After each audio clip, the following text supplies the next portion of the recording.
years and had other sons and daughters. When Eber had lived 34 years, he became the father of Peleg.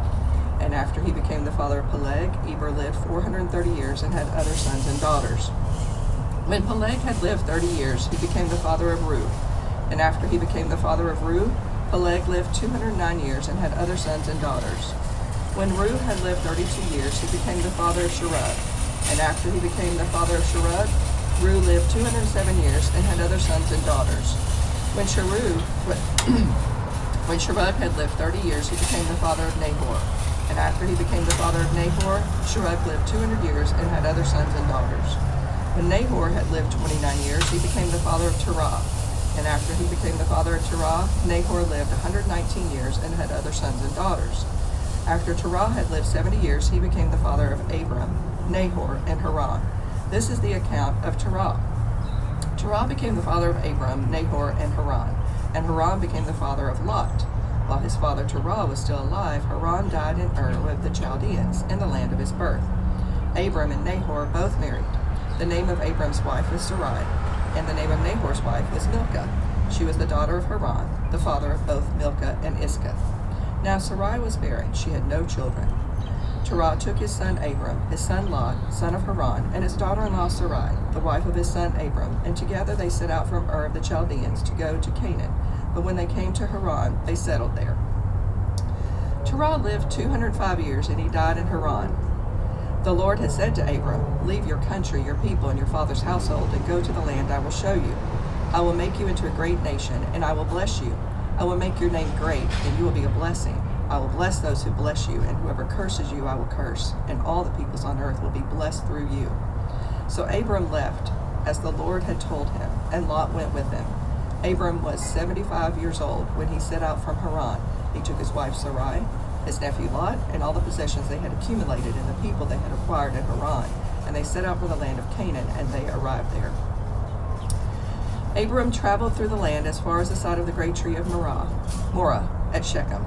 At that time the Canaanites were in the land. The Lord appeared to Abram and said, "To your offspring I will give this land." So he built an altar there to the Lord who had appeared to him.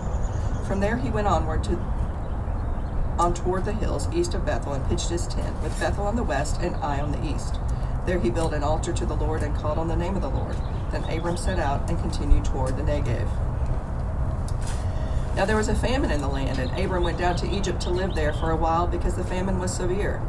As he was about to enter Egypt, he said to his wife Sarai, "I know what a beautiful woman you are. When the Egyptians see you, they will say, 'This is his wife.' Then they will kill me, but let you live.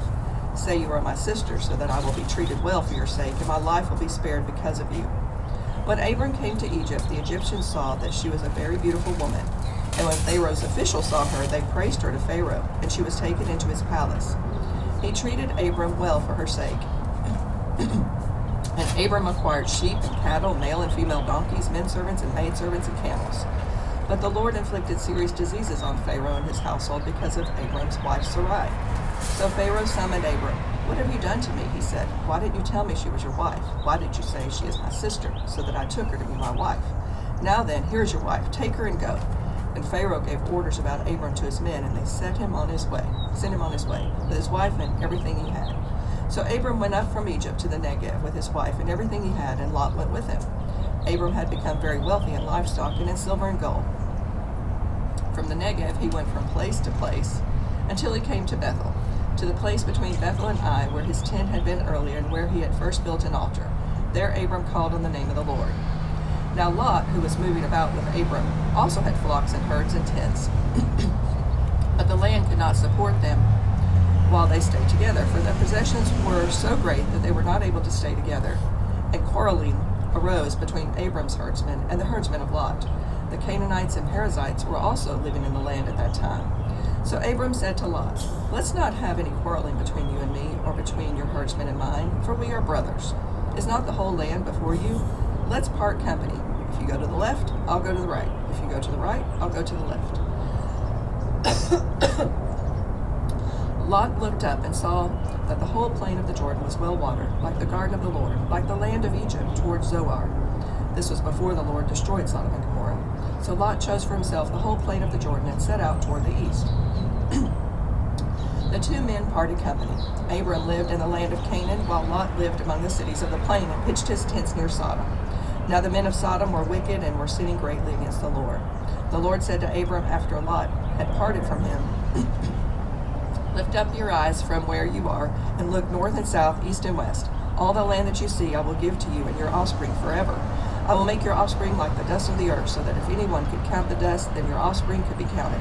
Go walk through the length and breadth of the land, for I am giving it to you.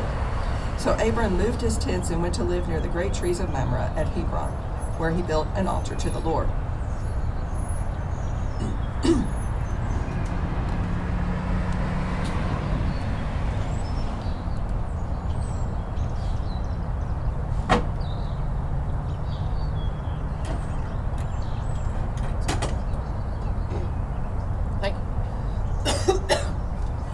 Just waking up here.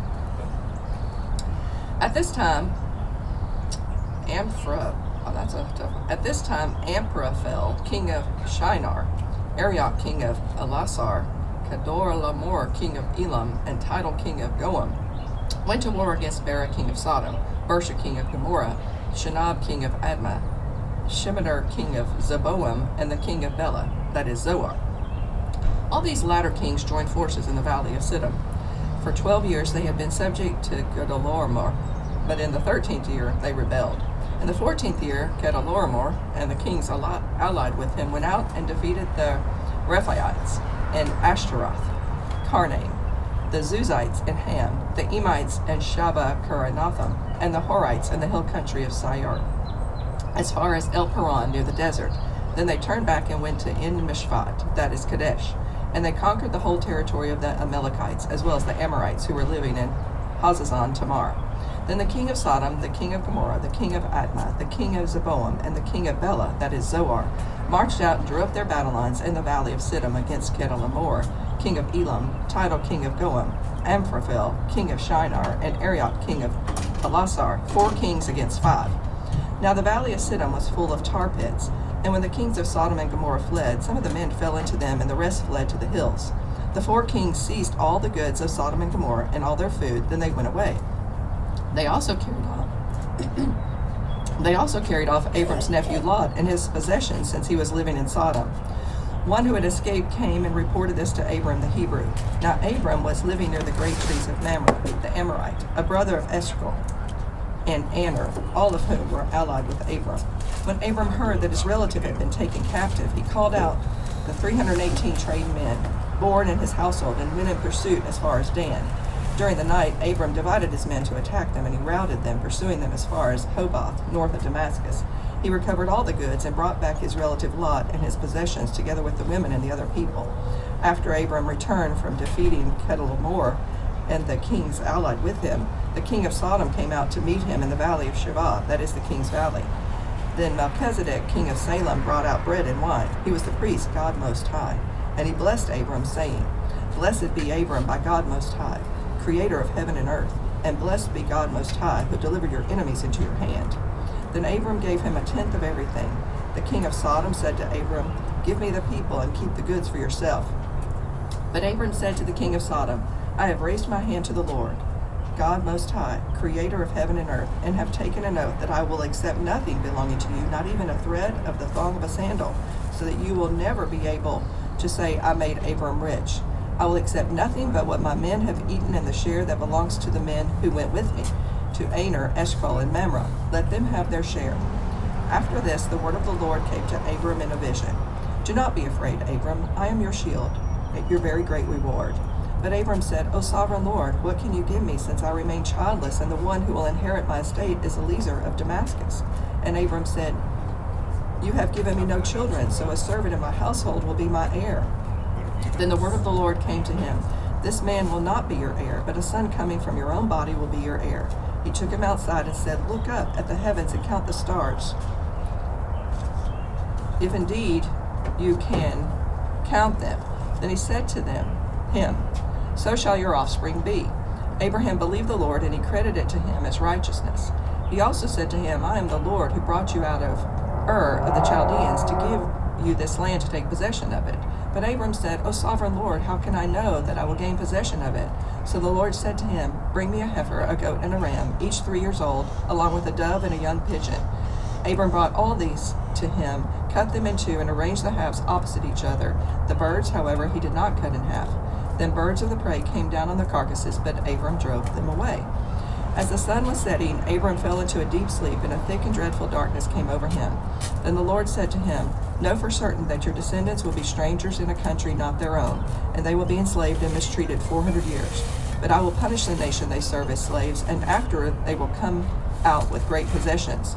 You, however, will go to your fathers in peace and be buried at a good old age. In the fourth generation your descendants will come back here, for the sin of the Amorites has not yet reached its full measure. When the sun had set and darkness had fallen, a smoking firepot with a blazing torch appeared and passed between the pieces. On that day the Lord made a covenant with Abraham and said, To your descendants I give this land, from the river of Egypt to the great river, the Euphrates, the land of the Kenites, Kenizzites, Kadmonites, Hittites, Perizzites, Rephites, Amorites, Canaanites, Girgashites, and Jebusites. Now Sarai, Abram's wife, had borne him no children, but she had an Egyptian maidservant named Hagar. So she said to Abram, The Lord has kept me from having children. Go sleep with my maidservant. Perhaps I can build a family through her. Abram agreed to what Sarai said. So after Abram had been living in Canaan 10 years, Sarai his wife took her Egyptian maidservant Hagar and gave her to her husband to be his wife. He slept with Hagar, and she conceived. When she knew she was pregnant, she began to despise her mistress. Then Sarai said to Abram, You are responsible for the wrong I am suffering. I put my servant in your arms, and now that she knows she is pregnant, she despises me. May the Lord judge between you and me. Your servant is in your hands, Abram said. Do with her whatever you think best. Then Sarai mistreated Hagar, so she fled from her. The angel of the Lord found Hagar near a spring in the desert. It was a spring that was beside the road to Shur. And he said, Hagar, servant of Sarai, where have you come from, and where are you going? I'm running away from my mistress, Sarai, she answered. Then the angel of the Lord told her, Go back to your mistress and submit to her. The angel added, I will so increase your descendants that they will be too numerous to count. The angel of the Lord also said to her, You are now with child, and you will have a son. You shall name him Ishmael. For the Lord has heard of your misery. He will be a wild donkey of a man. His hand will be against everyone, and everyone's hand against him. And he will live in hostility toward all his brothers. She gave this name to the Lord. Who spoke to her, You are the God who sees me. For she said, I have now seen the one who sees me. That is why the well was called Bir Lahai Roi. It is still there between Kadesh and Beret. So Hagar bore Abram a son, and Abram gave the name Ishmael to the son she had born. Abram was 86 years old when Hagar bore him Ishmael. When Abram was 99 years old, the Lord appeared to him and said, I am God Almighty. Walk before me and be blameless. I will confirm my covenant between me and you, and will greatly increase your numbers. Abram fell face down, and God said to him, As for me, this is my covenant with you. You will be my father. Sorry. Abram fell face down, and God said to him, As for me, this is my covenant with you. You will be the father of many nations. No longer will you be called Abram. Your name will be Abraham. For I have made you a father of many nations. I will make you very fruitful. I will make nations of you, and kings will come from you. I will establish my covenant as an everlasting covenant between me and you and your descendants after you, for the generations to come, to be your God and the God of your descendants after you. The whole land of Canaan, where you are now an alien, I will give as an everlasting possession to you and your descendants after you, and I will be their God. Then God said to Abraham, As for you, you must keep my covenant, you and your descendants after you, for the generations to come. This is my covenant with you and your descendants after you, the covenant circumcision, and it will be the sign of the covenant between me and you. For the generations to come, every male among you who is 8 days old must be circumcised, including those born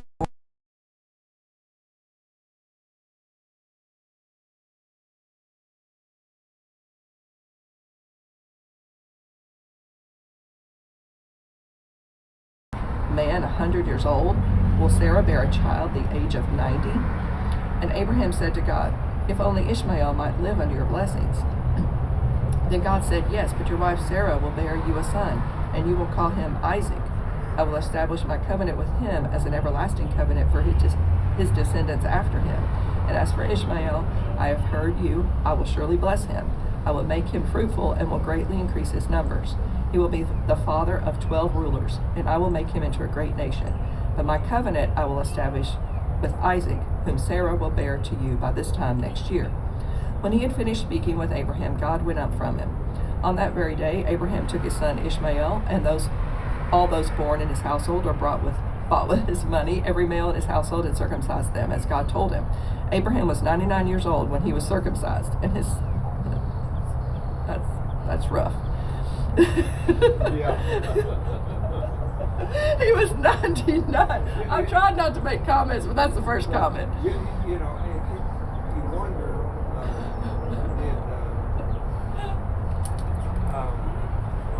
his son, Ishmael, if he didn't continue the covenant, the circumcision, because the Muslim people are not circumcised. Oh, he must have thought, I'm never doing this to my kids. He was 13 and thought, I'm never going to treat my kids that way. Interesting. Yeah. I hadn't thought about that. Yeah.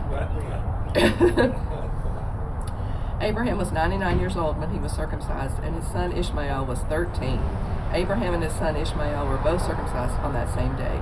And every male in Abraham's household, including those born in his household or bought from a foreigner, was circumcised with him. The Lord appeared to Abraham near the great trees of Mamre, while he was sitting at the entrance to his tent in the heat of the day. Abraham looked up and saw 3 men standing nearby. When he saw them, he hurried from the entrance of his tent to meet them and bowed low to the ground. He said, "If I have found favor in your eyes, my Lord, do not pass your servant by. Let a little water be brought, and then you may all wash your feet and rest under this tree. Let me get you something to eat so you can be refreshed and then go on your way, now that you have come to your servant." "Very well," they answered. "Do as you say." So Abraham hurried into the tent to Sarah. "Quick," he said, "get 3 sheaves of fine flour and knead it and bake some bread." Then he ran to the herd and selected a choice, tender calf and gave it to a servant, who hurried to prepare it. He then brought some curds and milk and the calf that had been prepared, and set these before them. While they ate, he stood near them under a tree. "Where is your wife Sarah?" they asked him. "There in the tent," he said. Then the Lord said, "I will surely return to you about this time next year, and Sarah your wife will have a son." Now Sarah was listening at the entrance to the tent which was behind him. Abraham and Sarah were already old and well advanced in years, and Sarah was past the age of childbearing. So Sarah laughed to herself as she thought, "After I am worn out and my master is old, will I now have this pleasure?" Then the Lord said to Abraham, "Why did Sarah laugh and say, 'Will I really have a child now that I am old? Is anything too hard for the Lord? I will return to you at the appointed time next year, and Sarah will have a son." Sarah was afraid, so she lied and said, "I did not laugh." But he said, "Yes, you did laugh." When the men got up to leave, they looked down toward Sodom, and Abraham walked along with them to see them on their way. Then the Lord said, "Shall I hide from Abraham what I am about to do? Abraham will surely become a great and powerful nation, and all nations on earth will be blessed through him. For I have chosen him so that he will direct his children and his household after him to keep the way of the Lord by doing what is right and just, so that the Lord will bring about for Abraham what he has promised him." Then the Lord said, "The outcry against Sodom and Gomorrah is so great and their sin so grievous, that I will go down and see if what they have done is as bad as the outcry that has reached me. If not, I will know." The men turned away and went toward Sodom, but Abraham remained standing before the Lord. Then Abraham approached him and said, "Will you sweep away the righteous with the wicked? What if there are 50 righteous people in the city? Will you really sweep it away and not spare the place for the sake of the 50 righteous people in it? Far be it from you to do such a thing, to kill the righteous with the wicked, treating the righteous and the wicked alike. Far be it from you. Will not the judge of all the earth do right?" The Lord said, "If I find 50 righteous people in the city of Sodom, I will spare the whole place for their sake." Then Abraham spoke up again, "Now that I have been so bold as to speak to the Lord, though I am nothing but dust and ashes, what if the number of the righteous is 5 less than 50? Will you destroy the whole city because of 5 people? If I find 45 there," he said, "I will not destroy it." Once again he spoke to him, "What if only 40 are found there?" He said, "For the sake of 40 I will not do it." Then he said, "May the Lord not be angry, but let me speak. What if only 30 can be found there?" He answered, "I will not do it if I find 30 there." Abraham said, "Now that I have been so bold as to speak to the Lord, what if only 20 can be found there?" He said, For the sake of 20, I will not destroy it. Then he said, May the Lord not be angry, but let me speak just once more. What if only 10 can be found there? He answered, For the sake of 10, I will not destroy it. When the Lord had finished speaking with Abraham, he left, and Abraham returned home.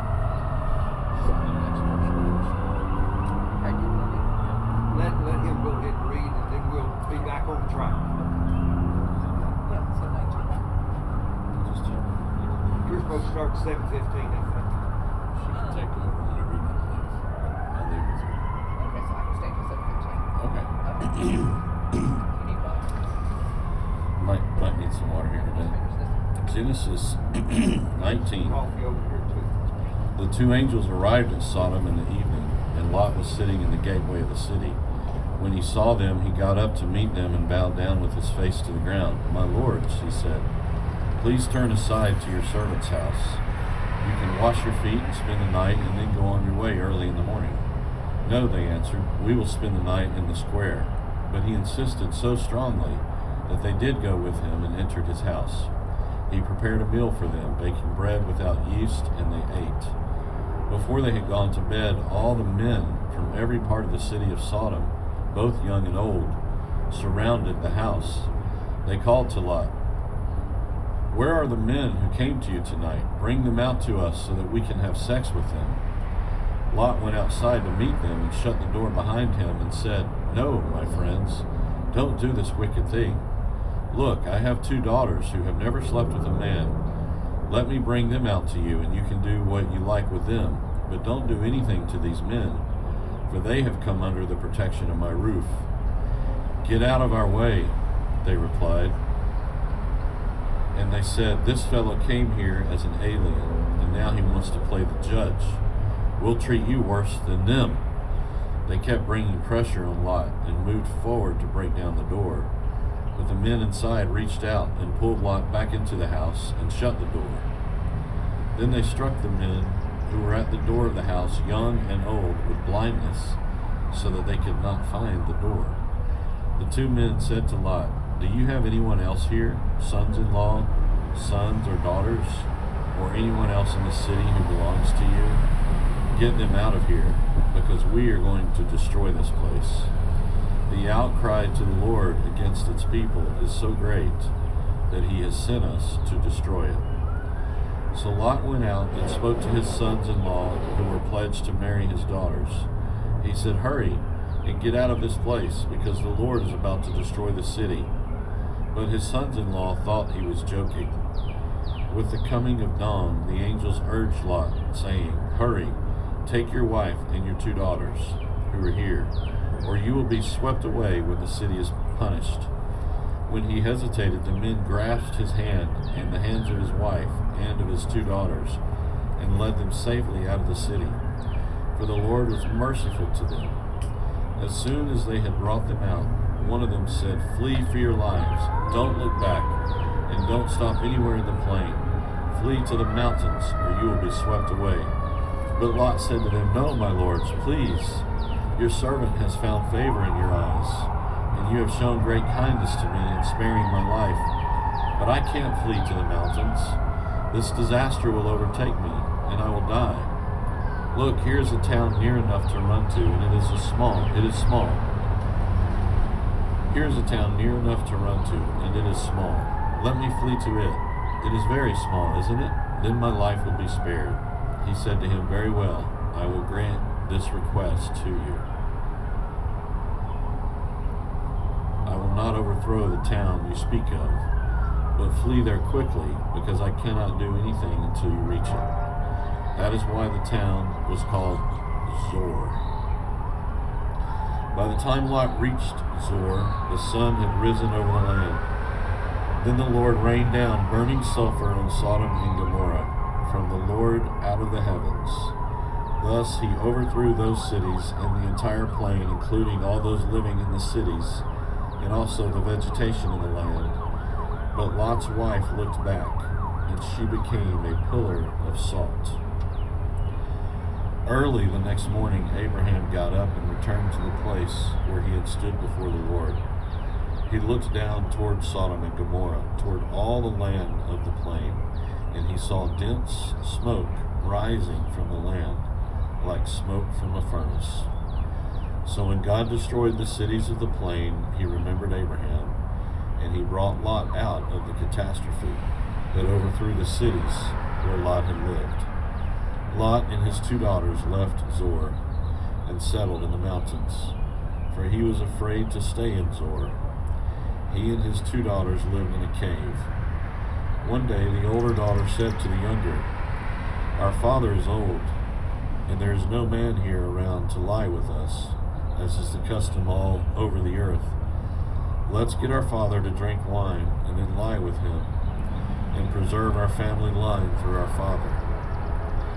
That night they got their father to drink wine, and the older daughter went in and lay with him. He was not aware of it when she lay down or when she got up. The next day the older daughter said to the younger, "Last night I lay with my father. Let's get him to drink wine again tonight, and you go in and lie with him, so we can preserve our family line through our father." So they got their father to drink wine that night also, and the younger daughter went in and lay with him. Again he was not aware of it when she lay down or when she got up. So both of Lot's daughters became pregnant by their father.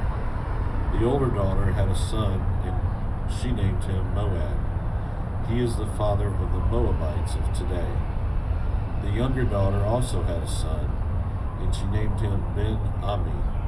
He is the father of the Ammonites of today. Genesis 20. Now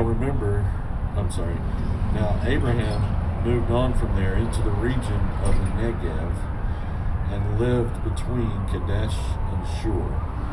For a while he stayed in Gerar, and there Abraham said of his wife Sarah, "She is my sister." Then Abimelech, king of Gerar, sent for Sarah and took her. But God came to Abimelech in a dream one night and said to him, "You are as good as dead because of the woman you have taken. She is a married woman." Now Abimelech had not gone near her, so he said, "Lord, will you destroy an innocent nation? Did he not say to me, 'She is my sister'? And did not she also say, 'He is my brother'? I have done this with a clear conscience and clean hands." Then God said to him in the dream, "Yes, I know you did this with a clear conscience, and so I have kept you from sinning against me. That is why I did not let you touch her. Now return the man's wife, for he is a prophet, and he will pray for you and you will live. But if you do not return her, you may be sure that you and all yours will die." Early the next morning, Abimelech summoned all his officials, and when he told them all that had happened, they were very much afraid. Then Abimelech called Abraham in and said, "What have you done to us? How have I wronged you, that you have brought such guilt upon me and my kingdom? You have done things to me that should not be done." And Abimelech asked Abraham, "What was your reason for doing this?" Abraham replied, "I said to myself, there is surely no fear of God in this place, and they will kill me because of my wife. Besides, she really is my sister, the daughter of my father, though not of my mother, and she became my wife. And when God had me wander from my father's household, I said to her, 'This is how you can show your love to me. Everywhere we go, say of me, he is my brother.' Then Abimelech brought sheep and cattle and male and female slaves and gave them to Abraham. And he returned Sarah his wife to him. And Abimelech said, 'My land is before you. Live wherever you like.' To Sarah he said, 'I am giving your brother 1,000 shekels of silver. This is to cover the offense against you before all who are with you. You are completely vindicated.' Then Abraham prayed to God, and God healed Abimelech, his wife, and his slave girls, so they could have children again. For the Lord had closed up every womb in Abimelech's household because of Abraham's wife, Sarah. Genesis 21. Now the Lord was gracious to Sarah, as he had said, and the Lord did for Sarah what he had promised. Sarah became pregnant and bore a son to Abraham in his old age, at the very time God had promised him. Abraham gave the name Isaac to the son Sarah bore him.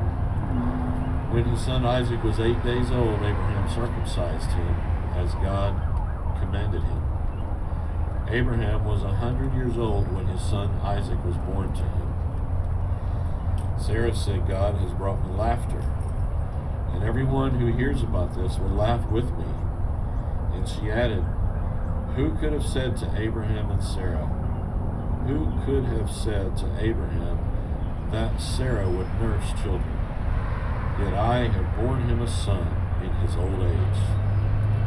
The child grew and was weaned, and on the day Isaac was weaned, Abraham held a great feast. But Sarah saw that the son whom Hagar the Egyptian had borne to Abraham was mocking. And he said to Abraham, get rid of that slave woman and her son, for that slave woman's son will never share in the inheritance with my son Isaac. The matter distressed Abraham greatly, because it concerned his son. But God said to him, do not be so distressed about the boy and your maidservant. Listen to whatever Sarah tells you, because it is through Isaac that your offspring will be reckoned. I will make the son of the maidservant into a nation also, because he is your offspring. Early the next morning, Abraham took some food and a skin of water and gave them to Hagar. He set them on her shoulders and then sent her off with the boy. She went on her way and wandered in the desert of Beersheba. When the water in the skin was gone, she put the boy under one of the bushes. Then she went off and sat down nearby, about a bow shot away, where she thought, I cannot watch the boy die. As she sat there nearby, she began to sob. God heard the boy crying, and the angel of God called to Hagar from heaven and said to her, what is the matter, Hagar? Do not be afraid. God has heard the boy crying as he lies there. Lift the boy up and take him by the hand, for I will make him into a great nation. Then God opened her eyes, and she saw a well of water. So she went and filled the skin with water and gave the boy a drink. God was with the boy as he grew up. He lived in the water and became an archer. While he was living in the desert of Haran, his mother got a wife for him from Egypt. At that time, Abimelech and Phicol, the commander of his forces, said to Abraham, God is with you in everything you do. Now swear to me here before God that you will not deal falsely with me, or my children, or my descendants. Show to me and the country where you are living as an alien the same kindness that I have shown you. Abraham said, I swear it. Then Abraham complained to Abimelech about a well of water that Abimelech's servants had seized. But Abimelech said, I don't know who has done this. You did not tell me, and I heard about it only today. So Abraham brought sheep and cattle and gave them to Abimelech, and the two men made a treaty. Abraham set apart 7 ewe lambs from the flock. And Abimelech asked Abraham, what is the meaning of these 7 ewe lambs that you have set apart by themselves? He replied, accept these 7 lambs from my hand as a witness that I dug this well. So that place was called Beersheba, because the 2 men swore an oath there. After the treaty had been made at Beersheba, Abimelech and Phicol, the commander of his forces, returned to the land of the Philistines. Abraham planted a tamarisk tree in Beersheba, and there he called upon the name of the Lord, the eternal God. And Abraham stayed in the land of the Philistines for a long time. Very good. 7:20. All right. Ellen, you're up. Ready for Genesis 22. Thank you, Cliff. This was wonderful. Well, thank y'all. This is wonderful. Oh, it's so good. We should do this every morning. Not all night long, but maybe every morning. That was really good. Wow. That is an NIV. Here is Message. And there's King James down there. Okay. Do whatever. Okay. Genesis chapter 22. Sometime later, God tested Abraham. He said to him, Abraham, here I am, he replied. Then God said, take your son, your only son Isaac, whom you love, and go to the region of Moriah. Sacrifice him there as a burnt offering on one of the mountains I will tell you about. Early the next morning, Abraham got up and saddled his donkey. He took with him 2 of his servants and his son Isaac. When he had cut enough wood for the burnt offering, he set out for the place God had told him about. On the 3rd day, Abraham looked up and saw the place in the distance. He said to his servant, stay here with the donkey while I and the boy go over there. We will worship, and then we will come back to you.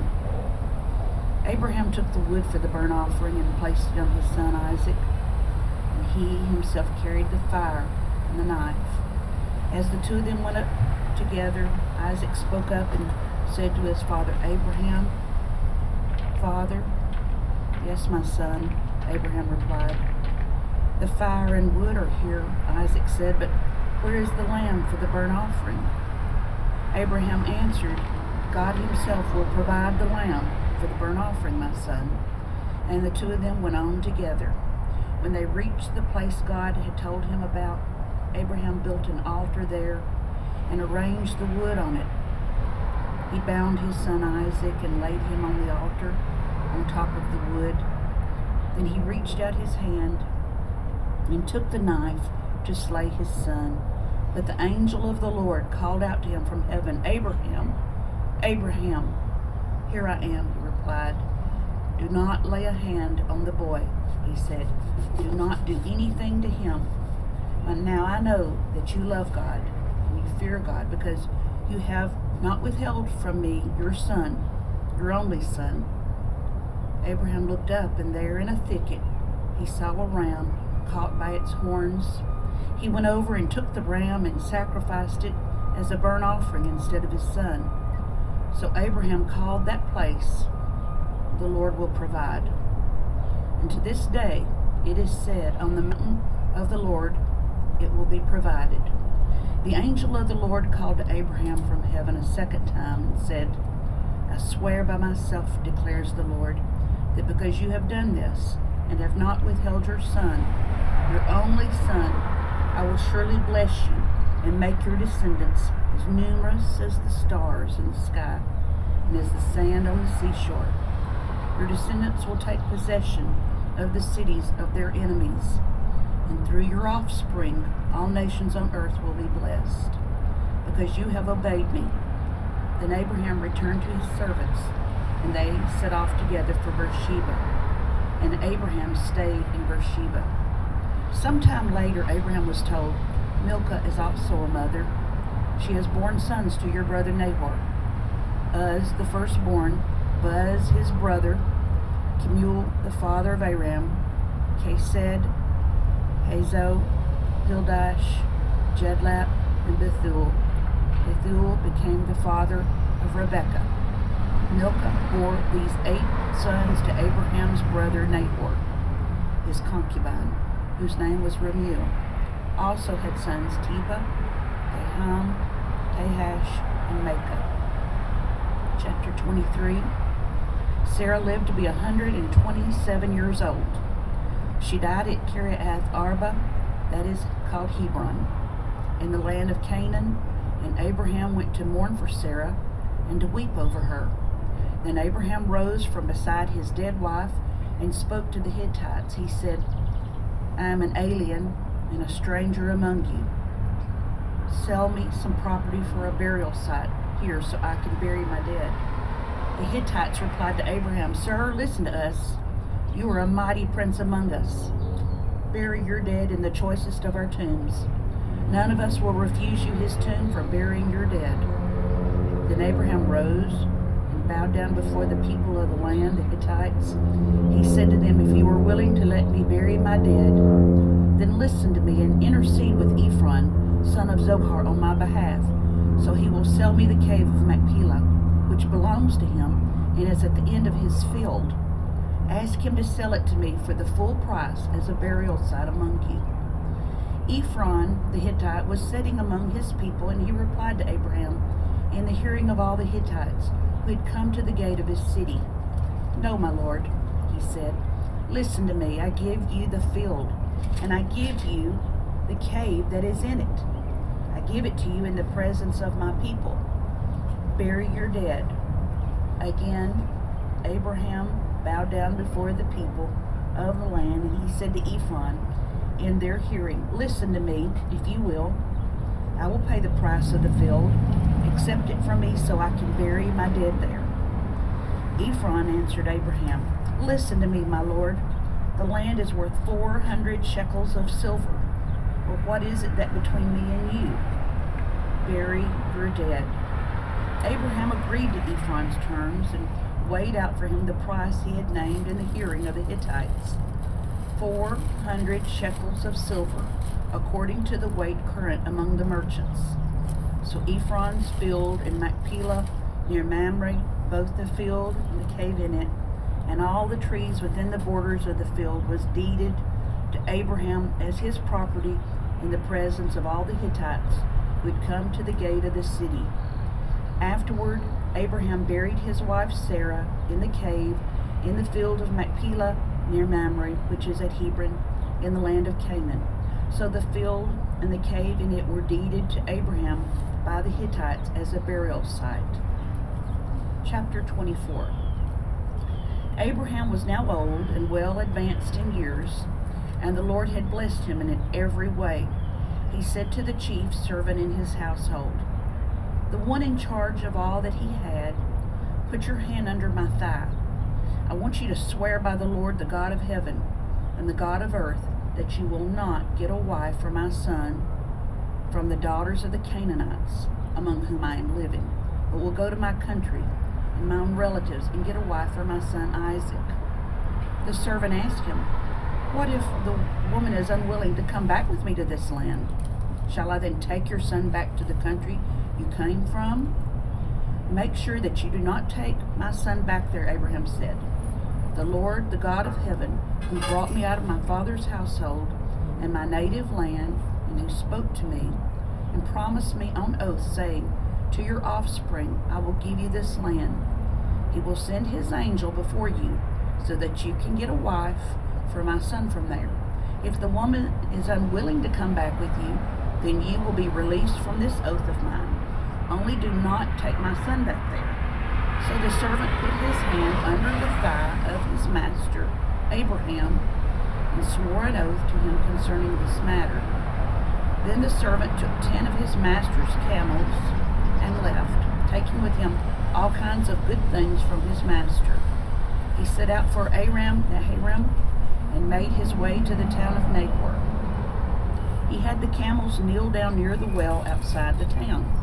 It was toward evening, the time the women go out to draw water. Then he prayed, "O Lord God of my master Abraham, give me success today and show kindness to my master Abraham. See, I am standing beside the spring, and the daughters of the townspeople are coming out to draw water. May it be that when I say to a girl, 'Please let down your jar that I may have a drink,' and she says, 'Drink,' and I'll water your camels too. Let her be the one you have chosen for your servant Isaac. By this I will know that you have shown kindness to my master." Before he had finished praying, Rebekah came out with her jar on her shoulder. She was the daughter of Bethuel, son of Milcah, who was the wife of Abraham's brother Nahor. The girl was very beautiful, a virgin. No man had ever lain with her. She went down to the spring, filled her jar, and came up again. The servant hurried to meet her and said, "Please give me a little water from your jar." "Drink, my lord," she said, and quickly lowered the jar to her hands and gave him a drink. After she had given him a drink, she said, I'll draw water for your camels too, until they have finished drinking."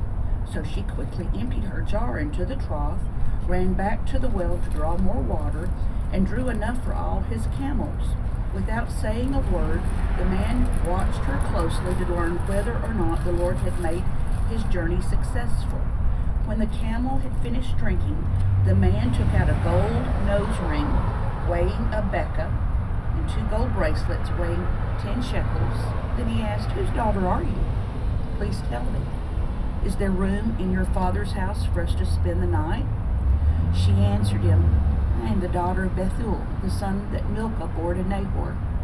And she added, "We have plenty of straw and fodder, as well as room for you to spend the night." Then the man bowed down and worshipped the Lord, saying, "Praise be to the Lord, the God of my master Abraham, who has not abandoned his kindness and faithfulness to my master. As for me, the Lord has led me on the journey to the house of my master's relatives." The girl ran and told her mother's household about these things. Now Rebekah had a brother named Laban, and he hurried out to the man at the spring. As soon as he had seen the nose ring and the bracelets on his sister's arms, and had heard Rebekah tell what the man said to her, he went out to the man and found him standing by the camels near the spring. "Come, you who are blessed by the Lord," he said. "Why are you standing out here? I have prepared the house and a place for the camels."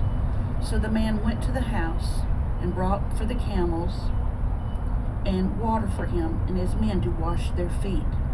Then food was set before him, but he said, "I will not eat until I have told you what I have said." "Then told us," Laban said. So he said, "I am Abraham's servant. The Lord has blessed my master abundantly, and he has become wealthy. He has given him sheep and cattle, silver and gold, men servants and maid servants, and camels and donkeys. My master's wife Sarah has borne him a son in her old age, and he has given him everything he owns. And my master made me swear an oath and said, 'You must not get a wife for my son from the daughters of the Canaanites, in whose land I live, but go to my father's family and to my own clan, and get a wife for my son.' Then I asked my master, 'What if the woman will not come back with me?' And he replied, 'The Lord before whom I have walked will send his angel with you and make your journey a success, so that you can get a wife for my son from my own clan and from my father's family. Then, when you go to my clan, you will be released from my oath, even if they refuse to give her to you. You will be released from my oath. When I came to the spring today, I said, O Lord God of my master Abraham, if you will, please grant success to the journey in which I have come. See, I am standing beside this spring. If a maiden comes out to draw water and say to her, please let me drink a little water from your jar, and if she says to me, drink, and I'll draw water for your camels too, then let her be the one the Lord has chosen for my master's son. Before I finished praying in my heart, Rebekah came out with her jar on her shoulder. She went down onto the spring and drew water, and I said to her, please give me a drink. She quickly lowered her jar from her shoulder and said, drink, and I'll water your camels too. So I drank, and she watered the camels also. I asked her, whose daughter are you? She said, the daughter of Bethuel, son of Nahor, whom Milcah bore to him. Then I put the ring in her nose and the bracelets on her arms, and I bowed down and worshipped the Lord. I praised the Lord, the God of my master Abraham, who had led me on the right road to get the granddaughter of my master's brother for his son. Now if you will show kindness and faithfulness to my master, tell me. And if not, tell me, so I may know which way to turn. Laban and Bethuel answered, this is from the Lord. We can say nothing to you one way or the other. Here is Rebekah, take her and go, and let her become the wife of your master's son, as the Lord has directed. When Abraham's servant heard what they said, he bowed down to the ground before the Lord. Then the servant brought out gold and silver jewelry and articles of clothing and gave them to Rebekah. He also gave costly gifts to her brother and to her mother. Then he and the men who were with him ate and drank and spent the night there. When they got up the next morning, he said, "Send me on my way to my master." But her brother and her mother replied, "Let the girl remain with us 10 days or so, then you may go." But he said to them, "Do not detain me now that the Lord has granted success to my journey. Send me on my way so I may go to my master." Then they said, "Let's call the girl and ask her about it." So they called Rebekah and asked her, "Will you go with this man?" "I will go," she said. So they sent their sister Rebekah on her way, along with her nurse and Abraham's servant and his men, and they blessed Rebekah and said to her, "Our sister, may you increase to thousands upon thousands. May your offspring possess the gates of their enemies." Then Rebekah and her maids got ready and mounted their camels and went back with the man. So the servant took Rebekah and left. Now Isaac had come from Bir Lahoi Roi, for he was living in the Negev. He went out to the field one evening to meditate, and as he looked up, he saw camels approaching. Rebekah also looked up and saw Isaac. She got down from her camel and asked the servant, "Who is that man in the field coming to meet us?" "He is my master," the servant answered. So she took her veil and covered herself. Then the servant told Isaac all he had done. Isaac brought her into the tent of his mother Sarah, and he married Rebekah. So she became his wife, and he loved her. And Isaac was comforted after his mother's death. Chapter 25. Abraham took another wife whose name was Keturah. She bore him Zimran, Jokshan, Medan, Midian, Ishbak, and Shelah. Jokshan was the father of Sheba and Dedan. The descendants of Dedan were the Asherites, the Letushites, and the Lamites. The sons of Midian were Ephah, Epher, Hanok, Abida, and Eldah. All these were descendants of Keturah. Abraham left everything he owned to Isaac. While he was still living, he gave gifts to the sons of his concubines and sent them away from his son Isaac to the land of the east. Altogether, Abraham lived 175 years. Then Abraham breathed his last and died at a good old age, an old man and full of years, and he was gathered to his people. His son Isaac and Ishmael buried him in a cave of Machpelah near Mamre, in the field of Ephron, son of Zohar the Hittite.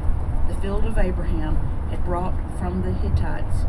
There Abraham was buried with his wife Sarah.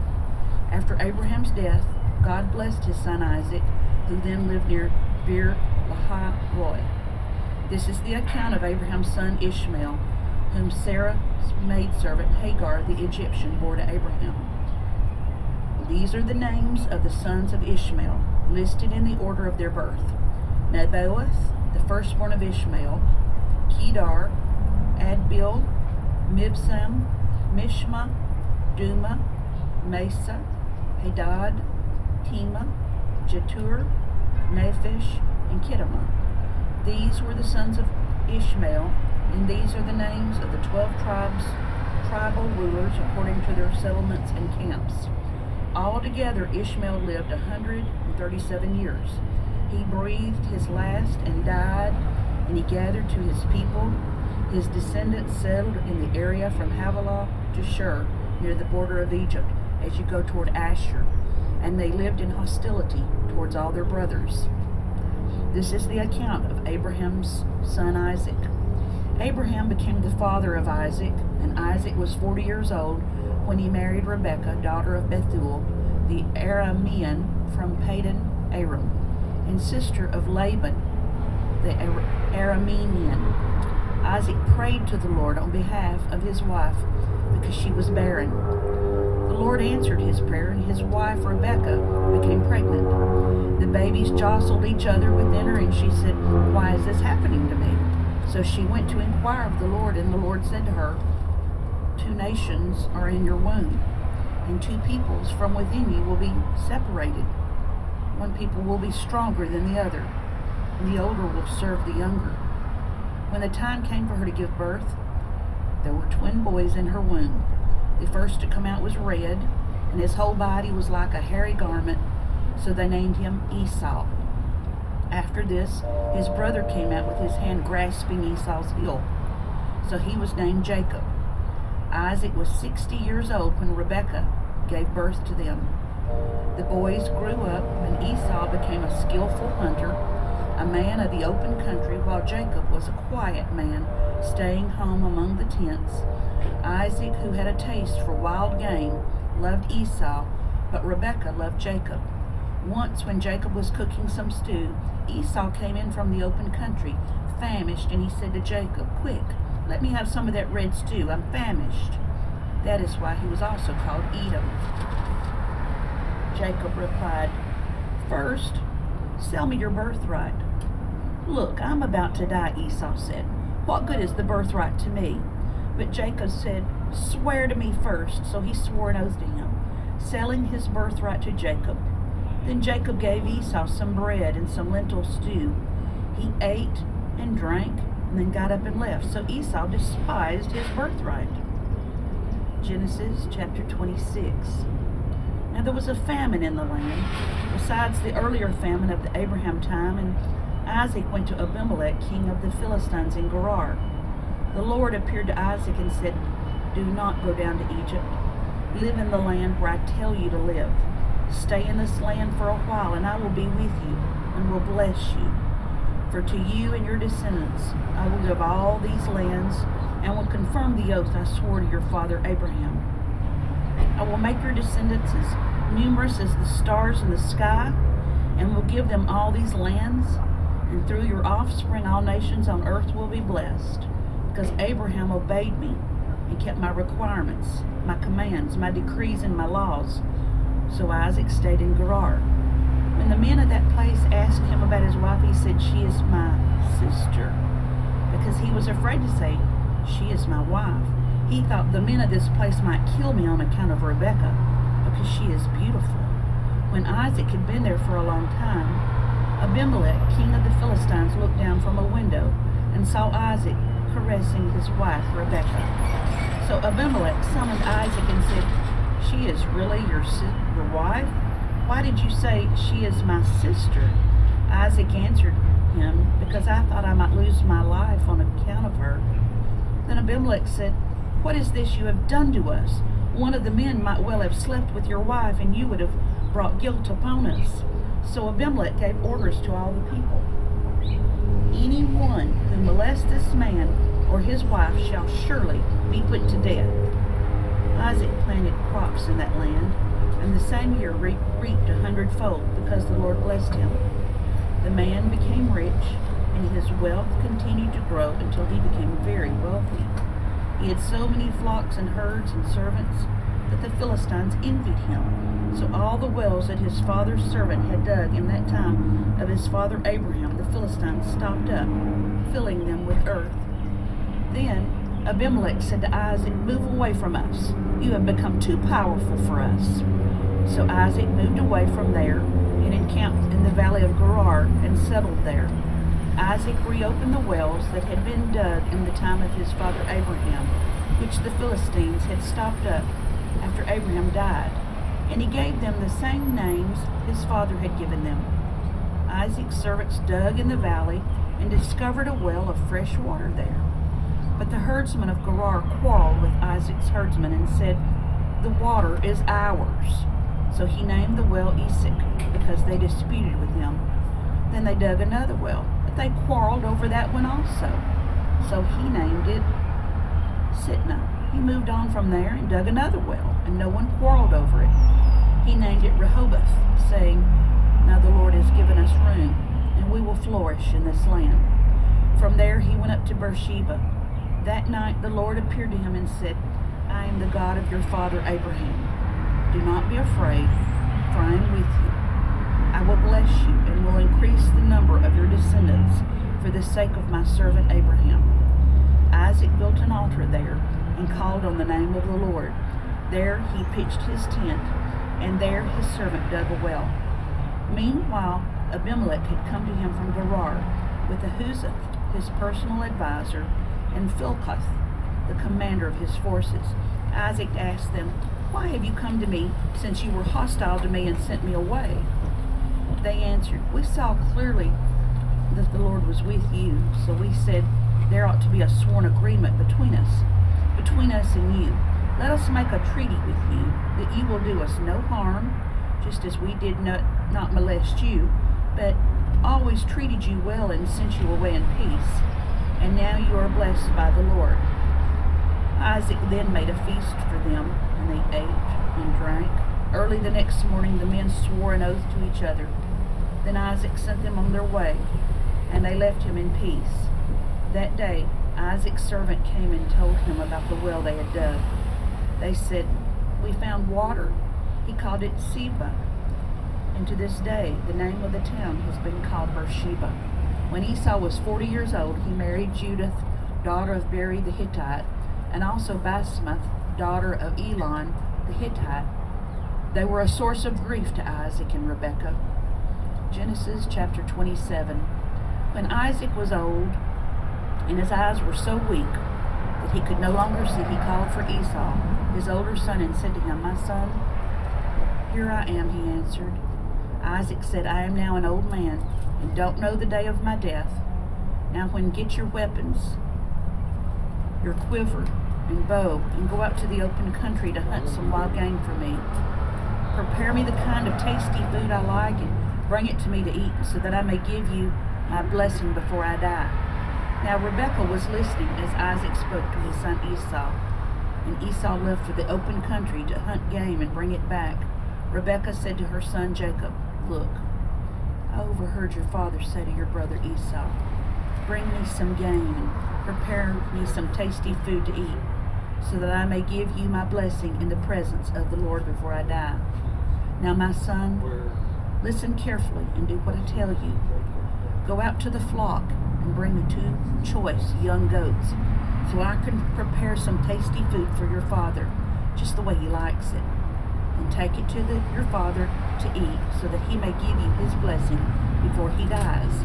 Jacob said, 'Rebekah, his mother, but my brother Esau is a hairy man, and I'm a man with smooth skin. What if my father touches me?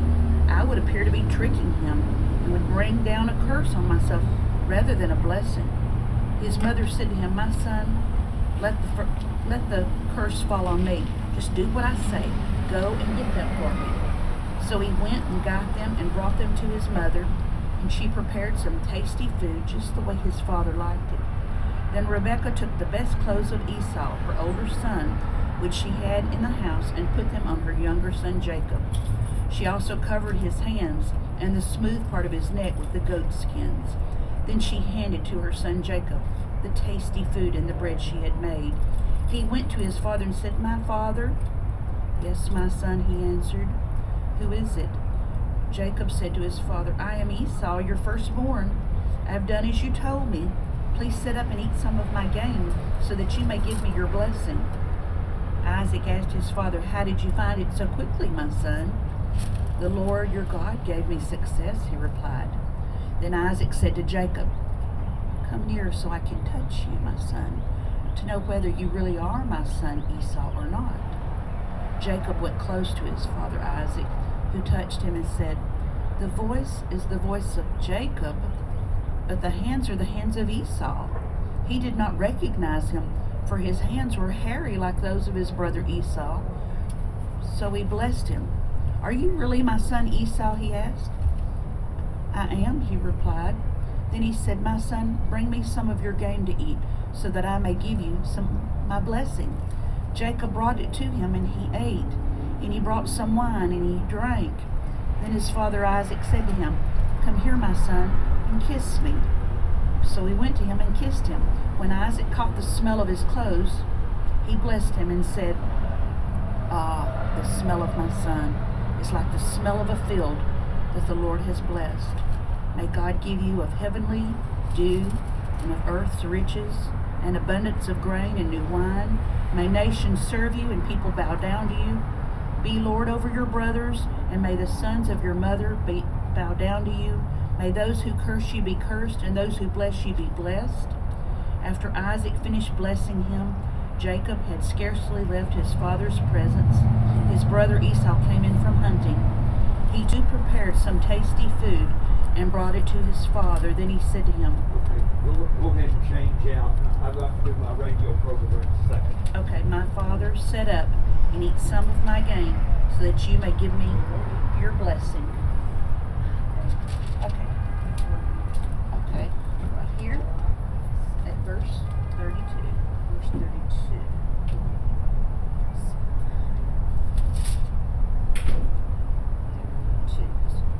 Starting at 32. Verse 32. I am, wait a minute.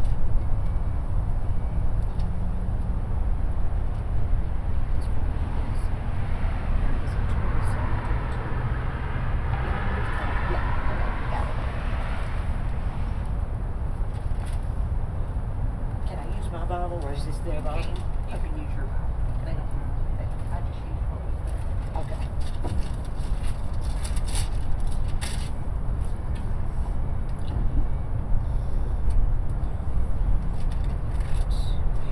His father Isaac asked him, "Who are you?" "I am your son," he answered, your firstborn, Isaac." Isaac trembled violently and said, "Who was it?"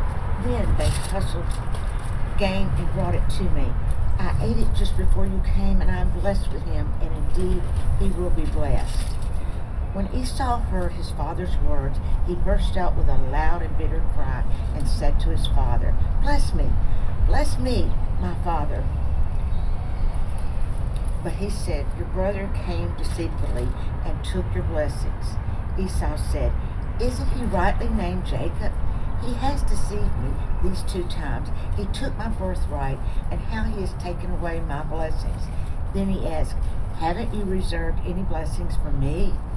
Isaac answered Esau, "I have made him lord over you, and have made all his relatives his servants, and I have sustained him with grain and all new wine. So what can I possibly do for you, my son?" Esau said to the father, "Do you have only one blessing, my father?" "Bless me too, my father." Then Esau wept out loud. His father Isaac will be away from the earth's riches, away from the dew of the heaven above. You will live by the sword, and you will serve your brother. But when you grow restless, you will throw his yoke from off your neck. Esau held a grudge against Jacob because it was the blessing his father had given him. He said to himself, "These days of mourning for my father are near, and then I will kill my brother Jacob." When Rebekah was told what the older son Esau had said, she sent for her youngest son Jacob and said to him, "Your brother Esau is consoling himself with the thoughts of killing you. Now then, my son, do you know what I say?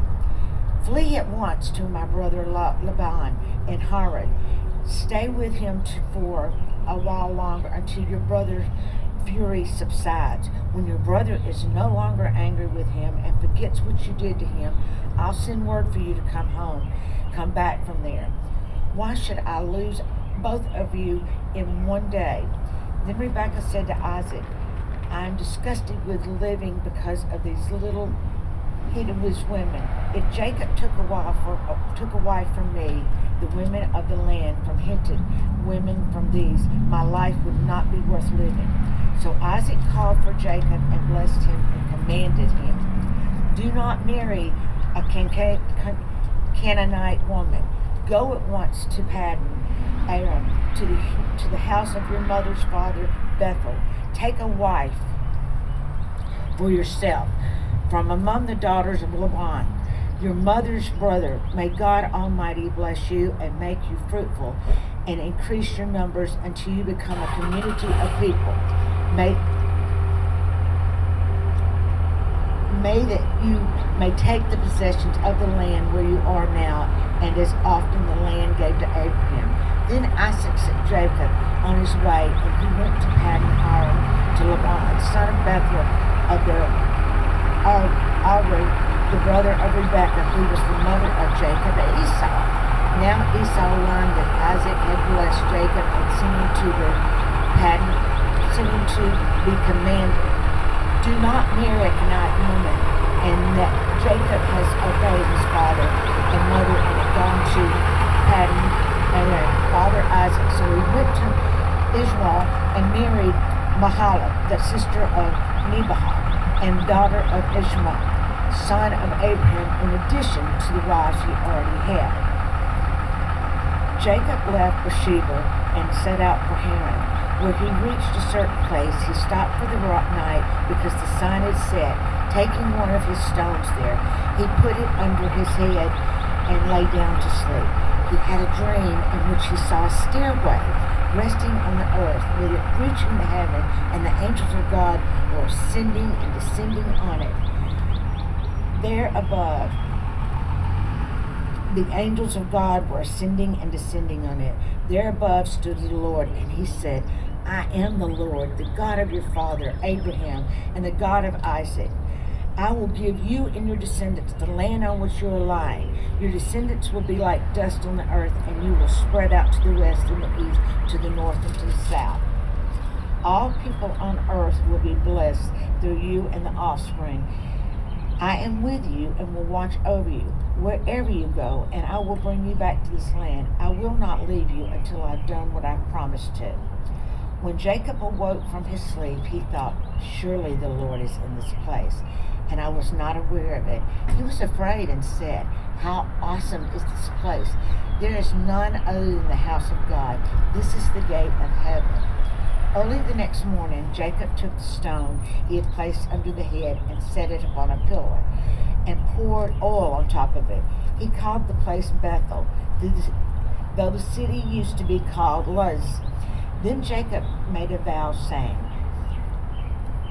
if God will be with me and watch over me on the journey I am taking, and will give me food to eat and clothes to wear, so that I will retain safety to my father's house, then the Lord will be my God, and the stone that I have set up as a pillar will be my God's house. And all of you give me, and I will give to you a tenth. Then Jacob continued on this journey and came to the land of the eastern people. There he saw a place in the field with 3 flocks of sheep lying near, because of the flocks were watered from that well. The stone over the mouth of the well was large, with all the flocks were gathered. There the shepherds would roll the stone away from the well's mouth, and the water the sheep. Then they would return the stone to its place over the mouth of the well. Jacob asked the shepherds, my brothers, where are you from? Well, from Herod, he replied. He said to them, do you know Laban and Nahor's grandson? Yes, we know him, they said. Then Jacob asked him, is he well? Yes, he is, they said, and he comes his daughter Rachel with the sheep. Look, he said, the sun is still high. It is not time for the flocks to be gathered. Water the sheep and take them back to the pasture. We can't, they replied, until all the flocks are gathered and the stone has been rolled away from the mouth of the well. Then we will water the sheep. While he was talking with them, Rachel came with her father's sheep, for she was a shepherdess. When Jacob saw Rachel's daughter of Laban, his mother's brothers, and Laban's sheep, he went over and rolled the stone away from the mouth of the well and watered his uncle's sheep. Then Jacob kissed Rachel and began to weep aloud. He told Rachel that he was a relative of his father and a son of Rebekah, so she ran and told her father.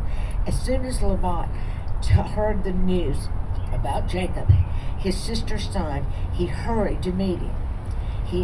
He embraced him and kissed him and brought him to the home, and there Jacob told him all these things. Then Laban said to him, you are my own flesh and blood. And Jacob had stayed with him for a whole month. Laban said to him, just because you are a relative of mine, you should work for me just for nothing. Tell me what your wages should be. Well, Laban had 2 daughters. The name was Leah, and the name of the younger one was Rachel. Leah had weak eyes, but Rachel was lovely in form and beautiful. Jacob was in love with Rachel, and I'll work for you 7 years to return for your youngest daughter, Rachel. I'll give you that. It's better that I give you that than to give to some other man. Stay here with me. So Jacob served 7 years to get Rachel, but they seemed like only a few days to him because of his love for her. Then Jacob said to Laban, Give me my wife. My time is complete, and I want to lie with her. So Laban brought together all the people of the place and gave them a feast. But when evening came, he took his daughter Leah and gave her to Jacob. And Jacob lay her head, and Laban gave her servant girl Zilpah to his daughter and her maidservant. When morning came, there was Leah. So Jacob said to Laban, What is this you have done to me? I served you for Rachel, didn't I? Why have you deceived me? Laban replied, It is not our custom to give the youngest daughter in marriage before the older one. Finish the daughter's bridal week, and we will give you the younger one also in return for 7 years of work. And Jacob did so. He finished the week with Leah and then Laban. Are you ready? Oh, you don't? Somebody's not here. Who's? Okay. I'm doing it twice. Oh, you're doing it twice. Okay. Gave him his daughter Rachel to be his wife. Laban gave his servant girl Bilhah to his daughter Rachel as her maidservant. Jacob lay with Rachel also, and he loved Rachel more than Leah, and he worked for Laban another 7 years. When the Lord saw that Leah was not loved, he opened his womb, but Rachel was barren. Leah became pregnant and gave birth to a son. She named him Reuben, for she said, It is because the Lord has seen my misery. Surely my husband will love me now. She conceived again, and when she gave birth to a son, she said, Because the Lord heard that I am not loved, he gave me this one too. So she named him Samuel. Again, she conceived, and when she gave birth to a son, Now at least my husband will be attached to me, because I have borne him 3 sons. So his name was Levi. She conceived again where she gave birth to a son. This time I will praise the Lord. She named him Judah. Then she stopped having children. When Rachel saw that she was not bearing Jacob any children, she became jealous of her sister. So she said to Jacob, Give me your children or I will die. Jacob became angry with her and said, Am I in the place of God who has kept you from having children? Then she said, And then Bilhah, my maidservant, sleep with her so that she may bear children for me, and through her I can build a family. So she gave him his servant Bilhah as a wife. Jacob slept with her, and she became pregnant and bore a son. Then Rachel said, God has vindicated me. He had listened to my plea and given me a son. Because of this, we named him Dan. Rachel's servant Bilhah conceived again and bore Jacob a second son. Then Rachel said, I have a great struggle with my sister, and I have won. So she named him Neatel.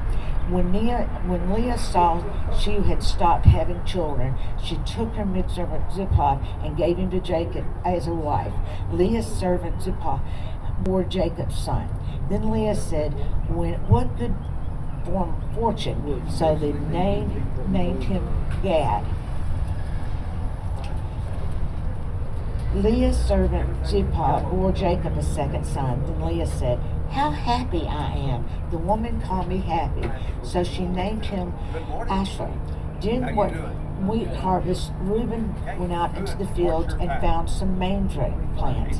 When he brought to the mother's Leah, Rachel said to Leah, Please give me some of your son's mandrakes.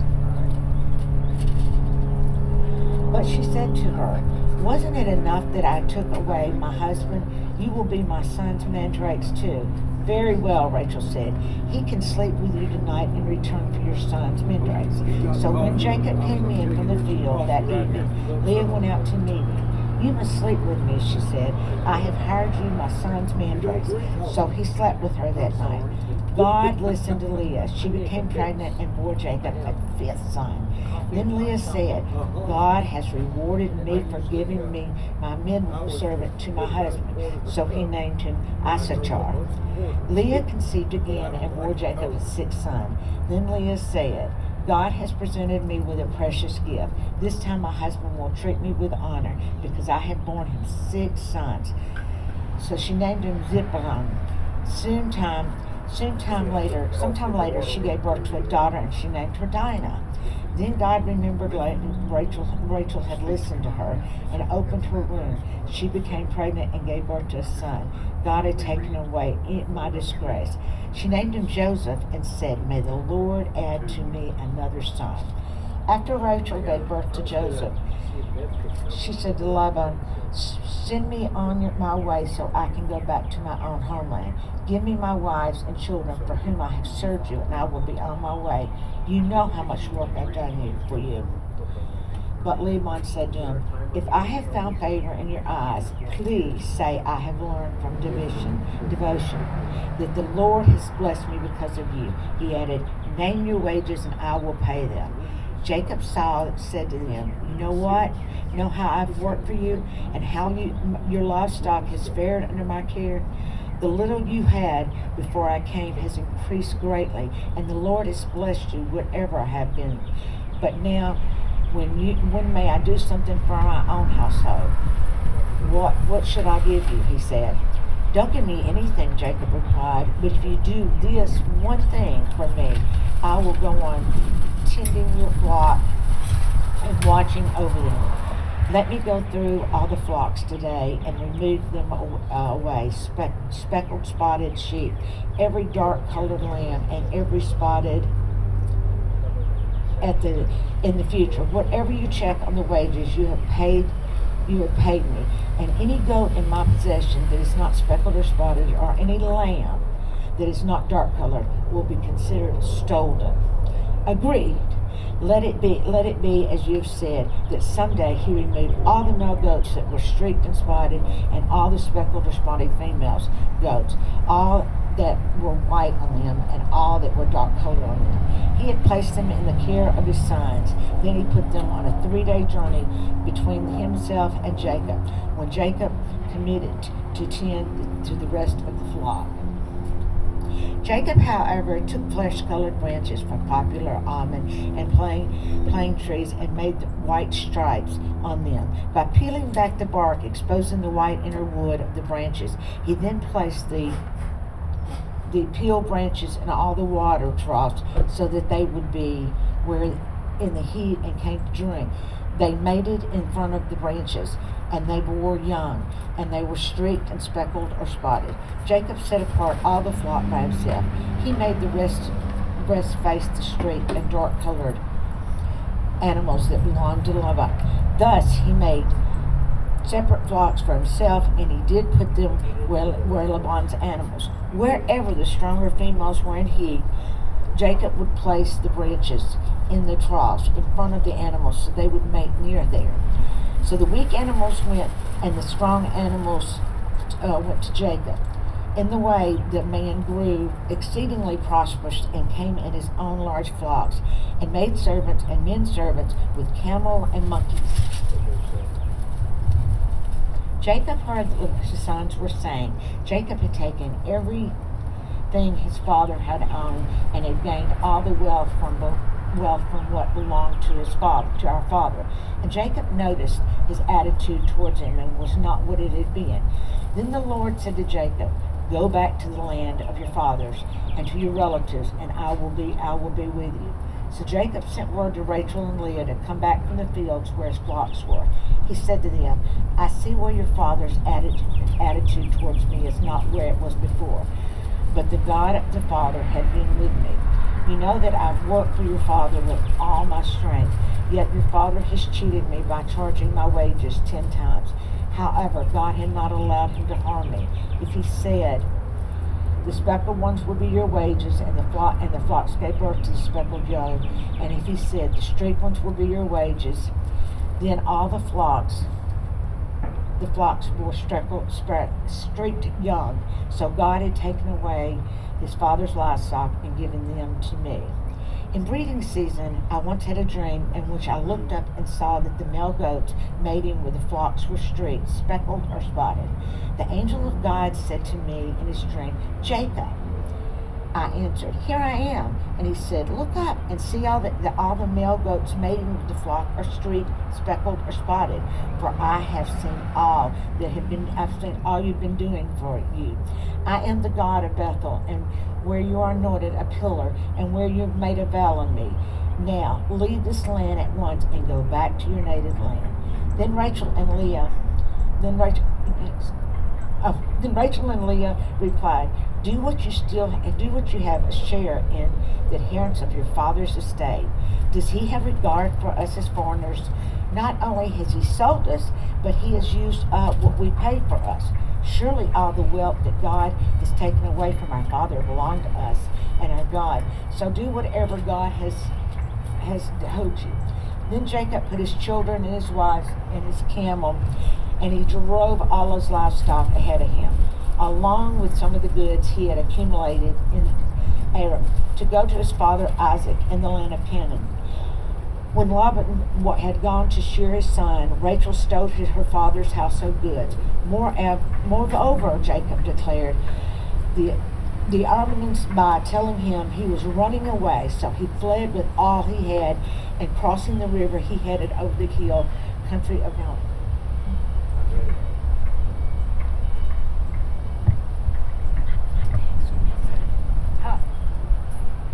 Yeah. You want to go ahead? You know where I am? Got it. Okay. Thank you.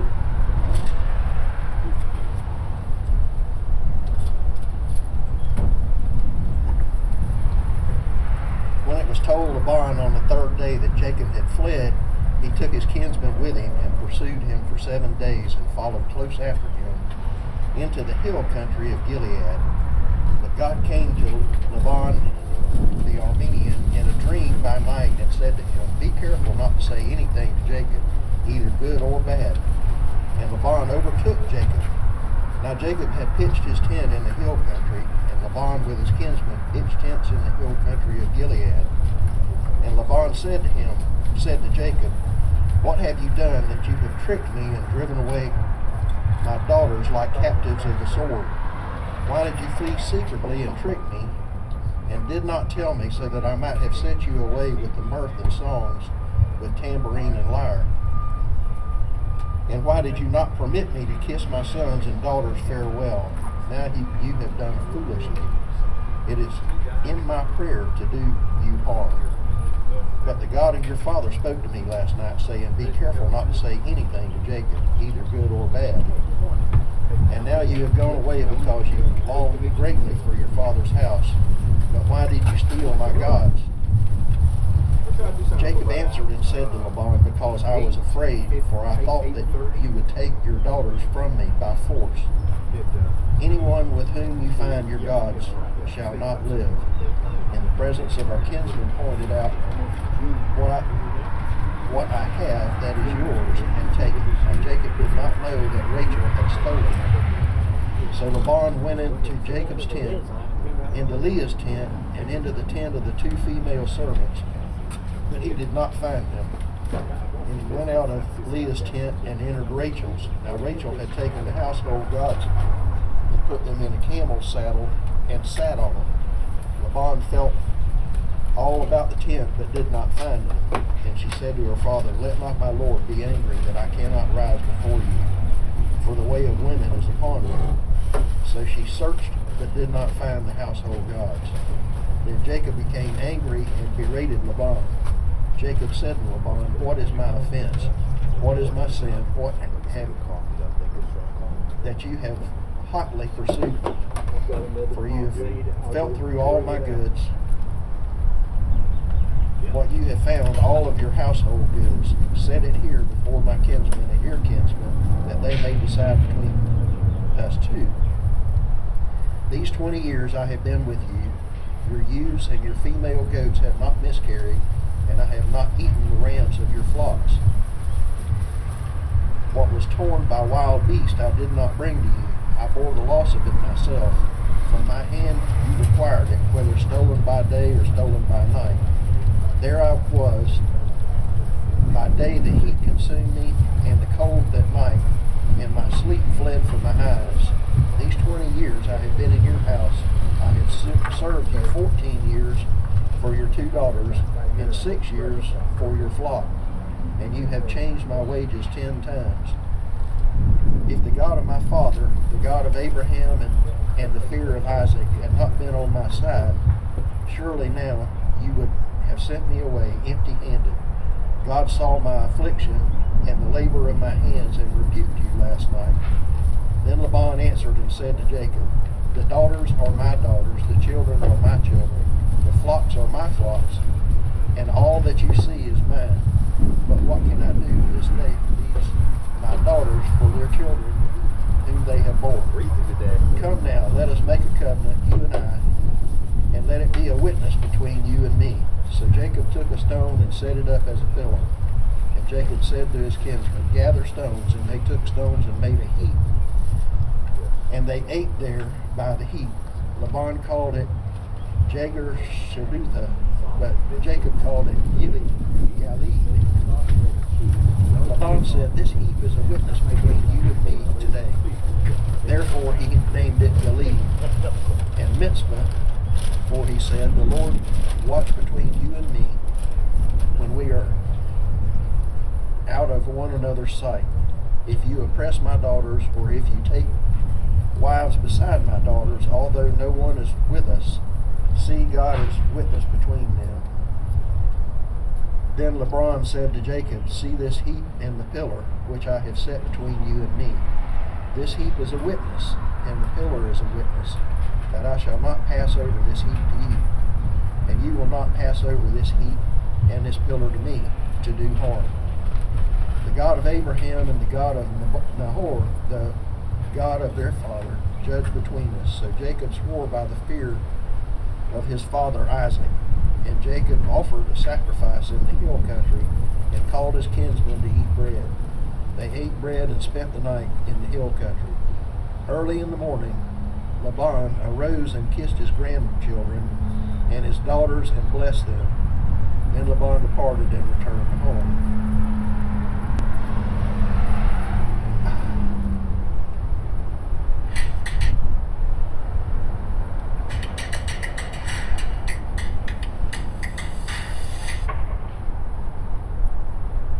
Jacob went on his way, and the angels of God met him. And when Jacob saw them, he said, this is God's camp. So he called the name of that place Mahanaim. And Jacob sent messengers before him to Esau his brother in the land of Seir, the country of Edom, and instructed them, thus you shall say to my lord Esau, thus says your servant Jacob, I have sojourned with Laban and stayed until now. I have oxen, donkeys, flocks, male servants, and female servants. I have sent to tell my lord, in order that I may find favor in your sight. And the messengers returned to Jacob, saying, we come to your brother Esau, and he is coming to meet you, and there are 400 men with him. Then Jacob was greatly afraid and distressed. He divided the people who were with him and the flocks and herds and camels into 2 camps, thinking, if Esau comes to one camp and attacks it, then the camp that is left will escape. And Jacob said, O God of my father Abraham and God of my father Isaac, O Lord, who said to me, return to your country and to your kindred, that I may do you good. I am not worthy of the least of all of these deeds of steadfast love and all the faithfulness you have shown to your servant. For with only my staff I crossed this Jordan, and now I have become 2 camps. Please deliver me from the hand of my brother, from the hand of Esau, for I fear him, that he may come and attack me, the mothers with the children. But you said, I will surely do you good, and make your offspring as the sand of the sea, which cannot be numbered for multitude. So he stayed there that night, and from what he had with him, he took a present for his brother Esau, 200 female goats, 20 male goats, 200 ewes, and 20 rams, 30 milking camels and their calves, 40 cows and 10 bulls, 20 female donkeys and 10 male donkeys. These he handed over to his servants. Every drove by itself, and said to his servants, "Pass on ahead of me and put a space between drove and drove." He instructed the first, "When Esau my brother meets you and asks you, 'To whom do you belong? Where are you going? And whose are these ahead of you?' Then you shall say, 'They belong to your servant Jacob. They are a present sent to my lord Esau, and moreover he is behind us.' He likewise instructed the second and third, and all who followed the droves. You shall say the same thing to Esau when you find him. And you shall say, 'Moreover, your servant Jacob is behind us, for he thought, I may appease him with the presence that goes ahead of me, and afterwards shall see his face. Perhaps he will accept me.' So the present passed on ahead of him, and he himself stayed that night in the camp. The same night he arose and took his 2 wives, his 2 female servants, his 11 children, and crossed the ford of the Jabbok. He took them and sent them across the stream and everything else that he had, and Jacob was left alone. A man wrestled with him until the breaking of the day. When the man saw that he did not prevail against Jacob, he touched his hip socket, and Jacob's hip was put out of joint as he wrestled with him. And he said, 'Let me go, for the day has broken.' But Jacob said, 'I will not let you go unless you bless me.' And he said unto him, 'What is your name?' And he said, 'Jacob.' Then he said, 'Your name shall be no longer called Jacob, but Israel, for you have striven with God and with men and have prevailed.' And Jacob asked him, 'Please tell me your name.' But he said, 'Why is it that you ask my name?' And there he blessed him. So Jacob called the name of the place Peniel, saying, 'For I have seen God face to face, and yet my life has been delivered.' The sun rose upon him as he passed Penuel, limping because of his hip. Therefore to this day the people of Israel do not eat the sinew of the thigh that is on the hip socket, because he touched the socket of Jacob's hip on the sinew of the thigh. And Jacob lifted up his eyes and looked, and behold, Esau was coming, and 400 men with him. So he divided the children among Leah and Rachel and the 2 female servants. And he put the servants with their children in front, and Leah with her children, and Rachel and Joseph last of all. He himself went on before them, bowing himself to the ground 7 times until he came near to his brother. But Esau ran to meet him and embraced him, and fell on his neck and kissed him, and they wept.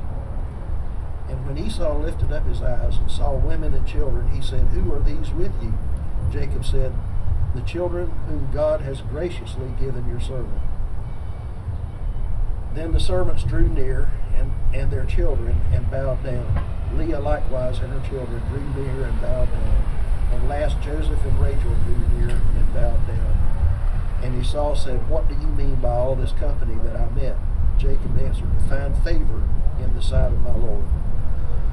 But Esau said, 'I have enough, my brother. Keep what you have for yourself.' Jacob said, 'No, please. If I have found favor in your sight, then accept my present from my hand. For I have seen your face, which is like seeing the face of God, and you have accepted me. Please accept my blessing that this brought to you, because God has dealt graciously with me, and because I have enough.' Thus he urged him, and he took it. And Esau said, 'Let us journey on our way, and I will go ahead of you.' But Jacob said to him, 'My Lord knows that the children are frail, and that the nursing flocks and herds are a care to me.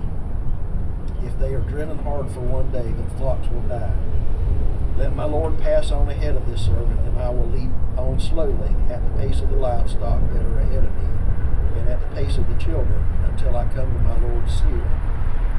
So Esau said, 'Let me leave you with some of the people who are with me.' But he said, 'What need is there? Let me find favor in the sight of my Lord.' So Esau returned that day on his way to Seir, but Jacob journeyed to Succoth, and built himself a house, and made booths for his livestock. Therefore the name of the place is called Succoth. And Jacob came safely to the city of Shechem, which is in the land of Canaan, on his way from Paddan Aram, and he camped before the city. And from the sons of Hamor, Shechem's father, he bought for 100 pieces of money and the piece of land on which he had pitched his tent. There he erected an altar and called it El Israel.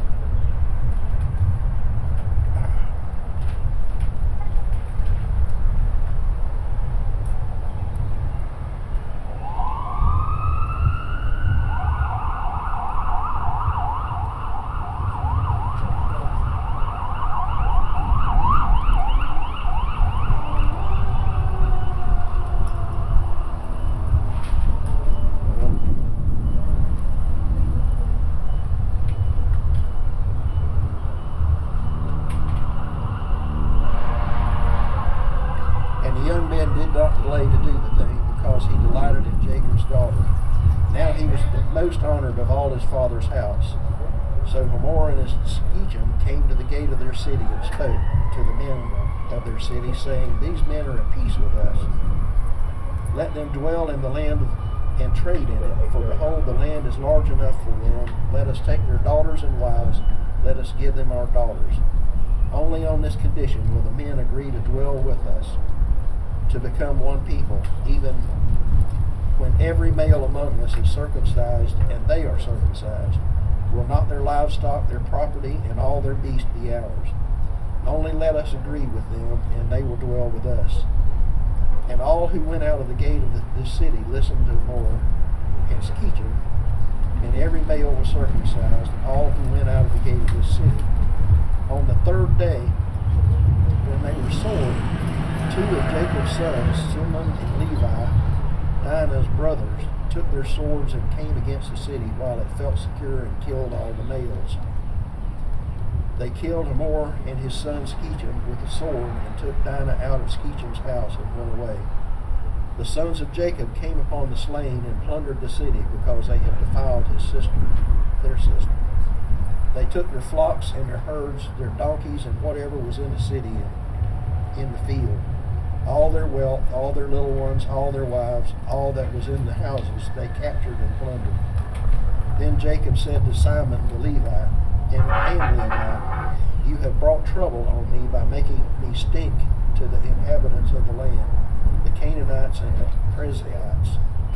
My numbers are few, and if they gather themselves against me and attack me, I shall be destroyed, both I and my husband. But they said, Should we treat our sister like a prostitute?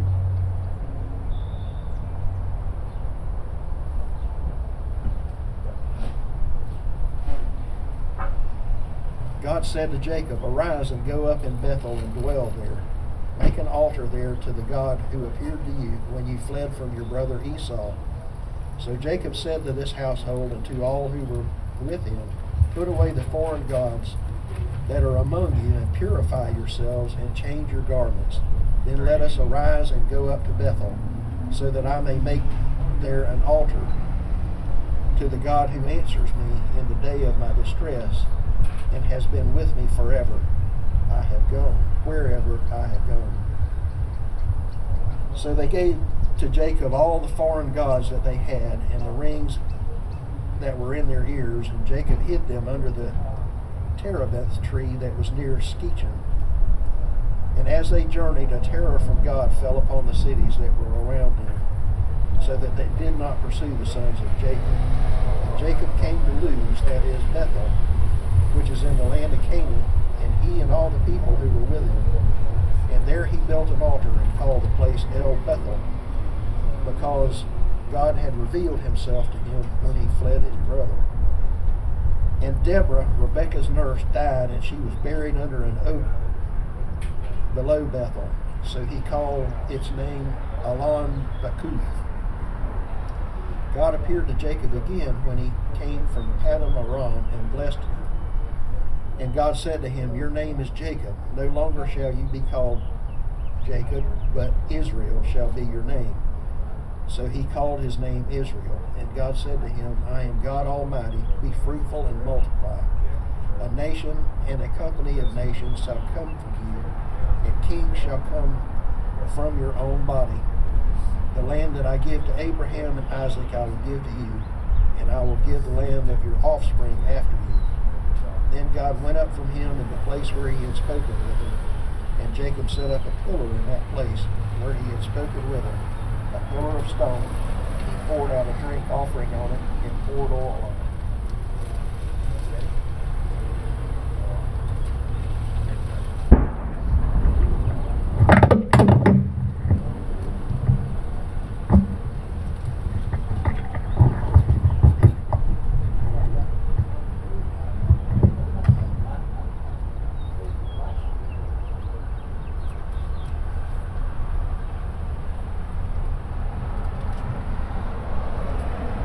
Then they moved on from Bethel. While they were still some distance from Ephrath, Rachel began to give birth and had great difficulty. And as she was having great difficulty in childbirth, the midwife said to her, Don't be afraid, for you have another son. As she breathed her last, for she was dying, she named her son Ben-Oni, but his father named him Benjamin. So Rachel died and was buried on the way to Ephrath, that is Bethlehem. Over her tomb, Jacob set a pillar, and to this day that pillar marks Rachel's tomb. Rachel moved on again. Israel moved on again and pitched his tent beyond Migdal-Eder. While Israel was living in that region, Reuben went in and slept with his father's concubine, Bilhah, and Israel heard of it. Jacob had 12 sons, the sons of Leah. Reuben, the firstborn of Jacob, Simeon, Levi, Judah, Issachar, and Zebulun. The sons of Rachel, Joseph and Benjamin. The sons of Rachel's maidservant, Bilhah, Dan, and Naphtali. The sons of Leah's maidservant, Zilpah, Gad, and Asher. These were the sons of Jacob who were born to him in Padan Aram. Jacob came home to his father Isaac in Mamre, near Kiriath Arba, that is, Hebron, where Abraham and Isaac had stayed. Isaac lived 180 years. Then he breathed his last and died, and was gathered to his people, old and full of years. And his sons Esau and Jacob buried him. This is the account of Esau, that is, Edom. Esau took his wives from the women of Canaan, Ada, daughter of Elon the Hittite, and Ohila, daughter of Anna, granddaughter of Zibeon the Hivite, also Basemath, daughter of Ishmael and sister of Nebaioth. Ada bore Eliphaz to Esau, Basemath bore Ruel, and Oholibamah bore Jeush, Jalam, and Korah. These were the sons of Esau who were born to him in Canaan. Esau took his wives and sons and daughters and all the members of his household, as well as his livestock, and all his other animals and all the goods he had acquired in Canaan, and he moved to a land some distance from his brother Jacob. Their possessions were too great for them to remain together. The land where they were staying could not support them, both because of the livestock. So Esau, that is Edom, settled in the hill country of Seir. This is the account of Esau, the father of the Edomites, in the hill country of Seir. These are the names of Esau's sons: Eliphaz, the son of Esau's wife Ada, and Ruel, the son of Esau's wife Basemath. The sons of Eliphaz: Teman, Omar, Zepho, Gatam, and Kenaz. Esau's son Eliphaz also had a concubine named Timnah, who bore him Amalek. These were grandsons of Esau's wife Ada. The sons of Ruel: Nahath, Zerah, Shammah, and Mizah. These were the grandsons of Esau's wife Basemath. The sons of Esau's wife daughter of Anna and granddaughter of Zibeon,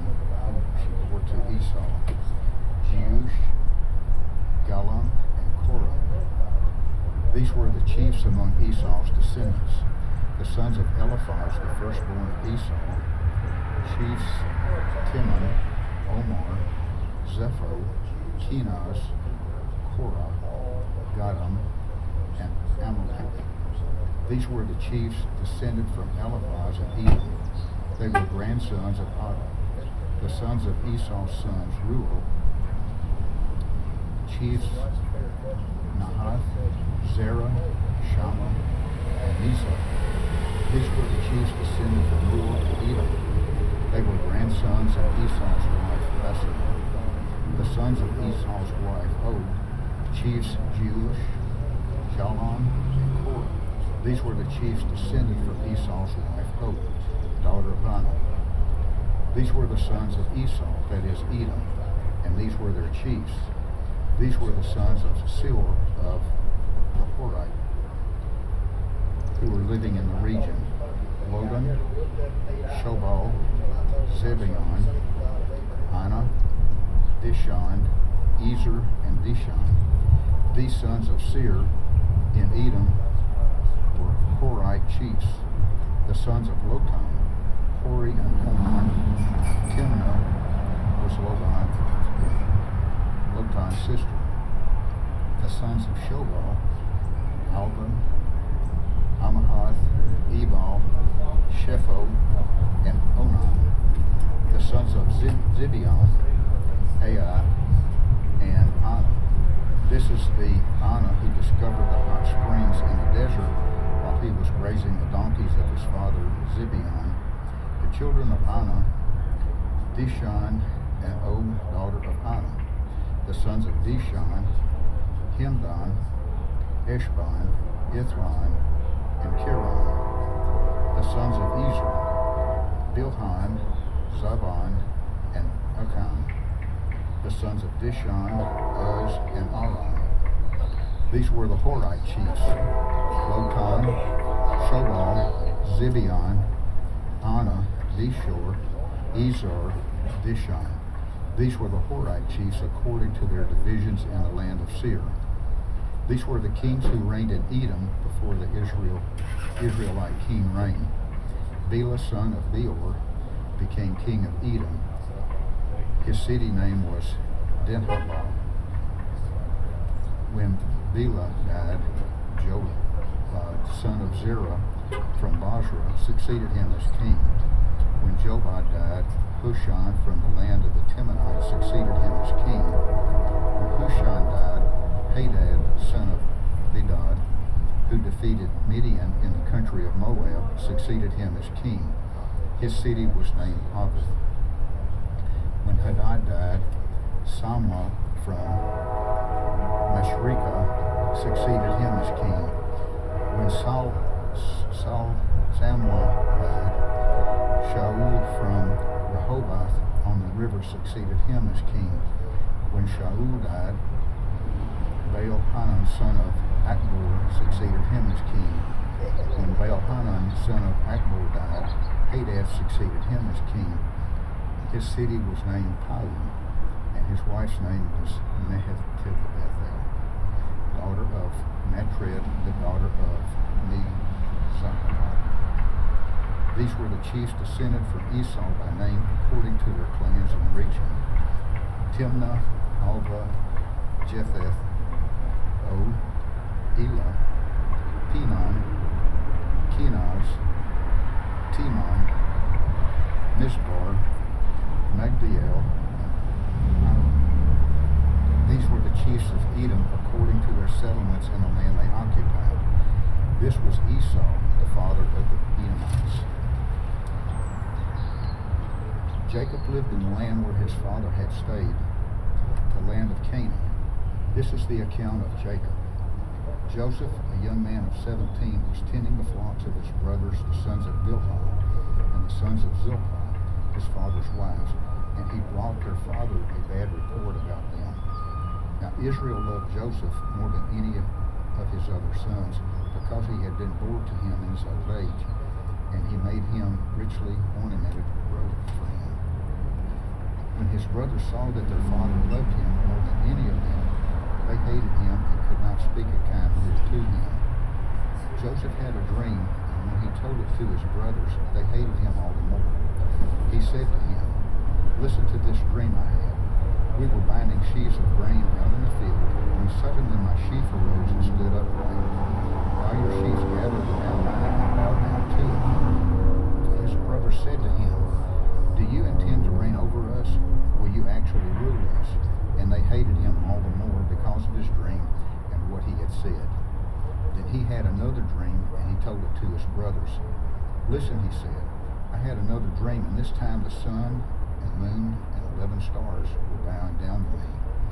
When he told his father, as well as his brothers, his father rebuked him and said, "What is this dream you had? Will your mother and I and your brothers actually come and bow down to the ground before you?" His brothers were jealous of him, but his father kept the matter in mind. Now his brothers had gone to graze their flocks, father's flocks near Shechem. And Israel said to Joseph, "As you know, your brothers are grazing the flocks near Shechem. Come, I'm going to send you to them." "Very well," he replied. So he said to him, "Go and see if all is well with your brothers and all the flocks, and bring back word to me." So he sent him off from the valley of Hebron. When Joseph arrived at Shechem, a man found him wandering around in the fields and asked him, "What are you looking for?" He replied, "I'm looking for my brothers. Can you tell me where they are grazing the flocks?" "They have moved on from here," the man answered.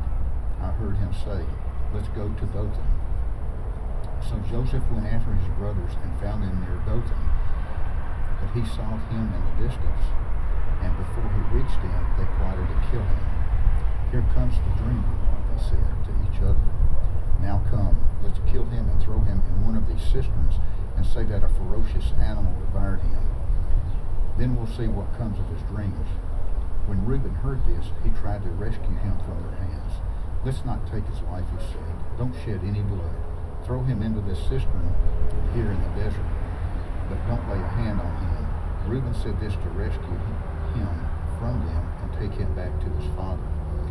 So when Joseph came to his brothers, they stripped him of his robe, the richly ornamented robe he was wearing, and they took him and threw him into the cistern.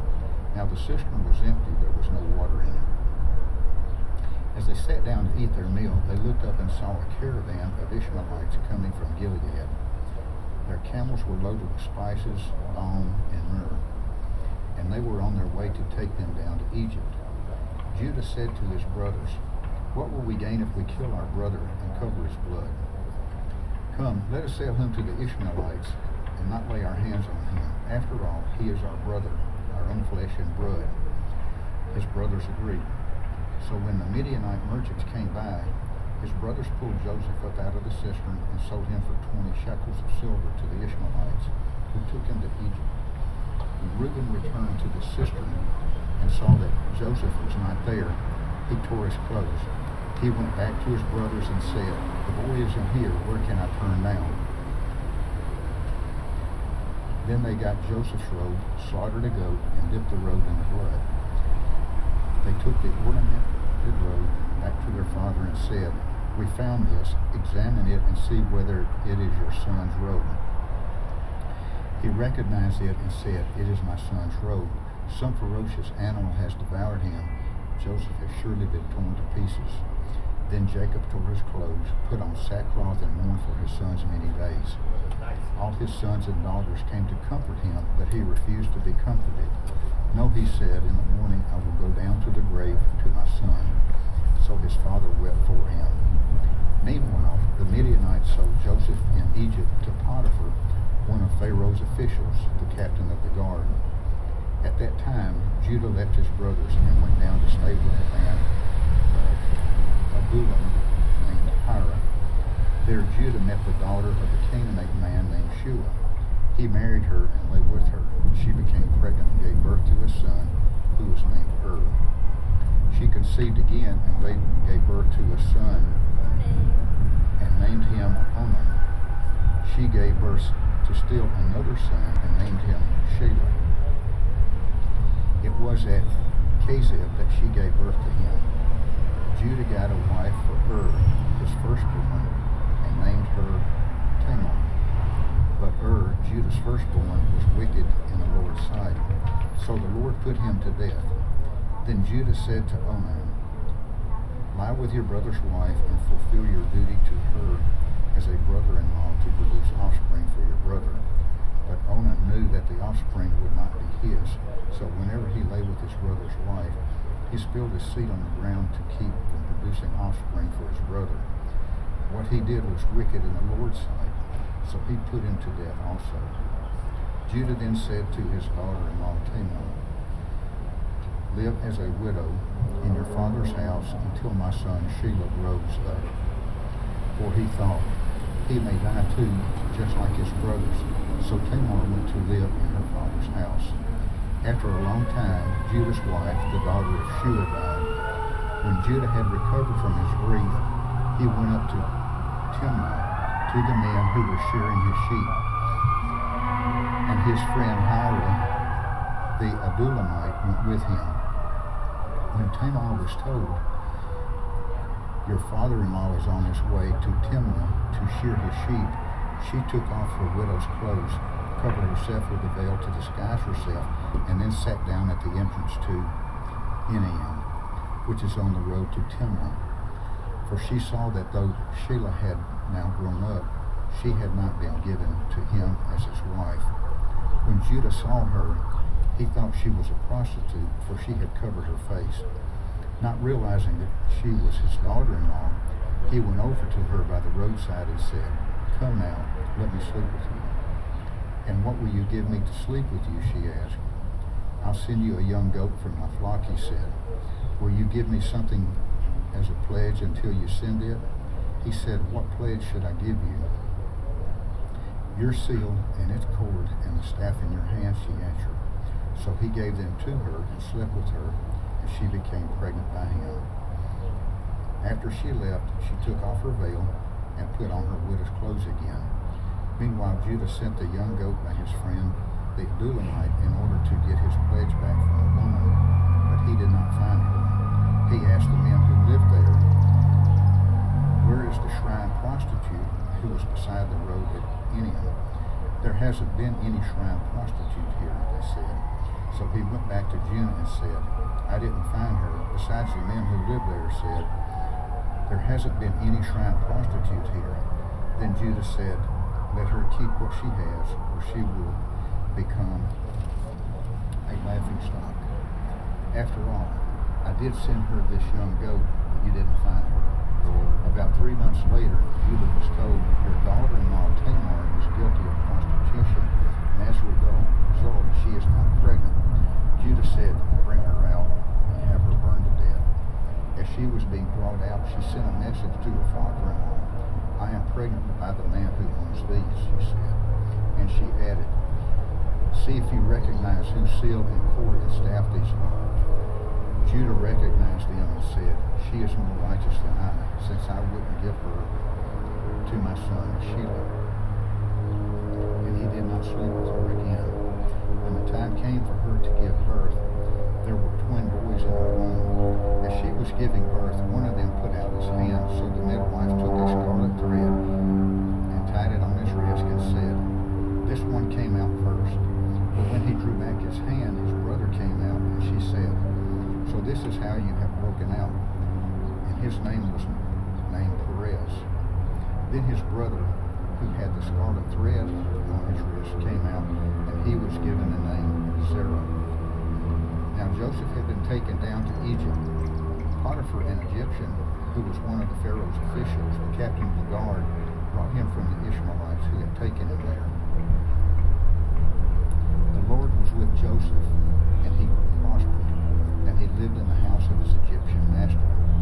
When his master saw that the Lord was with him, and that the Lord gave him success in everything he did, Joseph found favor in his eyes and became his attendant. Potiphar put him in charge of his household, and he entrusted to his care everything he owned. From the time he put him in charge of his household and all of that he owed, the Lord blessed the household of the Egyptian because of Joseph. The blessing of the Lord was on everything Potiphar had, both in the house and in the field. So he left in Joseph's care everything he had. With Joseph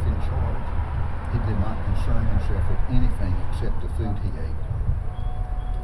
Now Joseph was well built and handsome, and after a while his master's wife took notice of Joseph and said, "Come to bed with me." But he refused. "With me in charge," he told her, "my master does not concern himself with anything in the house. Everything he owns he has entrusted to my care. No one is greater to this house than I am. My master has withheld nothing from me except you, because you are his wife. Now then, how then could I do such a wicked thing and sin against God?" And though she spoke to Joseph day after day, he refused to go to bed with her or even be with her. One day he went into the house to attend to his duties, and none of the household servants was inside. She caught him by his cloak and said, "Come to bed with me." But he left his cloak in her hand and ran out of the house. When she saw that he had left his cloak in her hand and run out of the house, she called her household servants. "Look," she said to them, "this Hebrew has been brought to us to make sport of us. He came in here to sleep with me, but I screamed. When he heard me scream for help, he left his cloak beside me and ran out of the house." She kept his cloak beside her until his master came home. She told him this story: "That Hebrew slave you brought us came to me to make sport of me. But as soon as I screamed for help, he left his cloak beside me and ran out of the house." When his master heard the story his wife told him, saying, "This is how your slave treated me," he burned with anger. Joseph's master took him and put him in prison, a place where the king's prisoners were confined. But while Joseph was there in the prison, the Lord was with him. He showed him kindness and granted him favor in the eyes of the prison warden. So the warden put Joseph in charge of all those held in the prison, and he was made responsible for all that was done there. The warden paid no attention to anything under Joseph's care, because the Lord was with Joseph and gave him success in whatever he did. Sometime later, the cupbearer and the baker of the king of Egypt offended their master. The king of Egypt, Pharaoh, was angry with his two officials, the chief cupbearer and the chief baker, and put them in custody of the house of the captain of the guard, in the same prison where Joseph was confined. The captain of the guard assigned them to Joseph, and he attended them.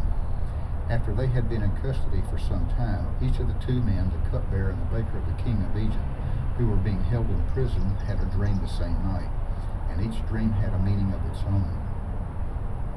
When Joseph came to them the next morning, he saw that they were dejected. So he asked Pharaoh's officials, who were in custody with him in his master's house, "Why are your faces so sad today? We both had dreams," they answered, "but there is no one to interpret them." Then Joseph said to them, "Do not interpretations belong to God? Tell me your dreams." So the chief cupbearer told Joseph his dream. He said to him, "In my dream I saw a vine in front of me, and on the vine were 3 branches. As soon as it budded, it blossomed, and its clusters ripened into grapes. Pharaoh's cup was in my hand, and I took the grapes, squeezed them into Pharaoh's cup, and put the cup in his hand."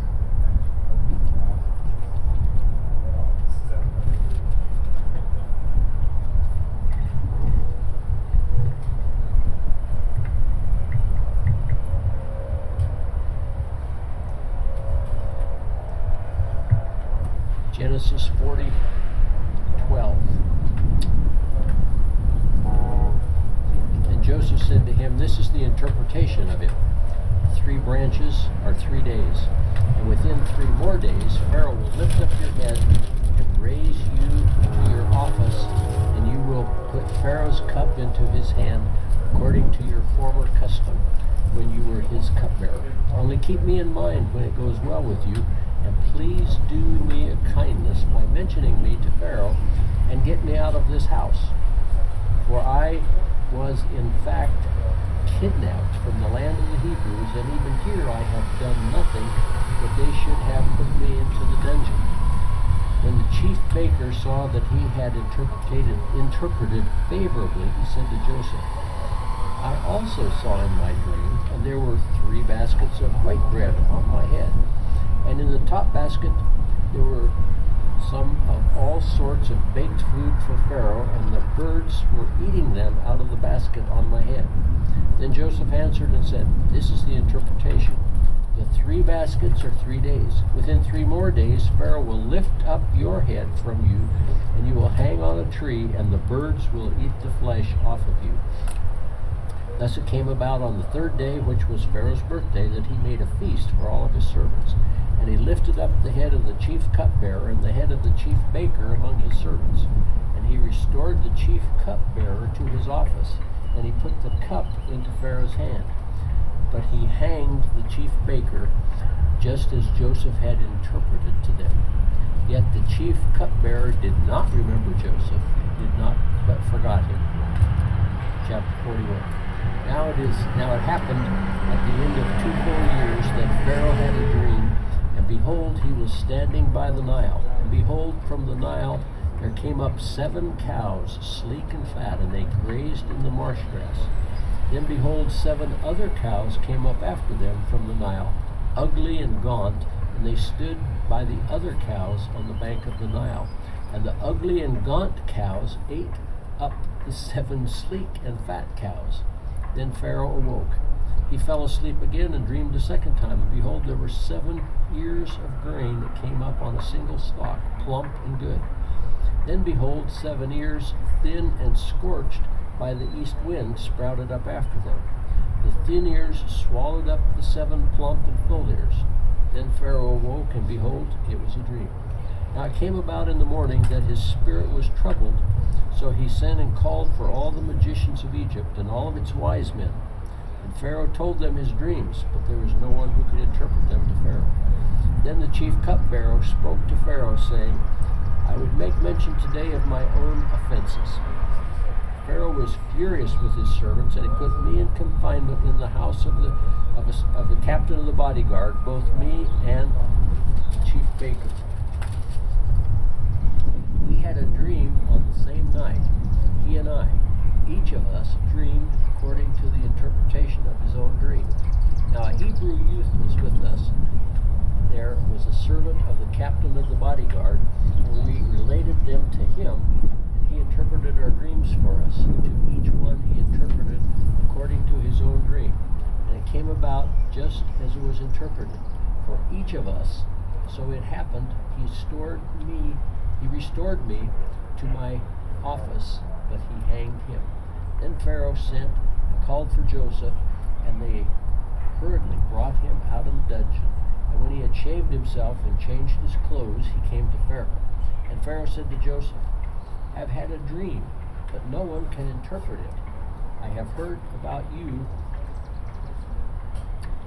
that when you hear a dream, you can interpret it. Joseph then answered Pharaoh, saying, It is not in me. God will give Pharaoh a favorable answer. So Pharaoh spoke to Joseph, In my dream, behold, I was standing by the bank of the Nile, and behold, 7 cows, fat and sleek, came up out of the Nile, and they grazed in the marsh grass.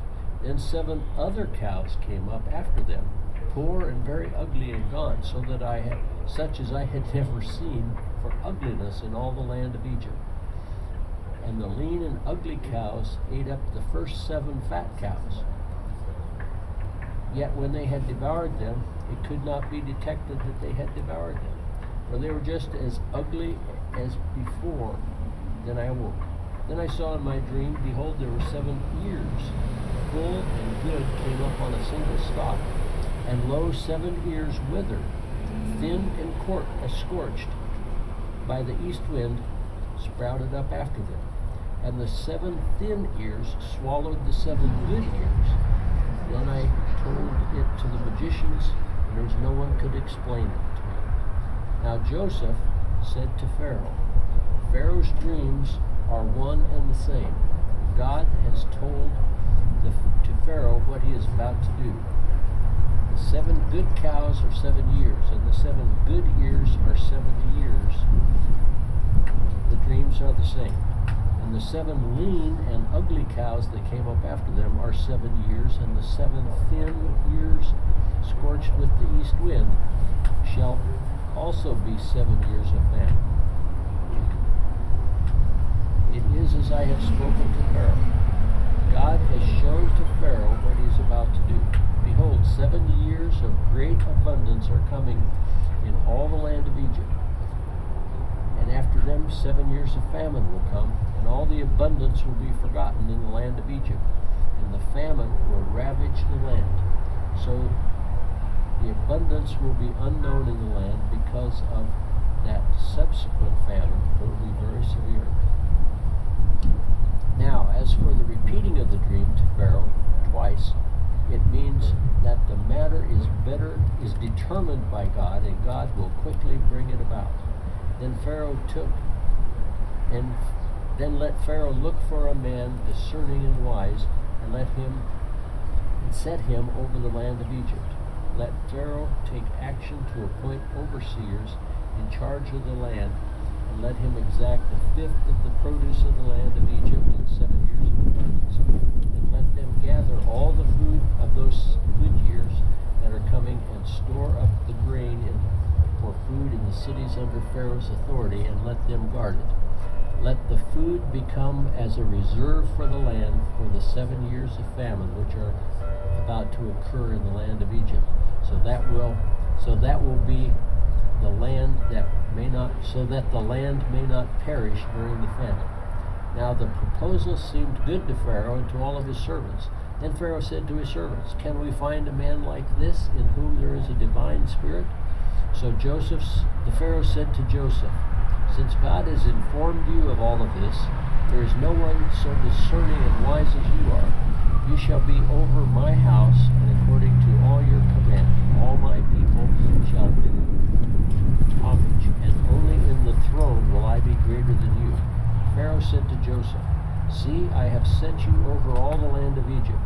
Then Pharaoh took off his signet ring from his hand, and put it on Joseph's hand, and clothed him in garments of fine linen, and put gold necklace around his neck. And he made him ride in his second chariot, and they proclaimed before him, "Bow the knee." And he set him over all the land of Egypt. Moreover, Pharaoh said to Joseph, "Though I am Pharaoh, yet without your permission no one shall raise his hand or foot in the land of Egypt." Then Pharaoh named Joseph Zephaniah, and he gave him Asenath, the daughter of Potiphar, priest of On, as his wife. And Joseph went forth over the land of Egypt. Now Joseph was 30 years old when he stood before Pharaoh, the king of Egypt. And Joseph went out before the presence of Pharaoh, and went out into all the land of Egypt, through all the land of Egypt. During the 7 years of plenty, the land brought forth abundantly. So he gathered all the food of those 7 years which occurred in the land of Egypt, and placed the food in the cities. He placed in every city the food from its own surrounding fields. Thus Joseph stored up grain in great abundance, like the sand of the sea, until he stopped measuring it, for it was beyond measure. Now, before the year of famine came, 2 sons were born to Joseph, whom Asenath, the daughter of Potiphar, the priest of On, bore him. So Joseph named the firstborn Manasseh, "For," he said, "God has made me forget my trouble and all my father's household." He named the second one Ephraim, for he said, "God has made me fruitful in the land of my affliction." Then the 7 years of plenty, which had been in the land of Egypt, came to an end, and the 7 years of famine began to come, just as Joseph had said. Then there was a famine in the land, in all the lands, but in the land of Egypt there was bread. So when the land of Egypt was famished, the people cried out to Pharaoh for bread. And Pharaoh said to the Egyptians, "Go to Joseph. Whatever he says to you, you shall do." So when the famine was spread through all the face of the earth, then Joseph opened all the storehouses and sold to the Egyptians, and the famine was severe in the land of Egypt. And the people of the earth came to Egypt to buy grain from Joseph, because the famine was severe in all the earth. Chapter 42. Then Jacob saw that there was grain in the land, and Jacob said to his sons, "Why are you staring at one another? he said, Behold, I have heard that there is grain in Egypt, so go down, buy some for us from that place, so that we may live and not die. Then the 10 brothers of Joseph went down to buy grain from Egypt. But Jacob did not send Joseph's brother Benjamin with his brothers, for he said, I am afraid some harm may befall him. So the sons of Israel came to buy grain among those who were coming, for the famine was in the land, and it was in the land of Canaan also. Now Joseph was the ruler over the land, and he was the one who sold to all the people of the land. And Joseph's brothers came and bowed down to him with their faces to the ground. And when Joseph saw his brothers, he recognized them, but he disguised himself to them and spoke to them harshly.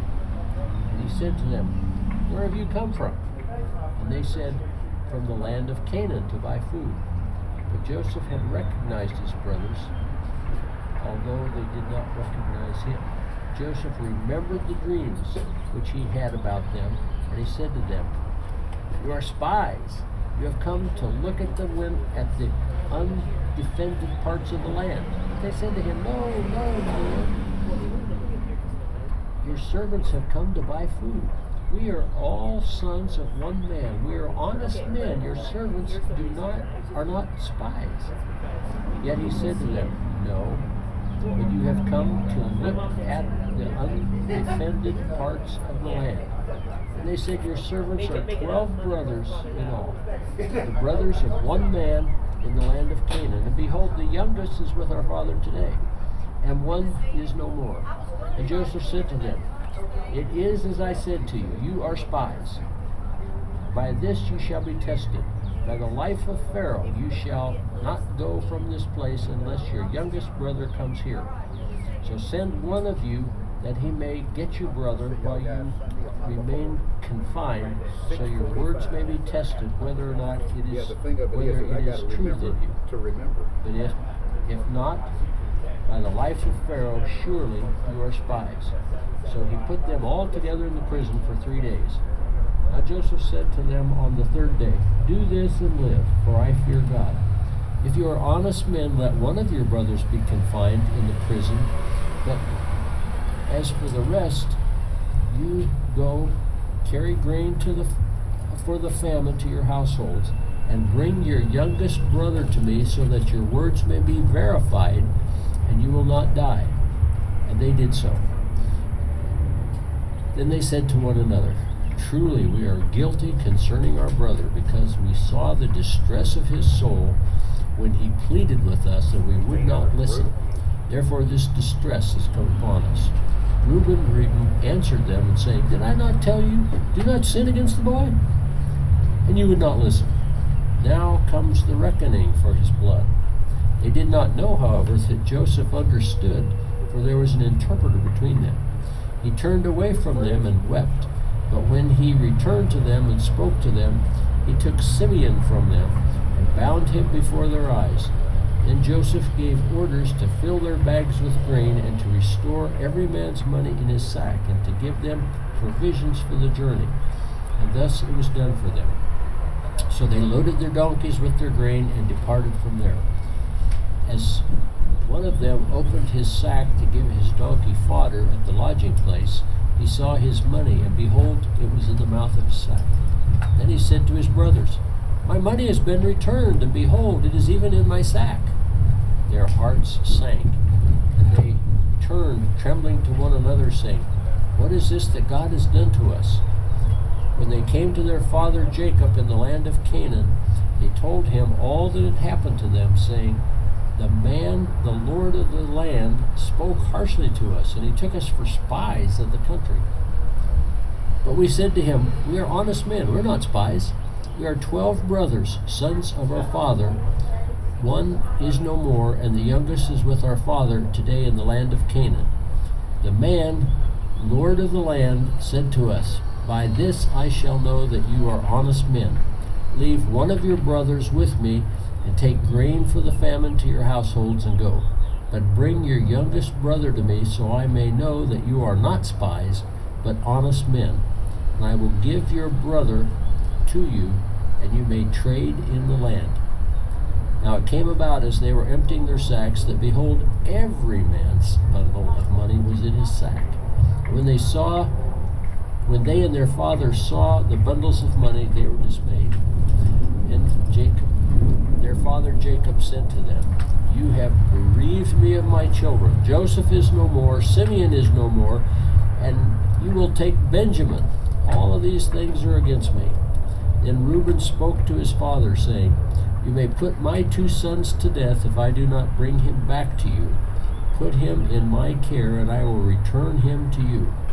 But Jacob said, "My son shall not go down with you, for his brother is dead, and he alone is left. If harm should befall him on the journey you are taking, then you will bring my gray hair down to Sheol in shame, sorrow."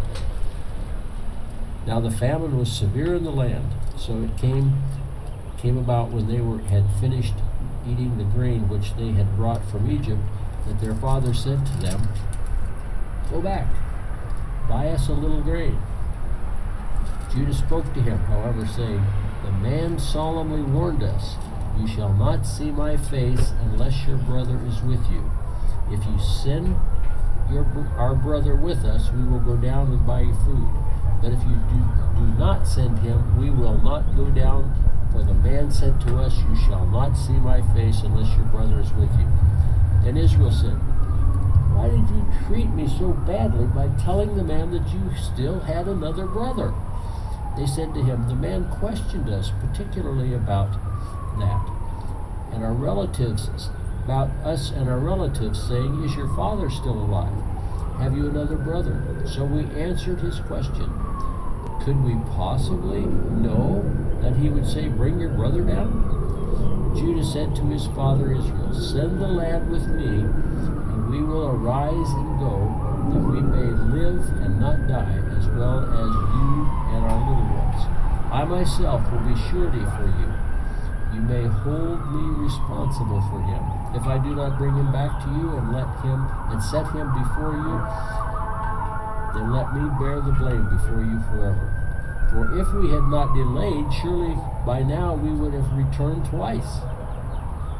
Then his father Israel said to them, "If it must be so, then do this.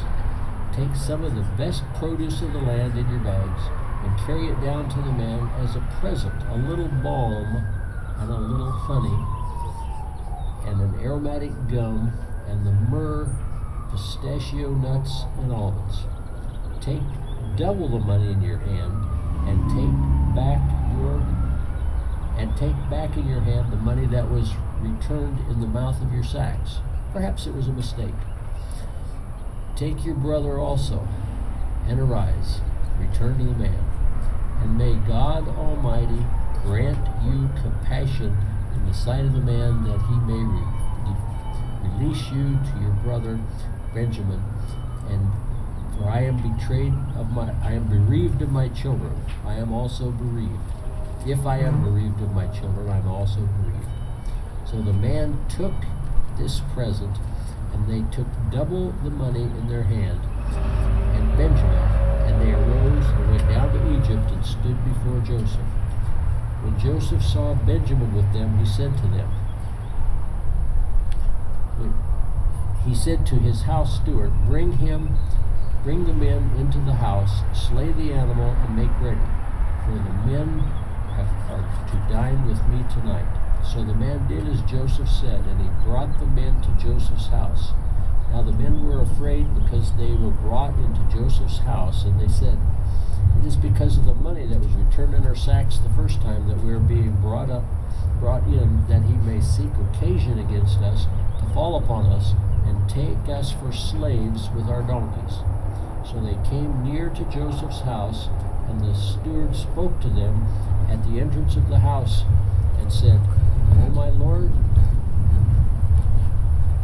we indeed have come the first time to buy food, and it came about when we came to the lodging place, we opened our sacks, and behold, each man's money was in the mouth of his sack, our money in full. So we brought it back in our hand." Verse 22.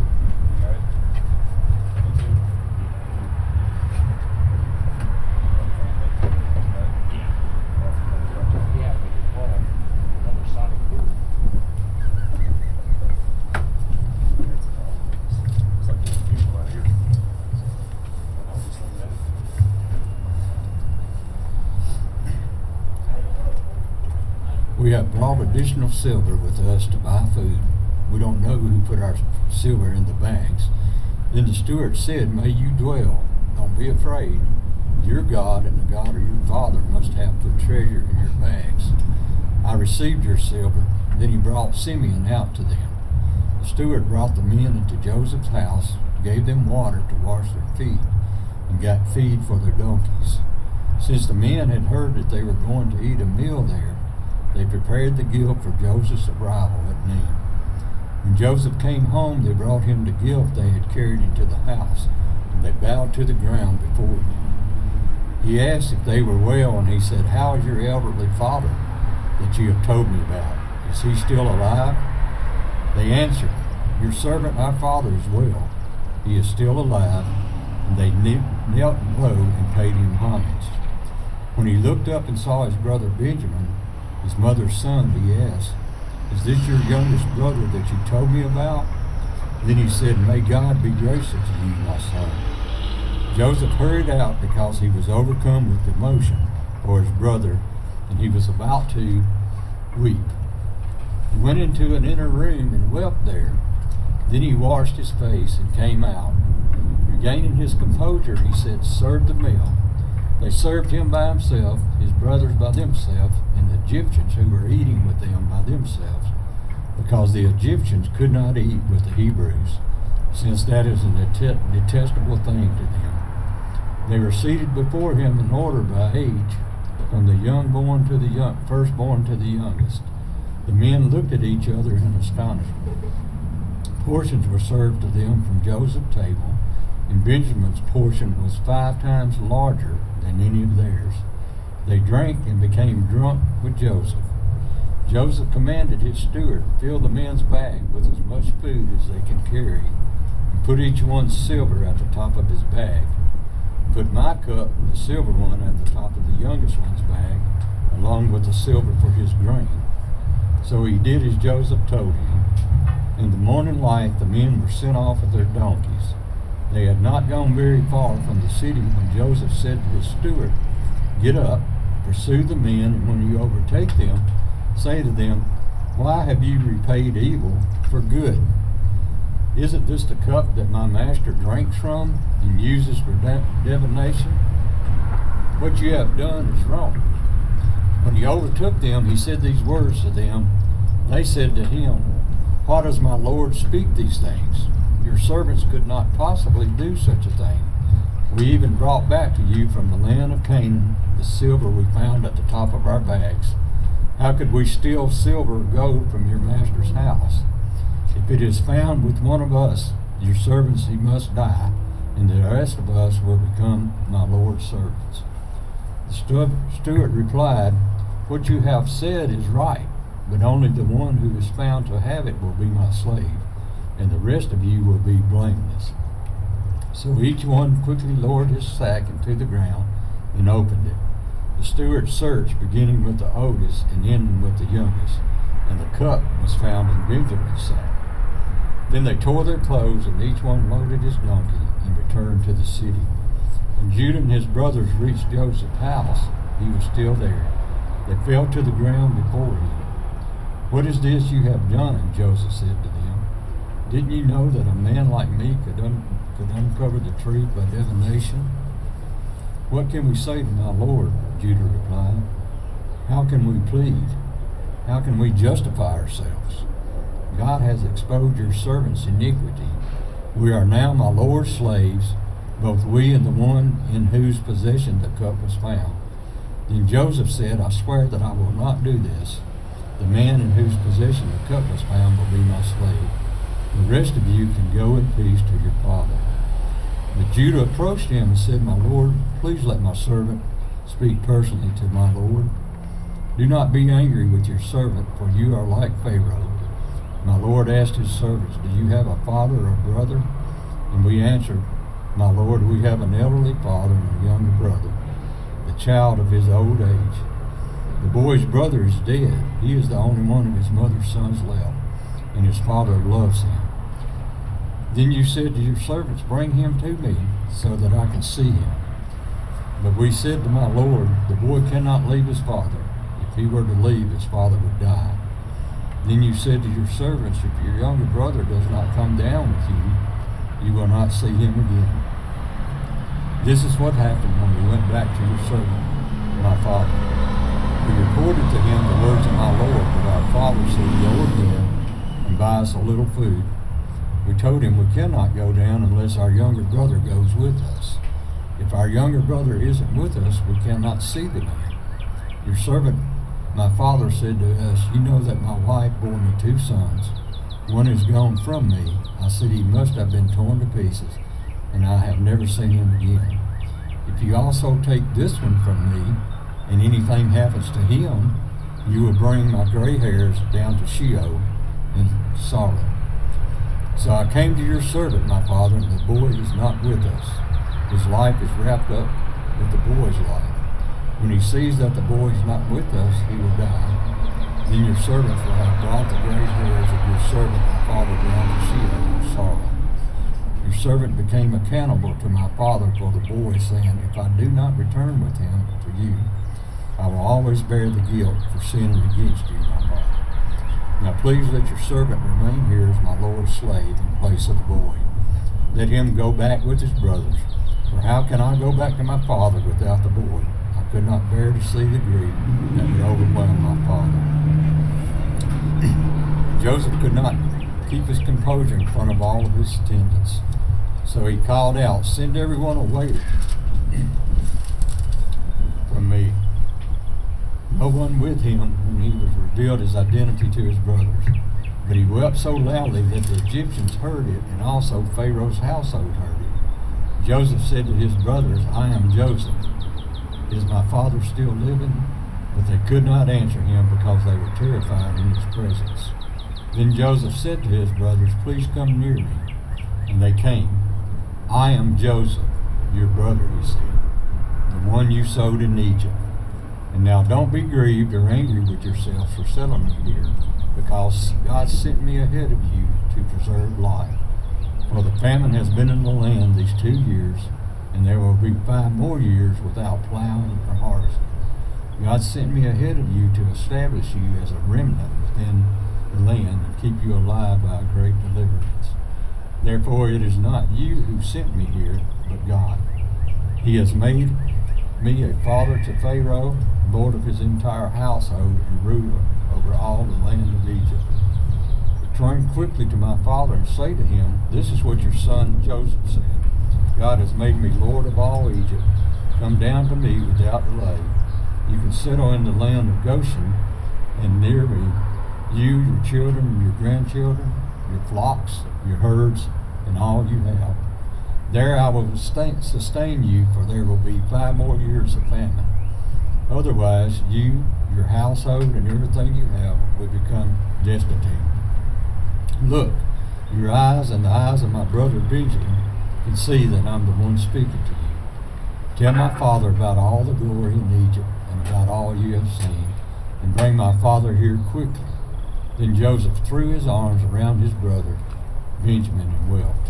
And Benjamin wept on his shoulder. Joseph kissed each of his brothers as he wept, and afterwards his brothers talked with him. When the news reached Pharaoh's palace, Joseph's brothers have come. Pharaoh and his servants were pleased. Pharaoh said to Joseph, tell your brothers, do this. Load your animals and go back to the land of Canaan. Get your father and your father's families and come back to me. And I will give you the best of the land of Egypt, and you can eat from the richness of the land. You are also commanded to tell them, do this. Take wagons from the land of Egypt for your dependents and your wives, and bring your father here. Do not be concerned about your belongings, for the best of the land of Egypt is yours. The sons of Israel did this. Joseph gave them wagons as Pharaoh had commanded, and he gave them provisions for the journey. He gave each of the brothers changes of clothes, but he gave Benjamin 300 pieces of silver and 5 changes of clothes. He sent his father the following 10 donkeys carrying the best products of Egypt, and 10 female donkeys carrying grain, food, and provisions for his father on the journey. So Joseph sent his brothers on the way, As they were leaving, he said to them, "Don't argue on the way." So they went up from Egypt and came to their father Jacob in the land of Canaan. They said, "Joseph is still alive, and he is ruler over all the land of Egypt." Jacob was stunned, for he did not believe them. But when they told him, Jacob, all that Joseph had said to them, when he saw the wagons that Joseph had sent to transport him, the spirit of their father Jacob revived. Then Israel said, "Enough. My son Joseph is still alive. I will go to see him before I die." Israel set out with all that he had and came to Beersheba, and he offered sacrifices to the God of his father Isaac. That night God spoke to Israel in a vision. "Jacob, Jacob," he said. And Jacob replied, "Here I am." God said, "I am God, the God of your father.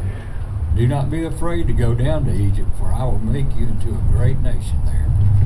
I will go down with you to Egypt, and I will also bring you back. Joseph will close your eyes when you die." Jacob left Beersheba. The sons of Israel took their father, Jacob, in the wagons Pharaoh had sent to carry him, along with their dependents and their wives. They also took their cattle and possessions they had acquired in the land of Canaan. Then Jacob and all his offspring came with him to Egypt, his sons and grandsons, his daughters and granddaughters, indeed all his offspring he brought with him to Egypt. These are the names of the sons of Israel who came to Egypt, Jacob and his sons. Jacob's firstborn, Reuben. Reuben's son, Hanok, Palah, Hezron, Carmi. Simeon's son, Jamiel, Jamin, Ohad, Jashan, Zohar, Shaul, and the son of the Canaanite woman. Levi's sons, Gershon, Kohath, Merari. Judah's sons, Onan, Shelah, Perez, Zerah. But and Onan had died in the land of Canaan. The sons of Perez were Hezron, Hamul. Issachar's sons, Tola, Pubah, Jazub, Shimron. Zebulon's son, Sirid, Elon, and Jaleel. These were Lelah's sons born to Jacob in Padan Aram, as well as his daughter Dinah. The total number of persons, 33. Gad's sons, Zephion, Haggai, Shuni, Esbon, Eri, Erodi, and Areli. Asher's sons, Imnah, Ishva, Ishbai, Beriah, and their sister Sarah. Beriah's sons were Heber and Malchiah. They were the sons of Zilpah, who Laban gave to his daughter Leah, that she bore to Jacob, 16 persons. The sons of Jacob's wife Rachel, Joseph and Benjamin. Manasseh and Ephraim were born to Joseph in the land of Egypt. They were born to him by Ishmael, daughter of Thebra, a priest of On. Benjamin's son Bela, Belchar, Ashbel, Gera, Naaman, Ehi, Rosh, Lupin, and Ard. These were Rachel's sons who were born to Jacob, 14 persons. Dan's son, Husham, Naphtali's sons, Jesiel, Guni, Jeser, Shilem. These were the sons of Bilhah, whom Laban gave to his daughter Rachel. She bore to Jacob 7 persons. The total number of persons belonging to Jacob, his direct descendants, not including the wives of Jacob's sons who came to Egypt, 66. And Joseph's sons who were born to him in Egypt, 2 persons. All of those of Jacob's households who came to Egypt, 70 persons. Now when Jacob had sent Judah ahead to him, to Joseph, to prepare for his arrival at Goshen, when they came to the land of Goshen, Joseph hitched the horses to his chariot and went up to Goshen to meet his father Israel. Joseph presented himself to him, threw his arms around him, and wept for a long time. Then Israel said to Joseph, "I'm ready to die now because I've seen your face and you are still alive." Joseph said to his brothers and to his father's family, I will go up and inform Pharaoh, telling him, my brothers and my father's family who are in the land of Canaan have come to me. The men are shepherds. They also raise livestock. They have brought their flocks and herds and all they have. When Pharaoh addresses you and asks, what is your occupation? You are to say, your servants, both we and our fathers, have raised livestock from our youth unto now. Then will you be allowed to settle in the land of Goshen, since all shepherds are detestable to the Egyptians. So Joseph went and informed Pharaoh, my fathers and my brothers with their flocks and herds and all they own have come from the land of Canaan and are now here in the land of Goshen. He took 5 of his brothers and presented them to Pharaoh. And Pharaoh asked his brothers, what is your occupation? They said to Pharaoh, your servants, both we and our fathers, are shepherds. And they said to Pharaoh, we have come to stay in the land for a while, because there is no grazing land for your servants' sheep, since in the famine the land of Canaan has been so severe. So now please let your servants settle in the land of Goshen. Then Pharaoh said to Joseph, now that your father and brothers have come to you, the land of Egypt is open before you. Settle your fathers and brothers in the best part of the land, so they can live in the land of Goshen. If you know of any capable men among them, put them in charge of my livestock. Joseph then brought in his father Jacob and presented him to Pharaoh. And Jacob blessed Pharaoh. Pharaoh said to Jacob, how many years have you lived? Joseph said to Pharaoh, my pilgrimage has lasted 130 years. My years have been few and hard, and they have not reached the years of my fathers during the pilgrimages. So Jacob blessed Pharaoh and departed from Pharaoh's presence. Then Joseph settled his father and brothers in the land of Egypt and gave them property in the best part of the land of the Ramesses, as Pharaoh had commanded. And Joseph provided his father, his brothers, all his father's family with food for their dependents. I think I was keeping up with you, then I lost you when you get to the end of 36.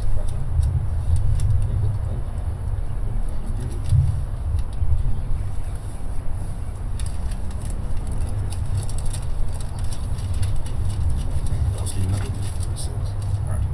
I'll see you tomorrow morning.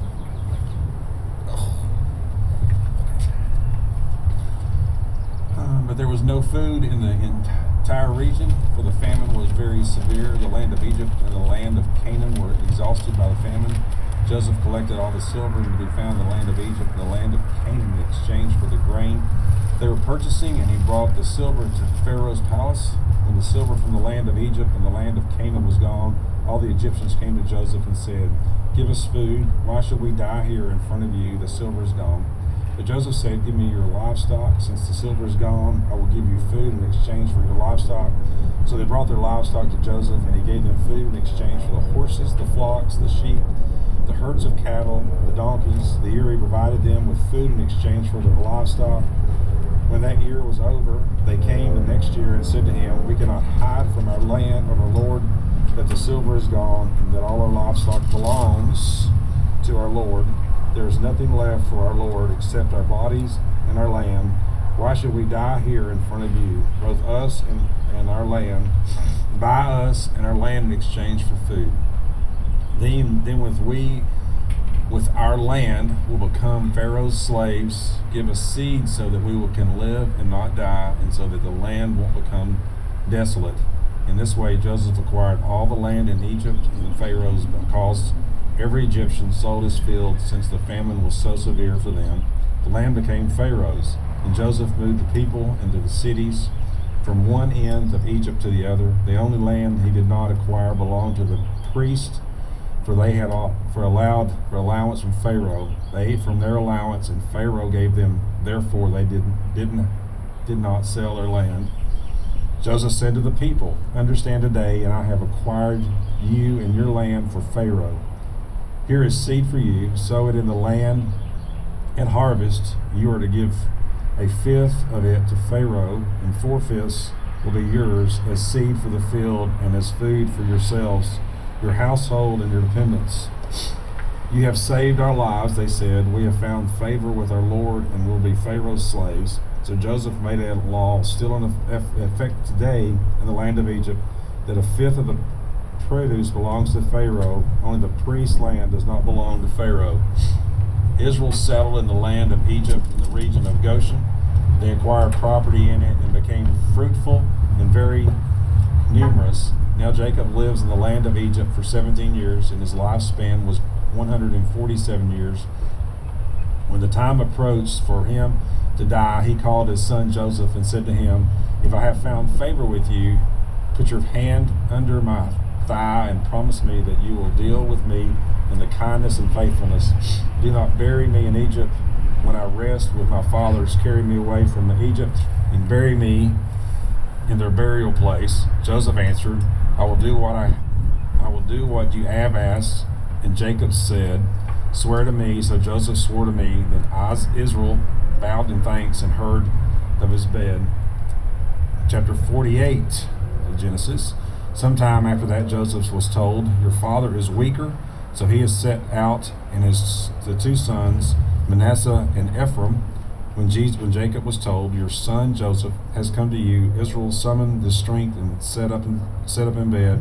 Jacob said to Joseph, "God Almighty appealed to me at Luz in the land of Canaan and blessed me. He said to me, I will make you fruitful and numerous. I will make many nations come from you. I will give you this land as a permanent possession to your future descendants. Your two sons born to you in the land of Egypt before I can do it in Egypt are now mine. Ephraim and Manasseh belong to me just as Reuben and Simeon do. Children born to you after them will be yours and will be recorded under the names of their brothers in the regard of their inheritance. When I was returning from Paddan, to my sorrow, Rachel died along the way, some distance from Egypt and the land of Canaan. I buried her there along the way to Ephraim, that is Bethlehem.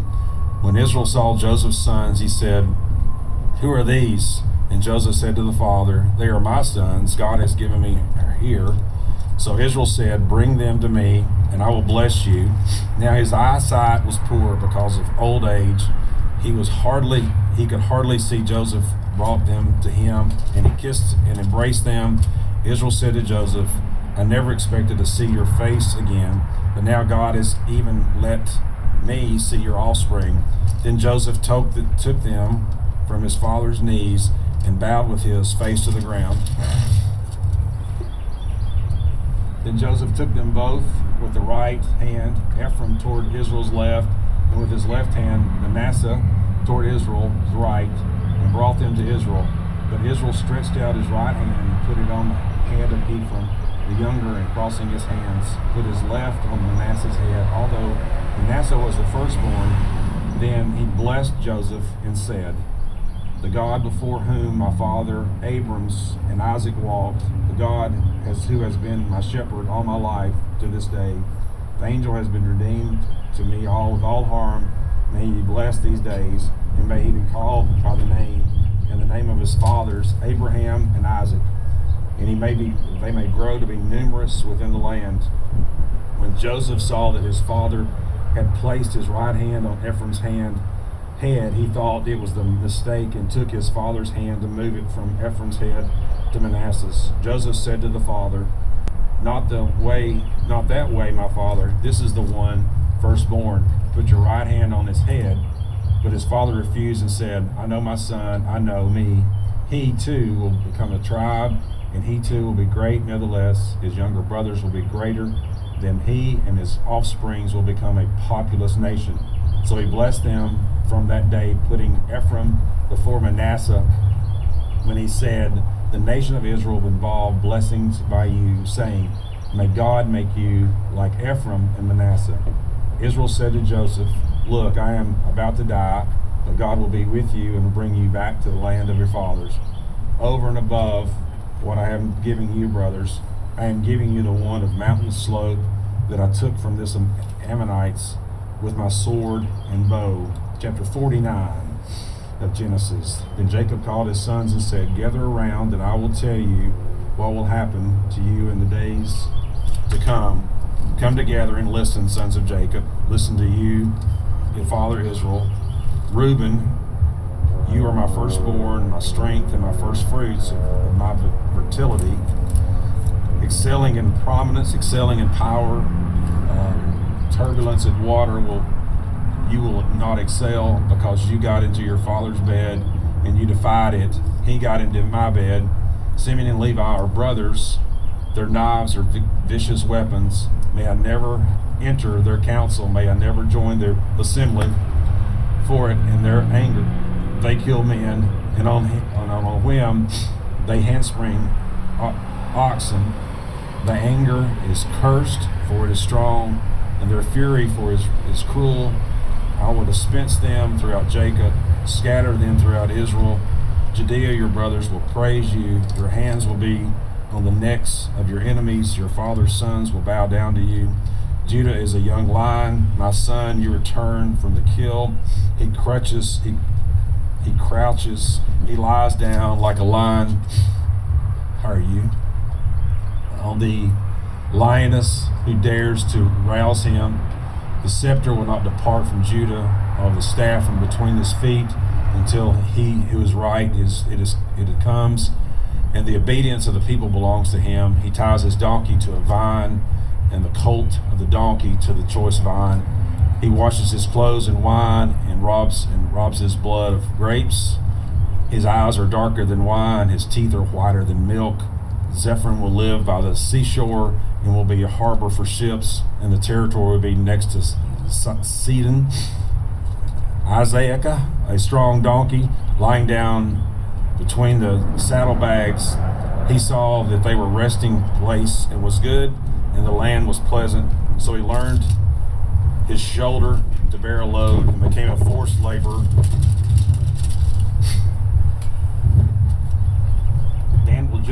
Dan will judge his people as one of the tribes of Israel. Dan will be a snake by the road, a viper beside the path, and the bites of horses' heels, so that the rider falls backwards. I wait for your salvation, Lord. Gad will be attacked by raiders, but he will attack their hills. Asher's foot will be rich, and they will produce royal delicacies. Naphtali is a doe set free that bears beautiful fawns. Joseph is a fruitful vine besides a spring. It branches, climbs over the wall. The archers attacked him, shot at him, and were hostile toward him. Yet the bow remained steady, and the strong arms were made agile by the hands of the mighty one of Jacob, by the name of the shepherd, the rock of Israel. Let the God, your Father, who helps you, and the Almighty, who blesses you with blessings of the heavens alone, above, blessings of the deep that lies below, and blessings of the breast of the womb. The blessings of your father excel, the blessings of my ancestors, and the bounty of the ancient hills. May the rest of the head of Joseph on the brow of the prince of the brothers. Benjamin is a wolf that tears his prey. In the morning he devours the prey. In the evening he divides the plummet. These are the tribes of Israel, 12 of them. And this is their father said to them. He blessed them, and he blessed each one with a suitable blessing. Verse 29, then he commanded them, I am about to be gathered in my people. Bury me and my fathers in the cave of the field of Ephraim and the Hittite. The cave is in the field of Mesolvim near Morah in the land of Canaan. This is the field Abram purchased from the Ephraim and the Hittites in burial property. Abram and his wife Sarah, and they buried there. Isaac and his wife Rebekah are buried there, and I buried Leah there. The field and the cave are in what we purchased from the Hittites. When Jacob had finished giving charges to his sons, he drew his feet into his bed, took his last breath, and was gathered to his people. Chapter 50. Then Joseph, leaning over his father's... It's cooler over there. Yes, man, around the wall. Seriously. It's cool. Then Joseph, leaning over his father's voice, wept and kissed him. He commanded his servants, who were physicians, to embalm his father. So they embalmed Israel. They took 40 days to complete this, for the embalming takes long, and the Egyptian mourned for him 70 days. When the days of mourning were over, Joseph said to Pharaoh's household, "If I have found favor with you, please tell Pharaoh that my father made me take my oath, saying, I am about to die. You must bury me there in the tomb that I made for myself in the land of Canaan. Now let me go and bury my father, then I will return." So Pharaoh said, "Go and bury your father in keeping with your oath." Then Joseph went to bury his father, and all of Pharaoh's servants, the elders of the household, and all the elders of the land of Egypt went with him, along with all Joseph's family and his brothers and his father's family. Only their dependents, their flocks and their herds were left in the land of Goshen. Horses and chariots went up and with him in a very impressive procession. When they reached the threatening floor of Atab, which is across Jordan, they lamented and wept loudly, and Joseph mourned 7 days for his father. When the Canaanites, inhabitants of the land, saw the mourning at the threshold floor of Atad, they said, "This is the solemn mourning on the part of Egyptians." Therefore, the place is named Adel Mizan. It is across from Jordan. So Jacob's sons did for him what they had commanded them. They carried him to the land of Canaan, buried him in the cave at Mesophilia, and then the field next to Manar, which Abram had purchased, and burial property from the Ephraim the Hittite. After Joseph buried his father, he returned to Egypt with his brothers and all he had gone with him to bury his father. When Joseph's brothers saw that their father was dead, they said to one another, "If Joseph is holding a grudge against all, he will certainly repay us with all the sufferings we caused him." So they sent a message to Joseph before he died, when fathers gave a command. "Say this to Joseph, please forgive your brother's transgressions and your son his suffering they caused you. Therefore, please forgive the transgressions of the servants of God your father." Joseph message came to him. His brothers also came to him and bowed down before him and said, "We are your slaves." But Joseph said to them, "Don't be afraid. Am I in the place of God? You planned evil against me. God planned it for good to bring about the present results, the survival of many people. Therefore, don't be afraid. I will take care of you and your children." And he comforted them and spoke kindly to them. Verse 22 said, Joseph and his father's family reminded in Egypt. Joseph lived till 110 years. He saw Ephraim's sons to the third generation of the sons of Manasseh's sons. Mersa were recognized by Joseph. Joseph said to the brothers, "I am about to die, but God will certainly come to use aid and bring you up with the land to the land he swore to give to Abraham, Isaac, and Jacob." So Joseph made the sons of Isaac to take an oath. "When God came up to your aid, you are to carry your bones up from here." Joseph died on the age of 110. They embalmed him and placed him in the coffin in Egypt. All right. That gets us through Genesis. She's ready to start in Exodus, isn't she? Yes, that is correct. How are you? I know you. How are you? I didn't realize who you were. It's so It's good to see you. Oh, thank you so much for doing that. You tell Josh I said hey, okay? I will. You know, it's interesting. You reading through those blessings. I thought those don't really sound like much blessings to me. You know. Hey, thank you again. Yes, sir. I'm gonna walk inside real quick. All right. I did not dress properly.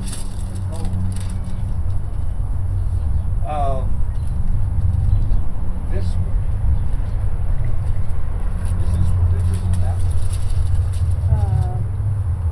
Oh, it's about the same, and I got my little readers. So Okay, very thank good. you so much. Exodus chapter 1. First, let's pray. Dear Lord, whomever hears these words, let it sink into their heart and their spirit, and they will come to know you better. In Jesus' name, amen.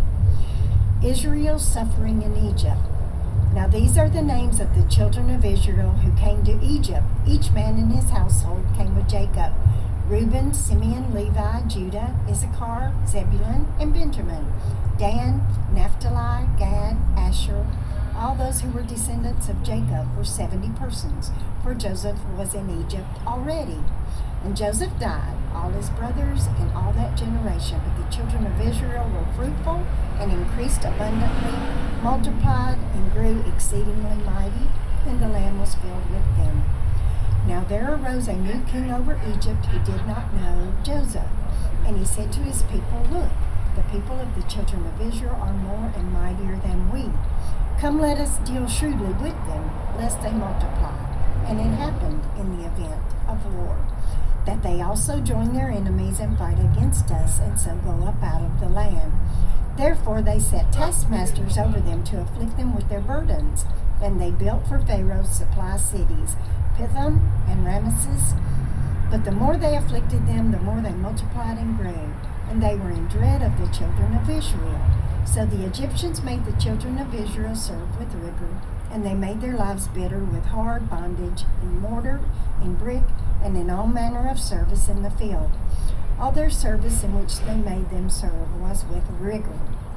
Then the king of Egypt spoke to the Hebrew midwives, of whom the name was one of Shiphrah, and the name of the other Puah. And he said, When you do the duties of a midwife for the Hebrew women, and see them on the birth stools, if it is a son, then you shall kill him. But if it is a daughter, then she shall live. But the midwives feared God, and did not do as the king of Egypt commanded them, but saved the male children alive. So the king of Egypt called for the midwives, and said to them, Why have you done this thing, and saved the male children alive? And the midwives said to Pharaoh, Because the Hebrew women are not like the Egyptian women, for they are lively and give birth before midwives come to them. Therefore God dealt well with all the midwives, and the people multiplied and grew very mightily. And so it was, because the midwives feared God, that he provided households for them. So Pharaoh commanded all his people, saying, Every son who is born you shall cast into the river, and every daughter you shall save alive. Chapter 2, Moses is born. And a man of the house of Levi went and took as a wife a daughter of Levi. So the woman conceived and bore a son. And when she saw that he was a beautiful child, she hid him 3 months. But when she could no longer hide him, she took an ark of bulrushes for him, daubed it with asphalt and pitch, put the child in it, and laid it in the reeds by the river's bank. And his sister stood afar off to know what would be done to him.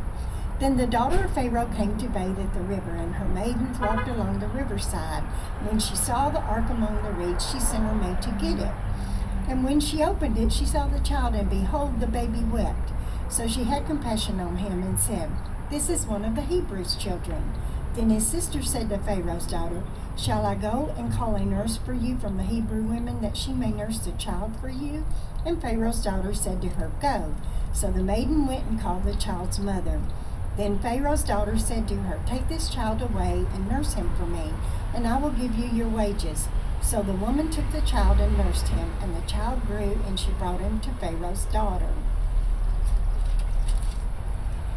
Became her son, so she called his name Moses, saying, Because I drew him out of the water. Moses flees to Midian. Now it came to pass in those days, when Moses was grown, that he went out of his brethren and looked at their burdens. And he saw an Egyptian beating a Hebrew, one of his brethren. So he looked this way and that way, and when he saw no one, he killed the Egyptian and hid him in the sand. And when he went out the second day, behold, 2 Hebrew men were fighting. The one who did wrong, Why are you striking your companion? Then he said, Who made you a prince and a judge over us? Do you intend to kill me as you killed the Egyptian? So Moses feared and said, Surely this thing is known. When Pharaoh heard of this matter, he sought to kill Moses, but Moses fled from the face of Pharaoh and dwelt in the land of Midian. And he sat down by a well. Now the priest of Midian had 7 daughters, and they came to draw water and filled the troughs to water their father's flock. And the shepherds came and drove them away. But Moses stood up and helped them and watered their flock. When they came to Reuel, their father, How is it that you have come so soon today? And they said, An Egyptian delivered us from the hand of shepherds, and he also drew enough water for us and watered the flock. So he said to his daughters, And where is he? Why is it that you have left the man? Call him that he may eat bread. Then Moses was content to live with the man, and he gave Zipporah his daughter to Moses, and she bore him a son, and he called his name Gershom. For he said, I have been a stranger in the foreign land. Now it happened in the process of time that the king of Egypt died. Then the children of Israel groaned because of the bondage, and they cried out, and their cry came up to God because of this bondage. So God heard their groaning, and God remembered his covenant with Abraham and Isaac. And with Jacob and God looked upon the children of Israel, and God acknowledged them. Chapter 3, Moses at the burning bush. Now Moses was tending the flock of Jethro, his father-in-law, the priest of Midian, and he led the flock to the back of the desert and came to Horeb, the mountain of God. And the angel of the Lord appeared to him in a flame of fire from the midst of a bush. So he looked, and behold, the bush was burning with fire, but the bush was not consumed. Then Moses said, I will now turn aside to see this great sight, why the bush does not burn. So when the Lord saw that he turned aside to look, God called to him from the midst of the bush and said, Moses, Moses. And he said, Here I am. Then he said, Do not draw near this place. Take your sandals off your feet, for the place you are standing is holy ground. Moreover, he said, I am the God of your father, the God of Abraham, the God of Isaac, and the God of Jacob. And Moses hid his face, for he was afraid to look upon God. And the Lord said, I have surely seen the oppression of my people who are in Egypt, and have heard their cry because of their taskmasters, for I know their sorrows. So I have come down to deliver them out of the hand of the Egyptians, and to bring them up from that land to a good and large land, to a land flowing with milk and honey, to the place of the Canaanites, and the Hittites, and the Amorites, and the Perizzites, and the Hivites, and the Jebusites. Now therefore, behold, the cry of the children of Israel has come to me, and I have also seen the oppression with which the Egyptians oppressed them.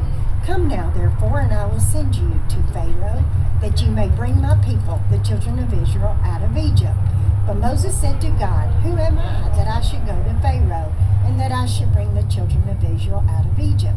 So he said, I will certainly be with you, and this shall be a sign to you that I have sent you, when you have brought the people out of Egypt, and shall serve God on this mountain. Then Moses said to God, Indeed, when I come to the children of Israel and say to them, The God of your fathers has sent me to you, and they say to me, What is his name? What shall I say to them? And God said to Moses, I am who I am. And he said, Thus you shall say to the children of Israel, I am has sent me to you. Moreover, God said to Moses, Thus you say to the children of Israel, The Lord of God your fathers, the God of Abraham, the God of Isaac, and the God of Jacob, has sent me to you. This is my name forever, and this is my memorial to all generations. Go and gather the elders of Israel together, and say to them, The Lord God of your fathers, the God of Abraham, of Isaac, and of Jacob, appeared to me, saying, I have surely visited you and seen what is done to you in Egypt. And I have said, I will bring you up out of the affliction of Egypt to the land of the Canaanites, and the Hittites, and the Amorites, and the Perizzites, and the Hivites, and the Jebusites, to a land flowing with milk and honey. Then they will heed your voice, and you shall come, you and the elders of Israel, to the king of Egypt. And you shall say to him, The Lord God of the Hebrews has met with us, and now, please let us go 3 days' journey into the wilderness, that we may sacrifice to the Lord our God. But I am sure that the king of Egypt will not let you go, no, not even by a mighty hand. So I will stretch out my hand and strike Egypt with all my wonders, which I will do in its midst. And after that he will let you go, and I will give this people favor in sight of the Egyptians. And it shall be, when you go, that you shall not go empty-handed, but every woman shall ask of her neighbor, namely, of her who dwells near her house, articles of silver, articles of gold, and clothing, and you shall put them on your sons and on your daughters, so you shall plunder the Egyptians. Chapter 4, Miraculous Signs for Pharaoh. Then Moses answered and said, But suppose they will not believe me or listen to my voice. Suppose they say, The Lord has not appeared to you. So the Lord said to him, What is that in your hand? He said, A rod. And he said, cast it on the ground. So he cast it on the ground, and it became a serpent. And Moses fled from it. Then the Lord said to Moses, reach out your hand and take it by the tail. And he reached out his hand and caught it, and it became a rod in his hand, that they may believe in the Lord God of their fathers, the God of Abraham, the God of Isaac, and the God of Jacob, has appeared to you. Furthermore, the Lord said to him, now put your hand in your bosom. And he put his hand in his bosom, and when he took it out, behold, his hand was leprous like snow. And he said, put your hand in your bosom again. So he put his hand in his bosom again, and drew it out of his bosom, and behold, it was restored like his other flesh. Then it will be, if they do not believe you, nor heed the message of the first sign, that they may believe the message of the latter sign. And it shall be, if they do not believe, even from the river, even these two signs, or listen to your voice, that you shall take water from the river, and pour it on the dry land. The water with which you take from the river will become blood on the dry land.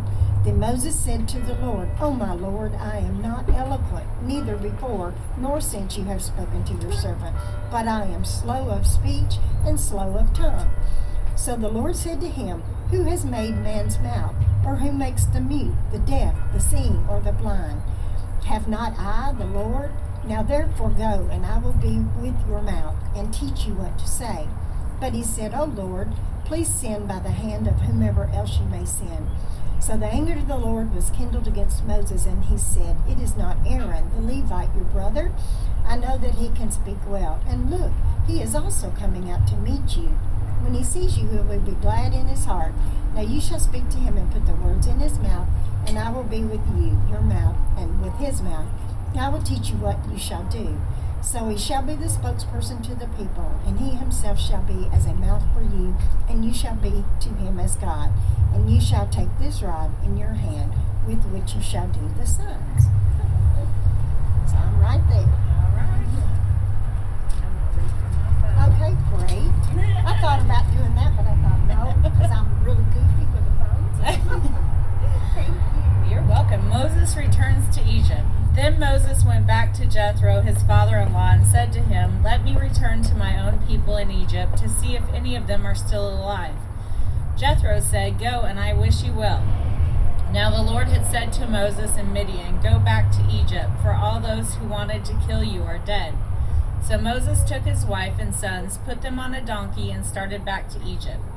He took the staff and of God in his hand. The Lord said to Moses, when you return to Egypt, see that you perform before Pharaoh all the wonders I have given you, the power to do. But I will harden his heart so that he will not let the people go. Then say to Pharaoh, this is what the Lord says, Israel is my firstborn son, and I told you, let my son go, so he may worship me. But you refused to let him go, so I will kill your firstborn son. At a lodging place on the way, the Lord met Moses and was about to kill him, but Zipporah took a flint knife, cut off her son's foreskin, and touched Moses' feet with it. Surely you are a bridegroom of blood to me, she said, so the Lord let him alone. At that time she said, bridegroom of blood, referring to circumcision. The Lord said to Aaron, go into the wilderness to meet Moses. So he met Moses at the mountain of God and kissed him. Then Moses told Aaron everything the Lord had sent to him to say, and also about all the signs he had commanded him to perform. Moses and Aaron brought together all the elders of the Israelites, and Aaron told them everything the Lord had said to Moses. He also performed the signs before the people, and they believed. And when they heard the Lord was concerned about them and had seen their misery, they bowed down and worshipped. Exodus 5, bricks without straw. After Moses and Aaron went to Pharaoh and said, this is what the Lord of the God of Israel says, let my people go, so that they may hold a festival to me in the wilderness. Pharaoh said, who is the Lord that I should obey him and let Israel go? I do not know the Lord, and I will not let Israel go.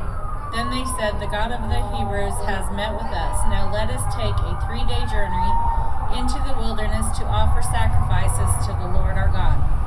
Or he may strike us with plagues or with the sword. But the king of Egypt said, Moses and Aaron, why are you taking the people away from their labor? Get back to your work. Then Pharaoh said, "Look at the people of the land are now numerous, and you are stopping them from working." That same day, Pharaoh gave this order to the slave drivers and overseers in charge of the people. "You are no longer to supply the people with straw for making bricks. Let them go and gather their own straw, but require them to make the same number of bricks as before. Don't reduce the quota. They are lazy. That is why they are crying out, 'Let us go and sacrifice to our God.' Make the work harder for the people so that they keep working and pay no attention to lies." Then the slave drivers and the overseers went out and said to the people, "This is what Pharaoh says, I will not give you any more straw. Go and get your own straw wherever you can find it, but your work will not be reduced at all." So the people scattered all over Egypt to gather stubble to use for straw. The slave drivers kept pressing them, saying, "Complete the work required of you for each day, just as when you had straw." And Pharaoh's slave drivers beat the Israelite overseers that they had appointed, demanding, "Why haven't you met your quota of bricks yesterday or today as before?" Then the Israelite overseers went and appealed to Pharaoh. "Why have you treated your servants this way? Your servants are given no straw, yet we are told, 'Make bricks.' Your servants are being beaten, but the fault is with your own people." Pharaoh said, "Lazy, that's what you are, lazy. That is why you keep saying, 'Let us go and sacrifice to the Lord.' Now get to work, and you will not be given any straw, yet you must produce your full quota of bricks." The Israelite overseers realized they were in trouble when they were told, "You are not to reduce the number of bricks required of you for each day." When they left Pharaoh, they found Moses and Aaron waiting to meet them, and they said, "May the Lord look on you and judge you. You have made us obnoxious to Pharaoh and his officials and have put a sword in their hand to kill us." God promises deliverance. Moses returned to the Lord and said, "Why, Lord, why have you brought trouble on the people? Is this why you sent me? Ever since I went to Pharaoh to speak in your name, he has brought trouble on this people, and you have not rescued your people at all." Exodus 6. Then the Lord said to Moses, "Now you will see what I will do to Pharaoh. Because of my mighty hand, he will let them go. Because of my mighty hand, he will drive them out of his country." God also said to Moses, "I am the Lord. I appeared to Abraham, to Isaac, and to Jacob, and to God Almighty.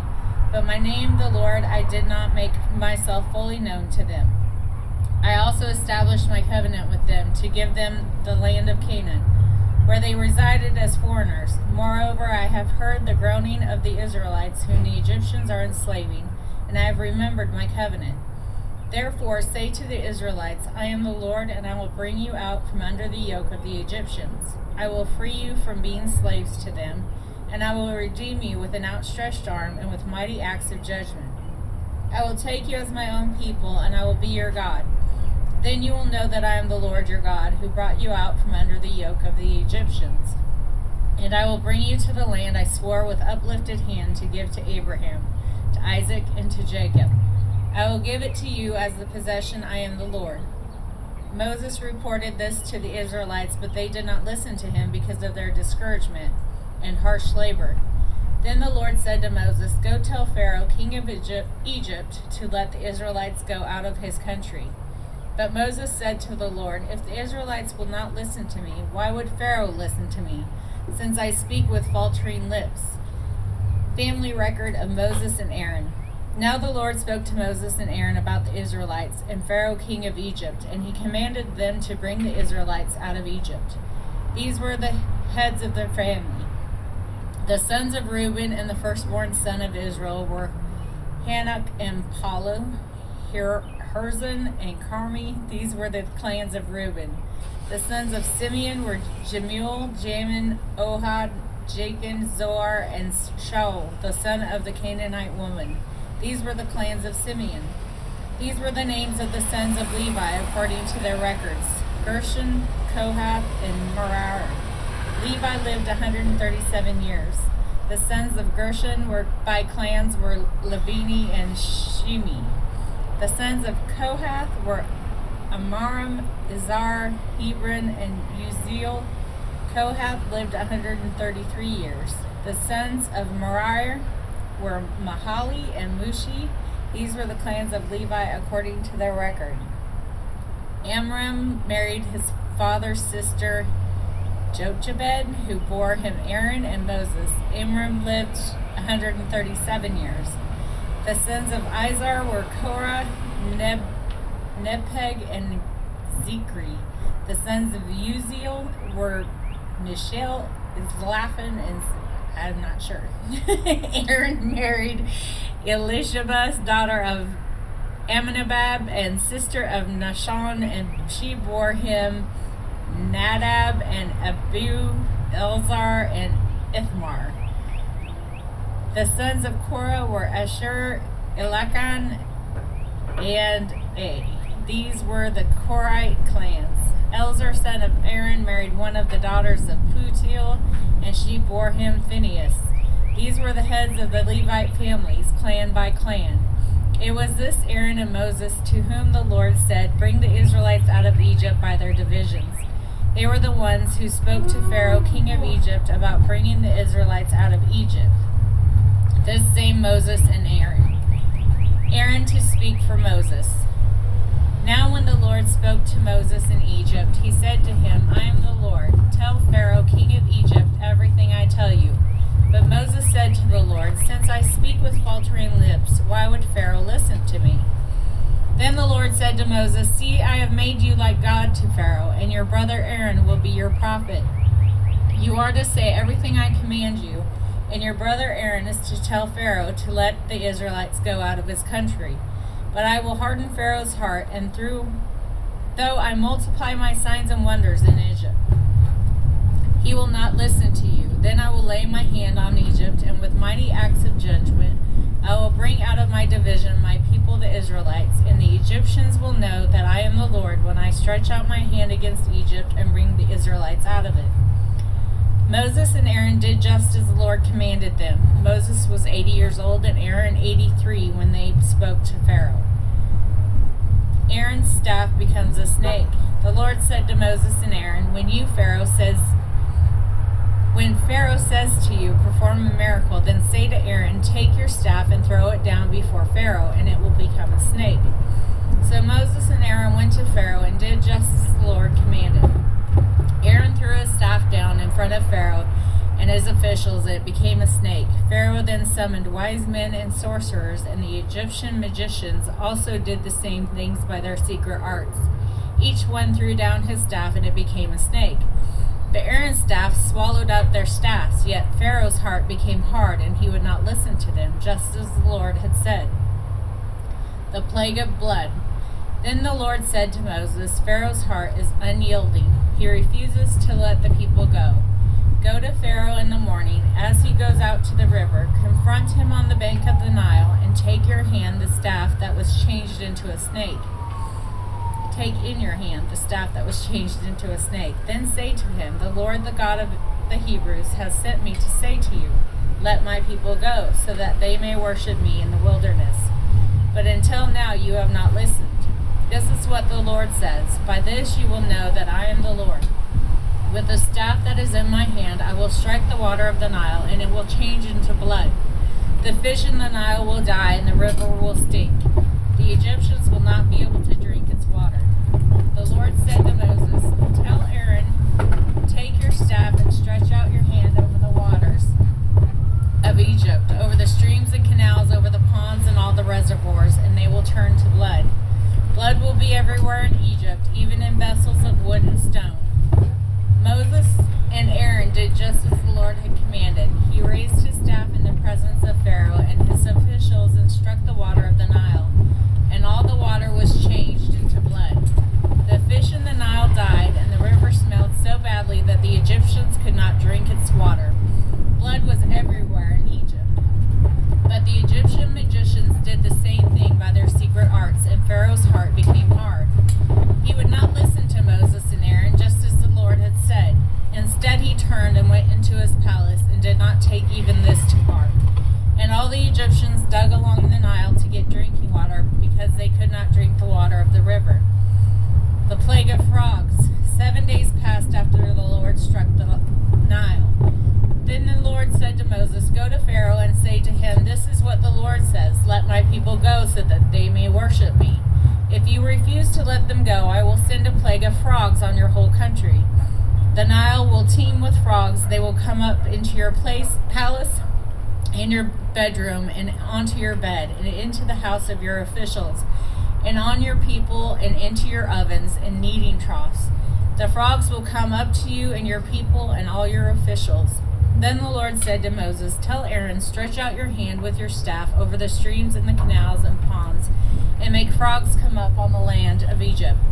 So Aaron stretched out his hand over the waters of Egypt, and the frogs came up and covered the land, but the magicians did the same things by their secret arts. They also made frogs come up on the land of Egypt. Pharaoh summoned Moses and Aaron and said, "Pray to the Lord, take the frogs away from me and my people. I will let your people go to offer sacrifices to the Lord." Moses said to Pharaoh, "I leave to you the honor of setting the time for me to pray for you and your officials and your people, that you and your houses may be rid of the frogs except for those that remain in the Nile." Tomorrow Pharaoh said. Moses replied, "It will be as you say, so that you may know that there is no one like the Lord our God. The frogs will leave you and your houses, your officials and your people. They will remain only in the Nile." After Moses and Aaron left Pharaoh, Moses cried out to the Lord about the frog that had been brought on Pharaoh, and the Lord did what Moses asked. The frogs died in the houses, in the courtyards, and in the fields. They were piled into heaps, and the land reeked of them. But when Pharaoh saw that there was relief, he hardened his heart and would not listen to Moses and Aaron, just as the Lord had said. The plague of gnats. Then the Lord said to Moses, "Tell Aaron, stretch out your staff and strike the dust of the ground, and throughout the land of Egypt the dust will become gnats." They did this, and when Aaron stretched out his hand with the staff and struck the dust of the ground, gnats came on people and animals. All the dust throughout the land of Egypt became gnats, but when the magicians tried to produce gnats by their secret arts, they could not. Since the gnats were on the people and animals everywhere, the magicians said to Pharaoh, "This is the finger of God." But Pharaoh's heart was hard, and he would not listen, just as the Lord had said. The plague of flies. Then the Lord said to Moses, "Get up early in the morning and confront Pharaoh as he goes to the river, and say to him, 'This is what the Lord says, let my people go so that they may worship me. If you do not let my people go, I will send swarms of flies on you and your officials, on your people, and into your houses. The houses of the Egyptians will be full of flies, even the ground will be covered with them. But on that day I will deal differently with the land of Goshen, where my people live. No swarms of flies will be there, so that you will know that I, the Lord, am in this land. I will make a distinction between my people and your people. This sign will occur tomorrow." And the Lord did this. Dense swarms of flies poured into Pharaoh's palace and into the house of the officials throughout Egypt. The land was ruined by the flies. Then Pharaoh summoned Moses and Aaron and said, "Go sacrifice to your God here in the land." But Moses said, "That would not be right. The sacrifice we offer to the Lord our God would be detestable to the Egyptians. And if we offer sacrifices that are detestable in their eyes, they will not stone us. Will they not stone us? We must take a 3-day journey into the wilderness to offer sacrifices to the Lord our God as he commands us." Pharaoh said, "I will let you go to offer sacrifices to the Lord your God in the wilderness, but you must not go very far. Now pray for me." Moses answered, "As soon as I leave you, I will pray to the Lord, and tomorrow the flies will leave Pharaoh and his officials and his people. Only let Pharaoh be sure that he does not act deceitfully again by not letting the people go to offer sacrifices to the Lord." Then Moses left Pharaoh and prayed to the Lord, and the Lord did what Moses asked. The flies left Pharaoh and his officials and his people. Not a fly remained, but this time also Pharaoh hardened his heart and would not let the people go. The plague on livestock. Then the Lord said to Moses, "Go to Pharaoh and say to him, 'This is what the Lord of the God of the Hebrews says. Let my people go so that they may worship me. If you refuse to let them go and continue to hold them back, the hand of the Lord will bring a terrible plague on your livestock in the field. on your horses, donkeys, and camels, and on your cattle, sheep, and goats. But the Lord will make a distinction between the livestock of Israel and that of Egypt, so that no animal belonging to the Israelites will die. The Lord set a time and said, "Tomorrow the Lord will do this in the land." And the next day the Lord did it. All the livestock of the Egyptians died, but not one animal belonging to the Israelites died. Pharaoh investigated and found that not even one of the animals of the Israelites had died, yet his heart was unyielding, and he would not let the people go. The plague of boils. Then the Lord said to Moses and Aaron, "Take handfuls of soot from a furnace and have Moses toss it into the air in the presence of Aaron. It will become fine dust over the whole land of Egypt, and festering boils will break out on people and animals throughout the land." So they took soot from the furnace and stood before Pharaoh. Moses tossed it into the air, and festering boils broke out on people and animals. The magicians could not stand before Moses because of the boils that were on them and all the Egyptians. But the Lord hardened Pharaoh's heart, and he would not listen to Moses and Aaron, just as the Lord had said to Moses. The plague of hail. Then the Lord said to Moses, "Get up early in the morning, confront Pharaoh, and say to him, 'This is what the Lord, the God of the Hebrews, says. Let my people go so that they may worship me. Or this time I will send a full force of my plagues against you and against your officials and your people, so that you may know that there is no one like me in all the earth. For by now I could have stretched out my hand and struck you and your people with a plague that would have wiped you off the earth. But I have raised you up from this very purpose, and I might show you my power, and that my name might be proclaimed in all the earth. You still set yourself against my people and will not let them go. Therefore, at this time tomorrow I will send the worst hailstorm that has ever fallen on Egypt, from the day it was founded till now. Give an order now to bring your livestock and everything you have in the field to a place of shelter, because the hail will fall on every person and animal that has not been brought in and is still out in the field, and they will die." Those officials of Pharaoh who feared the word of the Lord hurried to bring their slaves and their livestock inside. But those who ignored the word of the Lord left their slaves and livestock in the field. Then the Lord said to Moses, "Stretch out your hand towards the sky so that hail will fall all over Egypt, on people and animals, and on everything growing in the fields of Egypt." When Moses stretched out his staff towards the sky, the Lord sent thunder and hail, and lightning flashed down to the ground. So the Lord rained hail on the land of Egypt. Hail fell and lightning flashed back and forth. It was the worst storm in all the land of Egypt since they had become a nation. Throughout Egypt, hail struck everything in the fields, both people and animals. It beat down everything growing in the fields and stripped every tree.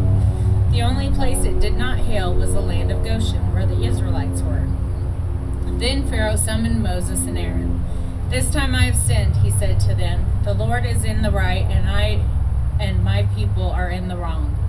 Pray to the Lord, for we have had enough thunder and hail. I will let you go. You do not have to stay any longer." Moses replied, "When I have gone out of the city, I will spread out my hands in prayer to the Lord. The thunder will stop, and there will be no more hail, so you may know that the earth is the Lord's. But I know that you and your officials still do not fear the Lord God." The flax and barley were destroyed, since the barley had headed and the flax was in bloom. The wheat and the spelt, however, were not destroyed because they ripened later. Then Moses left Pharaoh and went out of the city. He spread out his hands toward the Lord. The thunder and hail stopped. The rain no longer poured down on the land. When Pharaoh saw that the rain and hail and thunder had stopped, he sinned again. He and his officials hardened their hearts. So Pharaoh's heart was hard, and he would not let the Israelites go, just as the Lord had said through Moses. The plague of locusts. Then the Lord said to Moses, "Go to Pharaoh, for I have hardened his heart and the hearts of his officials, so that I may perform these signs of mine among them, that you may tell your children and grandchildren how I dealt harshly with the Egyptians and how I performed my signs among them, and that you may know that I am the Lord. So Moses and Aaron went to Pharaoh and said to him, This is what the Lord, the God of the Hebrews, says. How long will you refuse to humble yourselves before me? Let my people go so that they may worship me. If you refuse to let them go, I will bring locusts into your country tomorrow. They will cover the face of the ground so that it cannot be seen. They will devour what little you have left. After the hail, including every tree that is growing in your fields, they will fill your houses and those of all your officials and all the Egyptians. Something neither your parents nor your ancestors have ever seen from the day they settled in this land till now. Then Moses turned and left Pharaoh. Pharaoh's officials said to him, How long will this man be a snare to us? Let the people go so that they may worship the Lord their God. Do you not yet realize that Egypt is ruined? Then Moses and Aaron were brought back to Pharaoh. Go worship the Lord your God, he said, but tell me who will be going. Moses answered, We will go with our young and our old, with our sons and our daughters, with our flocks and our herds, because we are to celebrate the festival of the Lord. Pharaoh said, The Lord be with you, if I let you go along with your women and children. Clearly you are bent on evil. No, have only the men go and worship the Lord, since that's what you have been asking for. Then Moses and Aaron were driven out of Pharaoh's presence. And the Lord said to Moses, Stretch out your hand over Egypt so that locusts swarm over the land and devour everything growing in the fields, everything left by the hail. So Moses stretched out his staff over Egypt, and the Lord made an east wind blow across the land all that day and all that night. By morning the wind had brought the locusts. They invaded all Egypt and settled down in every area of the country in great numbers. Never before had there been such a plague of locusts, nor will there ever be again. They covered all the ground until it was black. They devoured all that was left after the hail, everything growing in the field and the fruit on the trees. Nothing green remained on tree or plant in all the land of Egypt. Pharaoh quickly summoned Moses and Aaron and said, I have sinned against the Lord your God and against you. Now forgive my sin once more and pray to the Lord your God to take this deadly plague away from me. Moses then left Pharaoh and prayed to the Lord.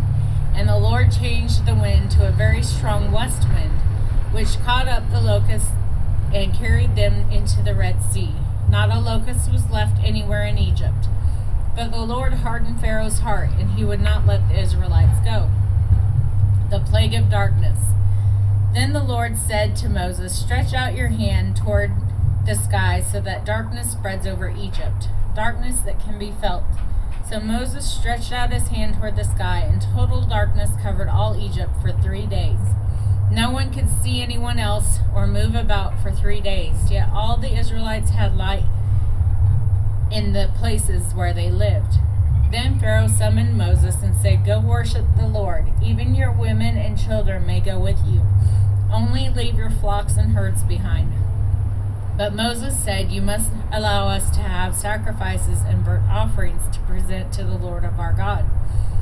Our livestock too must go with us. Not a hoof is to be left behind. We have to use some of them in worshiping the Lord our God, and until we get there, we will not know what we are to use to worship the Lord. But the Lord hardened Pharaoh's heart, and he was not willing to let them go. Pharaoh said to Moses, Get out of my sight. Make sure you do not appear before me again. The day you see my face, you will die. Just as you say, Moses replied, I will never appear before you again. Now the Lord had said to Moses, I will bring one more plague on Pharaoh and on Egypt. After that, he will let you go from here, and when he does, he will drive you out completely. Tell the people that men and women alike are to ask their neighbors for articles of silver and gold. The Lord made the Egyptians favorably disposed towards the people, and Moses himself was highly regarded in Egypt, by Pharaoh's officials and by the people. So Moses said, This is what the Lord says. About midnight I will go through Egypt. Every firstborn son in Egypt will die, from the firstborn son of Pharaoh who sits on the throne to the firstborn son of the female slave who is at her handmill, and all the firstborn of the cattle as well. There will be loud wailing throughout Egypt, worse than there has ever been or ever will be again. But among the Israelites not a dog will bark at any person or animal. Then you will know that the Lord makes a distinction between Egypt and Israel. All these officials of yours will come to me, bowing down before me and saying, "Go, you and all the people who follow you." After that, I will leave. Then Moses, hot with anger, left Pharaoh. The Lord had said to Moses, "Pharaoh will refuse to listen to you so that my wonders may be multiplied in Egypt." Moses and Aaron performed all these wonders before the Pharaoh. But the Lord hardened Pharaoh's heart, and he would not let the Israelites go out of his country. The Passover and Festival of Unleavened Bread. The Lord said to Moses and Aaron in Egypt, "This month is to be for you the first month of your year. Tell the whole community of Israel that on the 10th day of this month, each man is to take a lamb for his family, one for each household. If any household is too small for a whole lamb, they must share one with their nearest neighbor, having taken into account the number of people there are. You are to determine the amount of lamb needed in accordance with what each person will eat. The animal you choose must be year-old males without defect, and you may take them from the sheep or the goats. Take care of them until the 14th day of that month, when all the members of the community of Israel must slaughter them at twilight. Then they are to take some of the blood and put it on the sides and tops of the door frames of the houses where they eat the lamb. That same night they are to eat the meat roasted over the fire, along with bitter herbs and bread made without yeast. Do not eat the meat raw or boiled in water, but roast it over a fire with the head, legs, and internal organs. Do not leave any of it till morning. If some is left till morning, you must burn it. This is how you are to eat it: with your cloak turned into your belt, your sandals on your feet, and your staff in your hand. Eat it in haste. It is the Lord's Passover.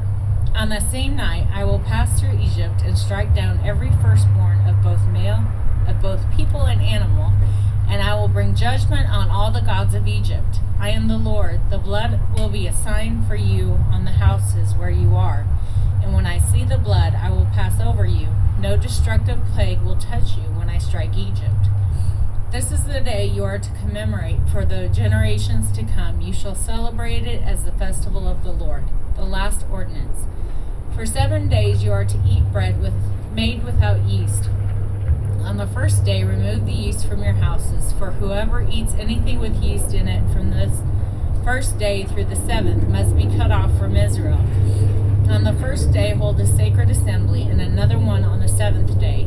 Do not work at all on these days, except to prepare food for everyone to eat. That is all you may do. Celebrate the festival of unleavened bread, because it was on this very day that I brought your divisions out of Egypt. Celebrate this day as a lasting ordinance for the generations to come. In the first month you are to eat bread made without yeast.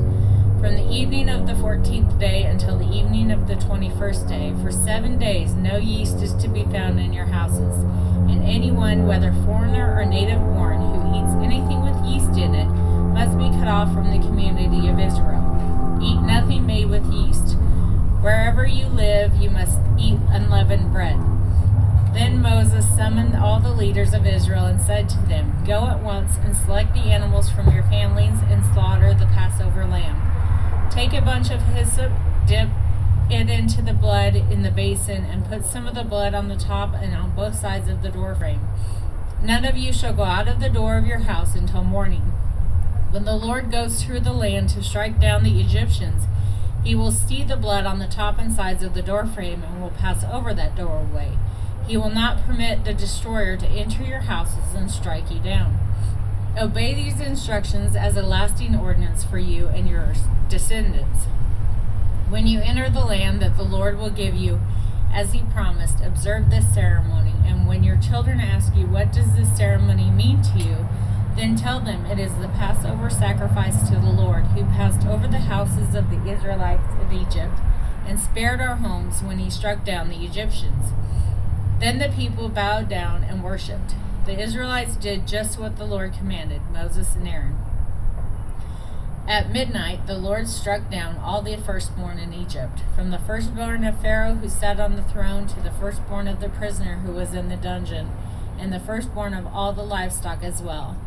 Pharaoh and all his officials and all the Egyptians got up during the night, and there was loud wailing in Egypt, for there was not a house without someone dead. The Exodus. During the night, Pharaoh summoned Moses and Aaron and said, "Up, lead my people, you and the Israelites. Go worship the Lord as you have requested. Take your flocks and herds as you have said, and go, and also bless me."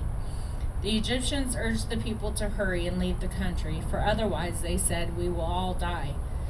So the people took their dough before the yeast was added and carried it on their shoulders in kneading troughs, wrapped in clothing. The Israelites did as Moses instructed and asked the Egyptians for articles of silver and gold and for clothing. The Lord had made the Egyptians favorably disposed toward the people, and then they gave them what they asked for, so they plundered the Egyptians. The Israelites journeyed from Rameses to Succoth. There were about 600,000 men on foot, besides women and children. Many other people went up with them, and also large droves of livestock, both flocks and herds. With the dough the Israelites had brought from Egypt, they baked loaves of unleavened bread. The dough was without yeast because they had been driven out of Egypt and did not have time to prepare food for themselves.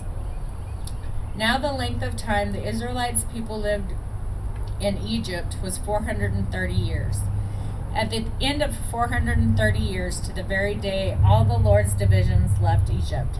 Because the Lord kept vigil that night to bring them out of Egypt, on this night all the Israelites are to keep vigil to honor the Lord for the generations to come.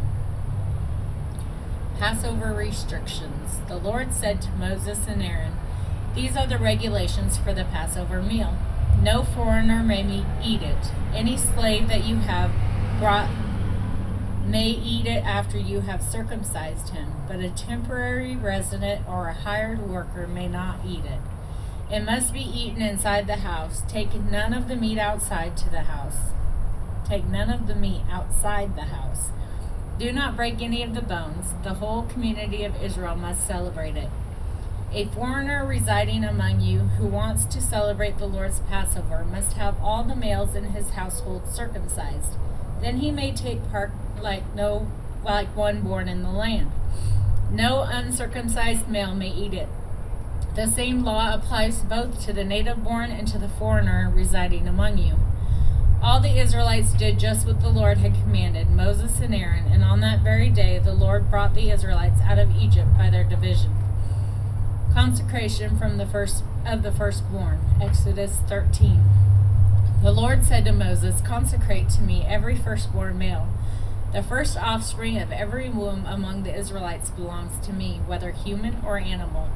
Then Moses said to the people, "Commemorate this day, the day you came out of Egypt, out of the land of slavery, because the Lord brought you out of it with a mighty hand. Eat nothing containing yeast today. In the month of Aviv you are leaving, when the Lord brings you into the land of the Canaanites, Hittites, Amorites, Hittites, and Jebusites, the land he swore to your ancestors to give you, a land flowing with milk and honey. You are to observe this ceremony in this month. For 7 days eat bread made without yeast, and on the 7th day hold a festival to the Lord. Eat unleavened bread during those 7 days. Nothing with yeast in it is to be seen among you, nor shall any yeast be seen anywhere within your borders. On that day tell your son, I do this because of what the Lord did for me when I came out of Egypt. This observance will be for you like a sign on your hand and a reminder on your forehead that this is the law of the Lord to be on your lips. For the Lord brought you out of Egypt with his mighty hand. You must keep this ordinance at the appointed time, year after year. After the Lord brings you into the land of the Canaanites and gives it to you, as he promised on oath, and to you and to your ancestors, you are to give over to the Lord the first offspring of every womb. All the firstborn males of your livestock belong to the Lord. Redeem with a lamb every firstborn donkey. But if you do not redeem it, break its neck. Redeem every firstborn among your sons. In days to come, when your son asks you, 'What does this mean?' say to him, 'With a mighty hand the Lord brought us out of Egypt, out of the land of slavery. When Pharaoh stubbornly refused to let us go, the Lord killed the firstborn of both people and animal in Egypt. This is why I sacrificed to the Lord the first male offspring of every womb, and redeemed each of my firstborn sons. And it will be like a sign on your hand and a symbol on your forehead that the Lord brought us out of Egypt with his mighty hand.'" Crossing the sea. When Pharaoh let the people go, God did not lead them on the road through the Philistine country, though that was shorter. For God said, "If they face war, they may change their minds and return to Egypt." So God led the people around by the desert road toward the Red Sea. The Israelites went up out of Egypt ready for battle. Moses took the bones of Joseph with him because Joseph had made the Israelites swear an oath. He had said, "God will surely come to your aid, and then you must carry my bones up with you from this place."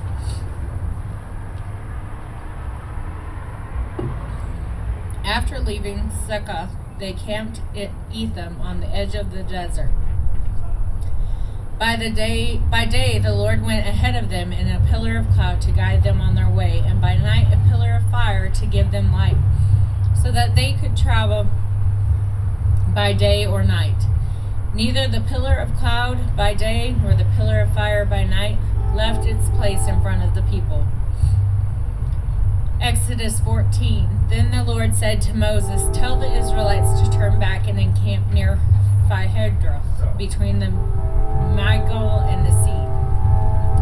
They are to encamp by the sea directly opposite Baal Zephon. Pharaoh will think the Israelites are wandering around the land in confusion, hemmed up by the desert. And I will harden Pharaoh's heart, and he will pursue them. But I will gain glory for myself through Pharaoh and all his army, and the Egyptians will know that I am the Lord." So the Israelites did this.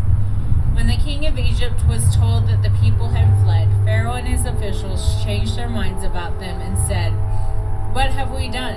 We have let the Israelites go and have lost their services." So he had his chariot made ready and took his army with him. He took 600 of the best chariots along with all the other chariots of Egypt, with officers over all of them. The Lord hardened the heart of Pharaoh, king of Egypt, so that he pursued the Israelites who were marching out boldly. The Egyptians, all Pharaoh's horses and chariots, horsemen and troops, pursued the Israelites and overtook them as they camped by the sea near Pihahroth, opposite Baal Zephon. As Pharaoh approached, the Israelites looked up, and there were the Egyptians marching after them. They were terrified and cried out to the Lord. They said to Moses, "Was it because there were no graves in Egypt that you brought us to the desert to die? What have you done to us by bringing us out of Egypt?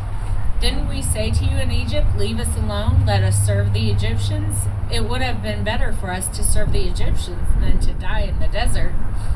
Moses answered the people, "Do not be afraid. Stand firm, and you will see the deliverance of the Lord will bring you today. The Egyptians you see today, you will never see again. The Lord will fight for you. You need only to be still." Then the Lord said to Moses, "Why are you crying out to me? Tell the Israelites to move on. Raise your staff and stretch out your hand over the sea to divide the water so the Israelites can go through the sea on dry ground. I will harden the hearts of the Egyptians so that they will go in after them. And I will gain glory through Pharaoh and all his army, through his chariots and his horsemen. The Egyptians will know that I am the Lord when I gain glory through Pharaoh, his chariots, and his horsemen."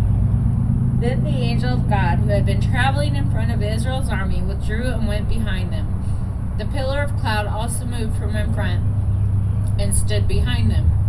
Coming between the armies of Egypt and Israel throughout the night, the cloud brought darkness to the one side and light to the other side, so neither went near the other all night long.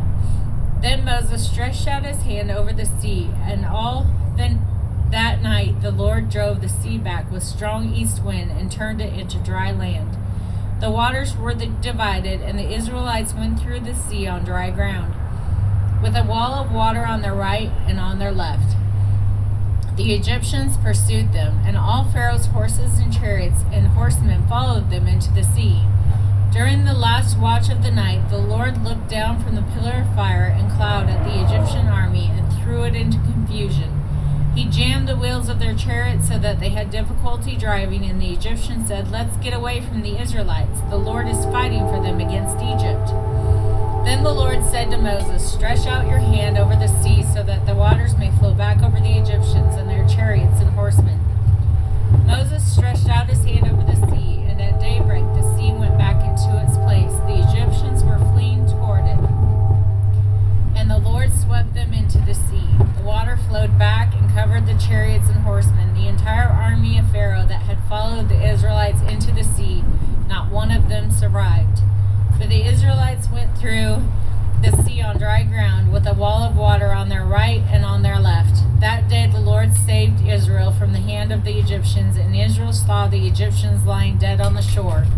And when the Israelites saw the mighty hand of the Lord displayed against the Egyptians, the people feared the Lord and put their trust in him and in Moses his servant.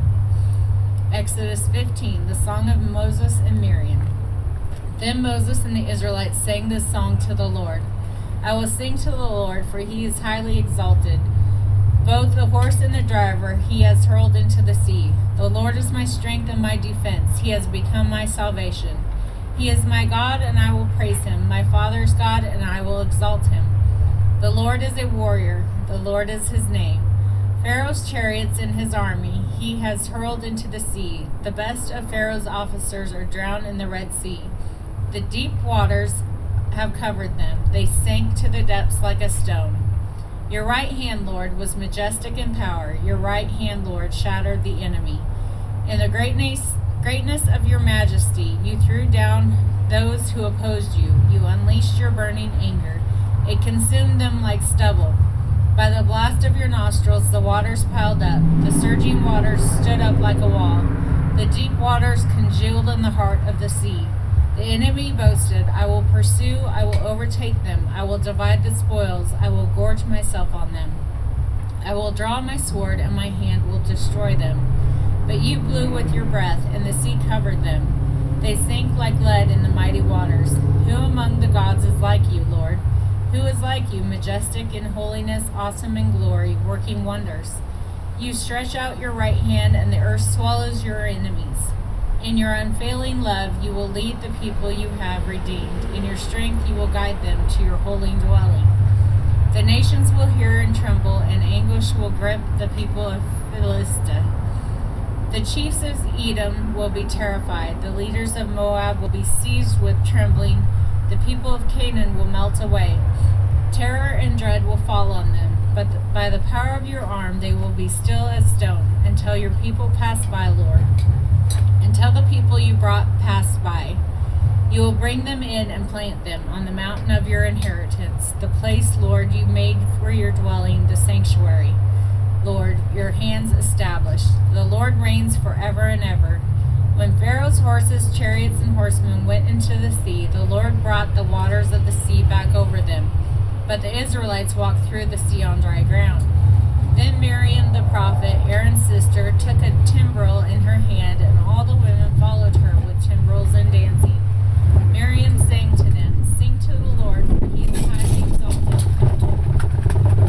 The horse and driver he has hurled into the sea.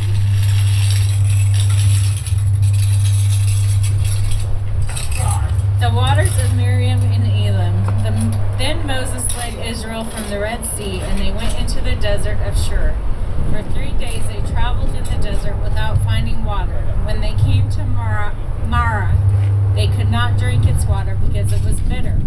That is why the place is called Marah. For the people grumbled against Moses, saying, What are we to drink?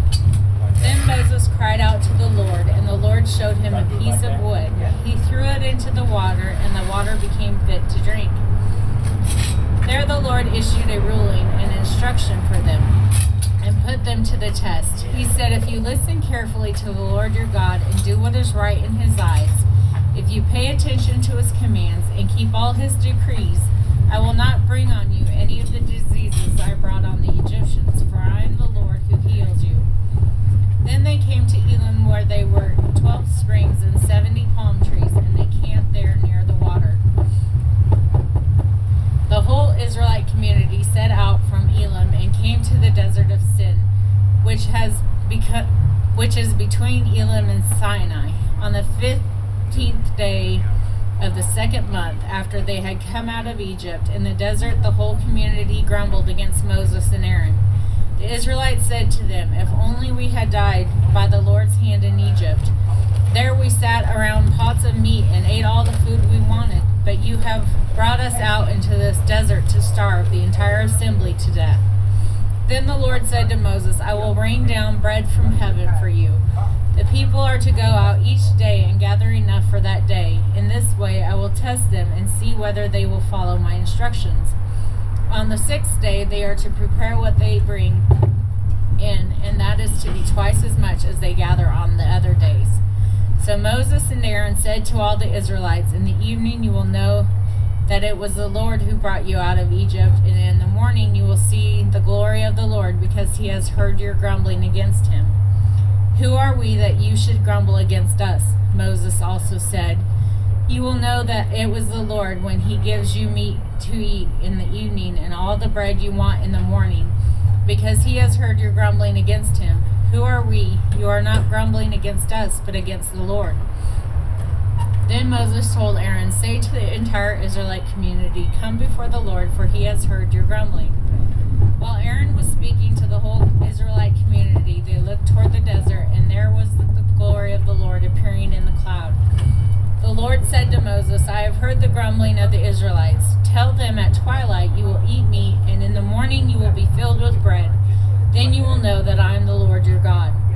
That evening quail came and covered the camp, and in the morning there was a layer of dew around the camp. When the dew was gone, thin flakes like frost on the ground appeared on the desert floor.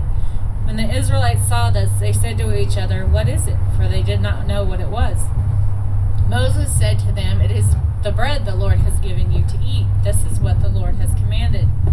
Everyone is to gather as much as they need. Take an omer for each person you have in your tent."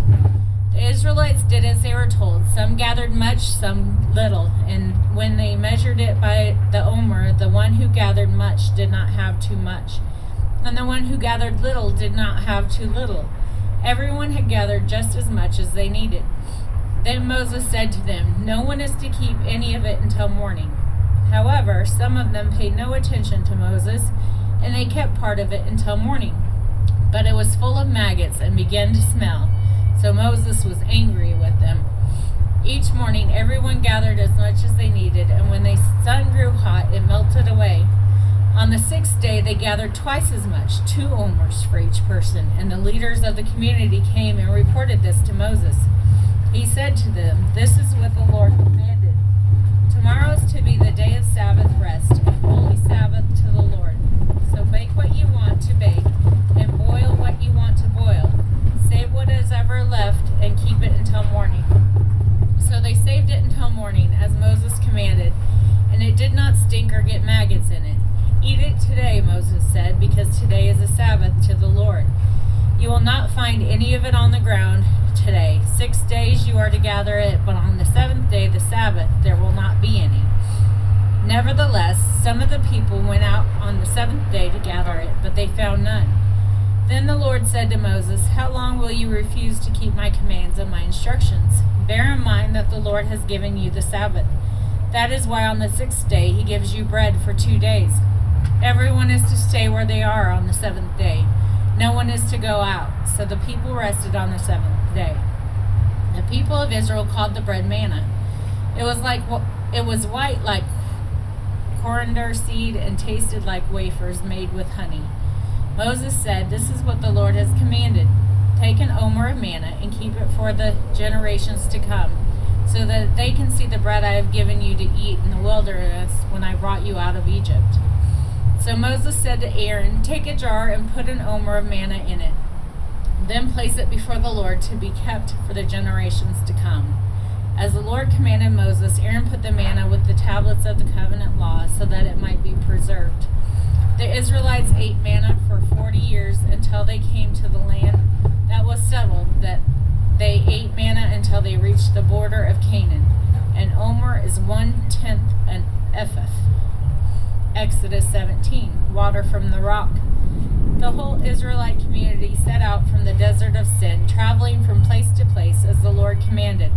They camped at Rephidim, but there was no water for the people to drink, so they quarreled with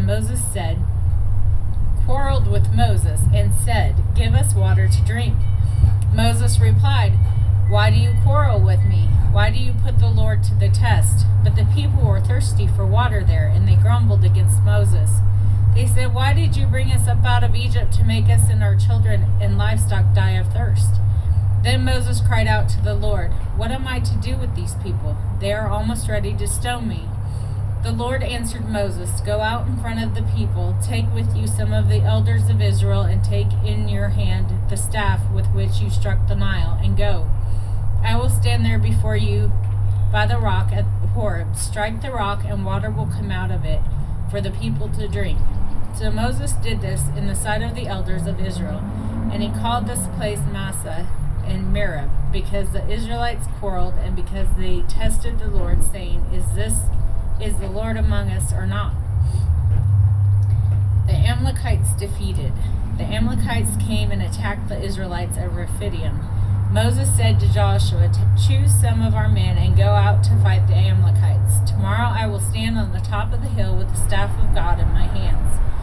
So Joshua fought the Amalekites as Moses had ordered, and Moses, Aaron, and Hur went to the top of the hill.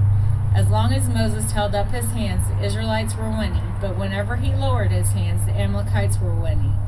When Moses' hands grew tired, they took some stone and put it under him, and he sat on it. Aaron and Hur held up his hands up, one on one side and one on the other, so that his hands remained steady till sunset. So Joshua overcame the Amalekite army with the sword.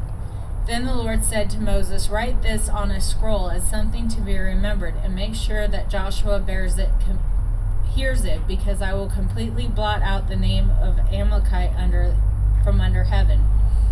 Moses built an altar and called it, "The Lord is my banner."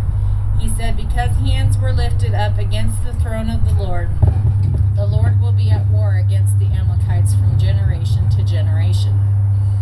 Jethro visits Moses. Now Jethro, the priest of Midian and father-in-law of Moses, heard of everything God had done for Moses and for his people Israel, and how the Lord had brought Israel out of Egypt. After Moses had sent away his wife Zipporah, his father-in-law Jethro received her and her 2 sons. One son was named Gershom, for Moses said, "I have become a foreigner in a foreign land." And the other was named Eliezer, for he said, "My father's God was my helper. He saved me from the sword of Pharaoh." Jethro, Moses' father-in-law, together with Moses' son and wife, came to him in the wilderness where he was camped near the mountain of God. Jethro had sent word to him, "I, your father-in-law Jethro, am coming to you with your wife and her 2 sons." So Moses went out to meet his father-in-law and bowed down and kissed him. They greeted each other and then went into the tent. Moses told his father-in-law about everything and the Lord had done to Pharaoh and the Egyptians for Israel's sake, and about all the hardships they had met along the way, and how the Lord had saved them. Jethro was delighted to hear about all the good things the Lord had done for Israel in rescuing them from the hand of the Egyptians. He said, "Praise be to the Lord, who rescued you from the hand of the Egyptians and of Pharaoh, and who rescued the people from the hand of the Egyptians. Now I know that the Lord is greater than all other gods, for he did this to those who had treated Israel arrogantly." Then Jethro, Moses' father-in-law, brought a burnt offering and other sacrifices to God, and Aaron came with all the elders of Israel to eat a meal with Moses' father-in-law in the presence of God. The next day Moses took his seat to serve as judge for the people, and they stood around him from morning till evening. When his father-in-law saw all that Moses was doing for the people, he said, "What is this you are doing for the people? Why do you alone sit as judge while all these people stand around you from morning till evening?" Moses answered him, "Because the people come to me to seek God's will. Whenever they have dispute, it is brought to me, and I decide between the parties and inform them of God's decrees and instructions." Moses' father-in-law replied, "What are you doing that is not what you are doing is not good. You and these people who come to you will only wear yourselves out. The work is too heavy for you. You cannot handle it alone. Listen now to me, and I will give you some advice, and may God be with you. You must be the people's representative before God and bring their disputes to him. Teach them his decrees and instructions and show them the way they are to live and how they are to behave. But select capable men from all the people, men who fear God, trustworthy men who hate dishonest gain, and appoint them as officials over thousands, hundreds, fifties, and tens. Have them serve as judges for the people at all times, but have them bring every difficult case to you. The simple cases they can decide themselves. That will make your load lighter, because they will share it with you. But if you do this and God so commands, you will be able to stand the strain, and all the people will go home satisfied. Moses listened to his father-in-law and did everything he said. He chose capable men from all Israel and made them leaders of the people, officials over thousands, hundreds, fifties, and tens. They served as judges for the people at all times. The difficult cases they brought to Moses, but the simple ones they decided themselves. Then Moses sent his father-in-law on his way, and Jethro returned to his own country. At Mount Sinai, on the first day of the 3rd month after the Israelites left Egypt, on that very day they came to the desert of Sinai. After they set out from Rephidim, they entered the desert of Sinai, and Israel camped there in the desert in front of the mountain. Then Moses went up to God, and the Lord called to him from the mountain and said, "This is what you are to say to the descendants of Jacob, and what you are to tell the people of Israel. You yourselves have seen what I did to Egypt, and how I carried you on eagle's wings and brought you up to myself. Now if you obey me fully and keep my covenant, then out of all nations you will be my treasured possession. Although the whole earth is mine, you will be for me a kingdom of priests and a holy nation. These are the words you are to speak to the Israelites." So Moses went back and summoned the elders of the people and set before them all the words of the Lord who commanded him to speak. The people all responded together, "We will do everything the Lord has said." So Moses brought their answer back to the Lord. The Lord said to Moses, "I am going to come to you in a dense cloud so that the people will hear me speaking with you and will always put their trust in you." Then Moses told the Lord what the people had said, and the Lord said to Moses, "Go to the people and consecrate them today and tomorrow. Have them wash their clothes and be ready by the 3rd day, because on that day the Lord will come down on Mount Sinai in the sight of all the people. Put limits for the people around the mountain and tell them, 'Be careful that you do not approach the mountain or touch the foot of it. Whoever touches the mountain is to be put to death. They are to be stoned or shot with arrows. Not a hand is to be laid on them. No person or animal shall be permitted to live. Only when the ram's horn sounds a long blast may they approach the mountain." After Moses had gone down the mountain to the people, he consecrated them, and they washed their clothes. Then he said to the people, "Prepare yourselves for the 3rd day. Abstain from sexual relations." On the morning of the 3rd day there was thunder and lightning, with a thick cloud over the mountain, and a very loud trumpet blast. Everyone in the camp trembled. Then Moses led the people out of the camp to meet with God, and they stood at the foot of the mountain. Mount Sinai was covered with smoke because the Lord descended on it in fire. The smoke billowed up from it like smoke from a furnace, and the whole mountain trembled violently. As the sound of the trumpet grew louder and louder, Moses spoke, and the voice of God answered him. The Lord descended to the top of Mount Sinai and called Moses to the top of the mountain. So Moses went up, and the Lord said to him, "Go down and warn the people so that they do not force their way through to see the Lord, and many of them perish. Even the priests who approach the Lord must consecrate themselves, or the Lord will break out against them." Moses said to the Lord, "The people cannot come up Mount Sinai because you yourselves warned us. Put limits around the mountain and set it apart as holy." The Lord replied, "Go down and bring Aaron up with you, but the priests and the people must not force their way through to come up to the Lord, or he will break out against them." So Moses went down to the people and told them.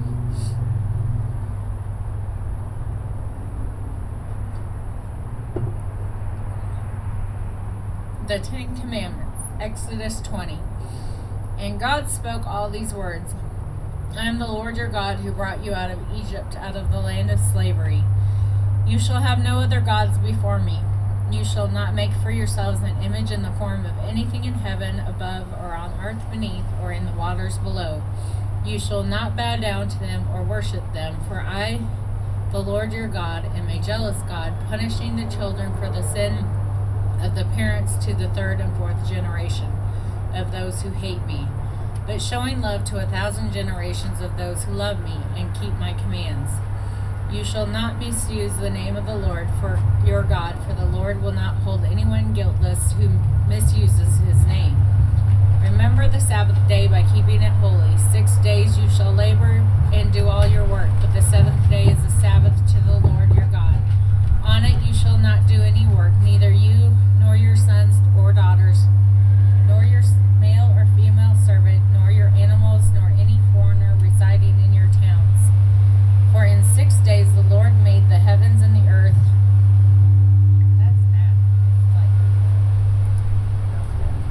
For in 6 days the Lord made the heavens and the earth and the sea and all that is in them, but he rested on the seventh day. Therefore the Lord blessed the Sabbath day and made it holy. Honor your father and mother, so that you may live long in the land of the Lord your God is giving you. You shall not murder, you shall not commit adultery, you shall not steal, you shall not give false testimony against your neighbor. You shall not covet your neighbor's house, you shall not covet your neighbor's wife, or his male or female servant, his ox or donkey, or anything that belongs to your neighbor. When the people saw the thunder and lightning, and heard the trumpet, and saw the mountain in smoke, they trembled with fear. They stayed at a distance and said to Moses, Speak to us yourself, and we will listen, but do not have God speak to us, or we will die. Moses said to the people, Do not be afraid. God has come to test you, so the fear of God will be with you to keep you from sinning. The people remained at a distance while Moses approached the thick darkness where God was. Idols and altars. Then the Lord said to Moses, Tell the Israelites this, You have seen for yourselves that I have spoken to you from heaven. Do not make any gods to be alongside me. Do not make for yourselves gods of silver or gods of gold. Make an altar of earth for me and sacrifice on it your burnt offering and fellowship offerings, your sheep and goats and your cattle. Wherever I cause my name to be honored, I will come to you and bless you. If you make an altar of stones for me, do not build it with dressed stones, for you will defile it if you use a tool on it. And do not go up my altar on steps, or your private parts may be exposed.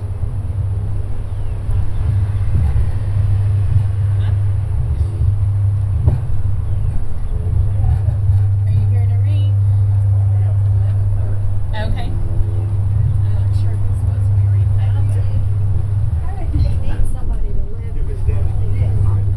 Exodus 21. These are the...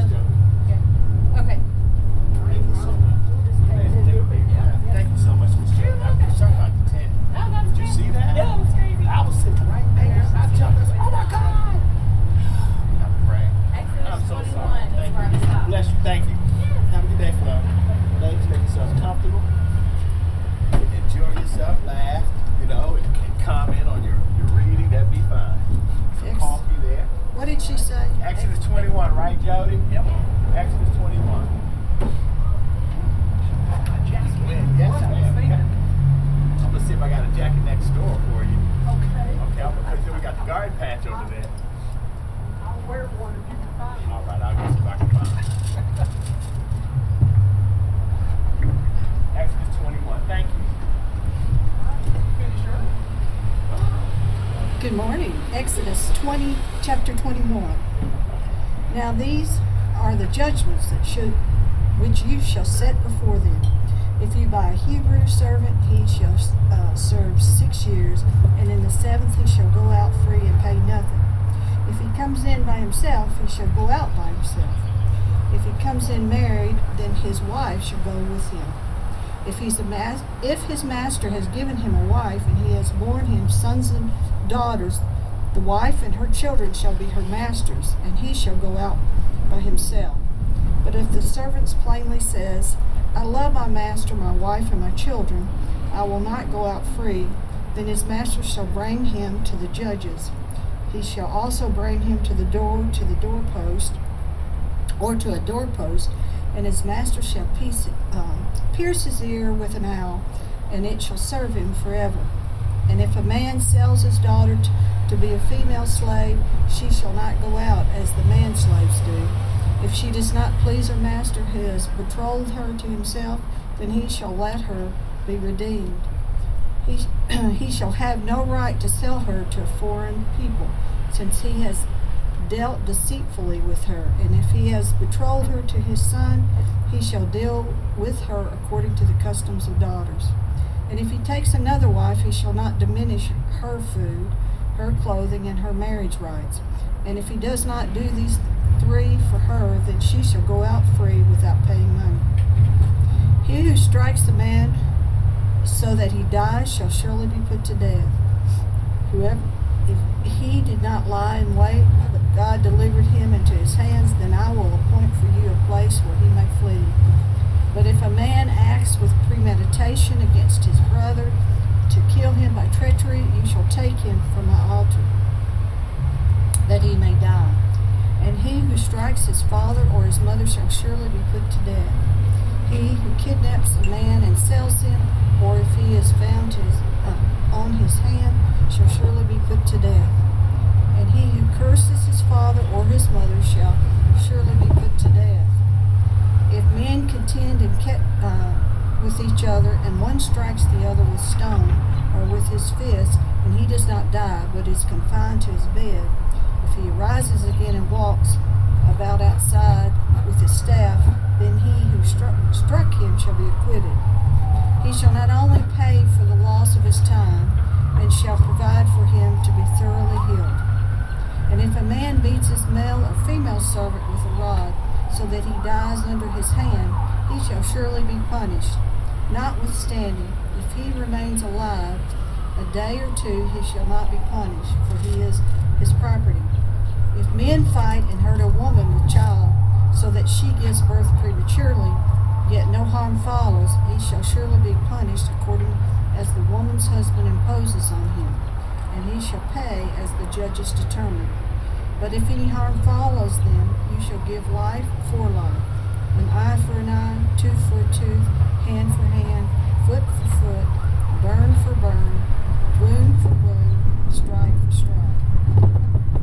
If a man strikes the eye of his male or female servant and destroys it, he shall let him go free for the sake of the size. And if he knocks out the tooth of his male or female servant, he shall let him go free for the sake of the tooth.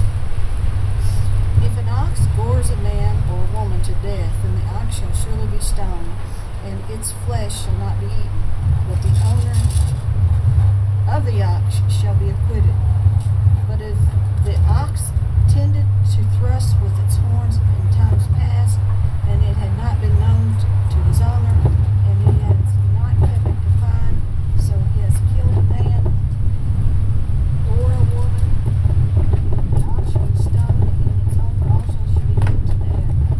If there is imposed on him a sum of money, then he shall pay to redeem his life.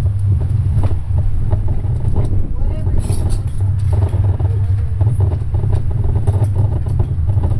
or son or daughter, according to the judgment, this shall be done to him. If the ox gores a male or female servant, he shall give it to the masters 30 shekels of silver, and the ox shall be stoned. And if the man opens a pit, or if a man digs a pit and does not cover it, and an ox or a donkey falls in it, the owner of the pit shall make it good. He shall give money to their owner, but the dead animal shall be his. If one man's ox hurts another so that it dies, then they shall sell the live ox and divide the money from it, and the dead ox they shall also divide. Or if it was known that the ox tended to thrust in the past, and its owner has not kept it confined, he shall surely pay ox with ox, and the dead animal shall be his own. Chapter 22. If a man steals an ox or sheep and slaughters it or sells it, he will restore 5 oxen for an ox and 4 sheep for a sheep.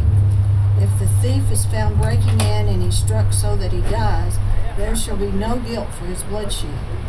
If the sun is risen to him, there shall be guilt for his bloodshed. He should make full restitution. If he has nothing, then he shall be sold for his theft. If theft is certainly found alive in his hand, whether it is an ox or donkey or sheep, he shall restore double. If a man causes a field or a vineyard to be grazed and let loose his animal, and it feeds in another man's field, he shall make restitution for the best of his own field and the best of his own vineyard. If fire breaks out and catches in thorns, so that the standing grain, or the field is consumed, he who kindled the fire shall surely make restitution.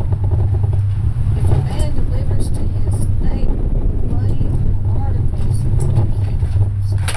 stolen out of the man's house, if the thief is found, he shall pay double. If the thief is not found, then the master of the house shall be brought to the judges to see what his hand and neighbors are doing.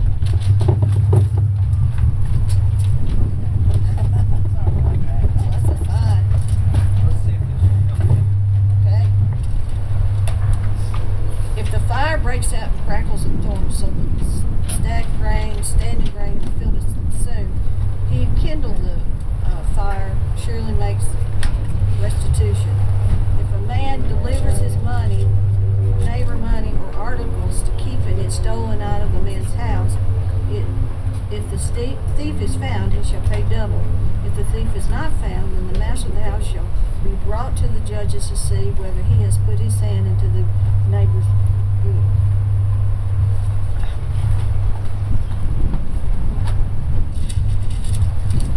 For many of the trespasses, whether it concerns an ox, donkey, or sheep, or clothing, another claims to be this, the cause of both parties shall come before the judges, and whomever the judges condemn shall pay double in his neighbor. If a man delivers to his neighbor a donkey, an ox, a sheep, or any animal to keep, and it dies, it is hurt or driven away, no one seeing it, then oath of the Lord shall be between them both, and he has not put his hand into his neighbor's goods, and the owner of it shall accept that, and he shall not make it good. But if in fact it is stolen from him, and he shall make restitution to the owner of it, if it is torn to pieces by a beast, then he shall bring as evidence, and it shall not make good what was torn. And if a man borrows anything from his neighbor and becomes injured or dies, the owner of it, not being with it, he shall surely make it good. If its owner was with it, he shall too make it good, and if it was hired, it came from its hire. If a man entices a virgin who is not betrothed and lies with her, he shall surely pay the bride price for her to be his wife. If her father utterly refuses to give her to him, he shall pay more according to the bride price virgin. You shall not permit a sorceress to live. Whoever lies with an animal shall surely be put to death. Who sacrifices to any god except the Lord only, he shall be utterly destroyed. You shall neither mistreat a stranger or oppress him, for you were strangers in Egypt. You shall not afflict any widow or fatherless child. If you afflict them in any way, and they cry at all to me, I will surely hear their cry, and my wrath will become hot, and I will kill you with the sword, and your wives shall be widows, and your children fatherless. If you lend money to any of my people who are poor among you, ye shall be like moneylenders to him. Ye shall not charge him interest. If you ever take your neighbor's garment as a pledge, you shall return it to him before the sun goes down, for that is his only covering. It is the garment for his skin. What will he sleep in? And it will be, what when he cries to me, I will hear, for I am gracious. You shall not revile God, nor curse a ruler of your people. You shall not delay all the firstborn of your sons. Likewise you shall be an offering sheep. And it shall be his mother's 7 days, and 8 days you shall give it to me. The world's precious. And you shall be a holy man, and shall not eat meat from the beast. Eat beast by the beast in the field, and you shall throw it to the dogs. Chapter 23 of Exodus. You shall not circulate a false report. Do not put your hand with the wicked to be unrighteous witness. You shall not follow a crowd to do evil, nor shall you testify in a dispute, so as to turn aside after many to prevent justice. You shall not show partiality to a man in his dispute. If you meet your enemy's ox or his donkey going astray, you shall surely bring it back to him again. If you see the donkey of one who hates you lying under its burden, and you would refrain from helping it, you shall surely help him with it. You shall not pervert the judgment of your poor in its dispute.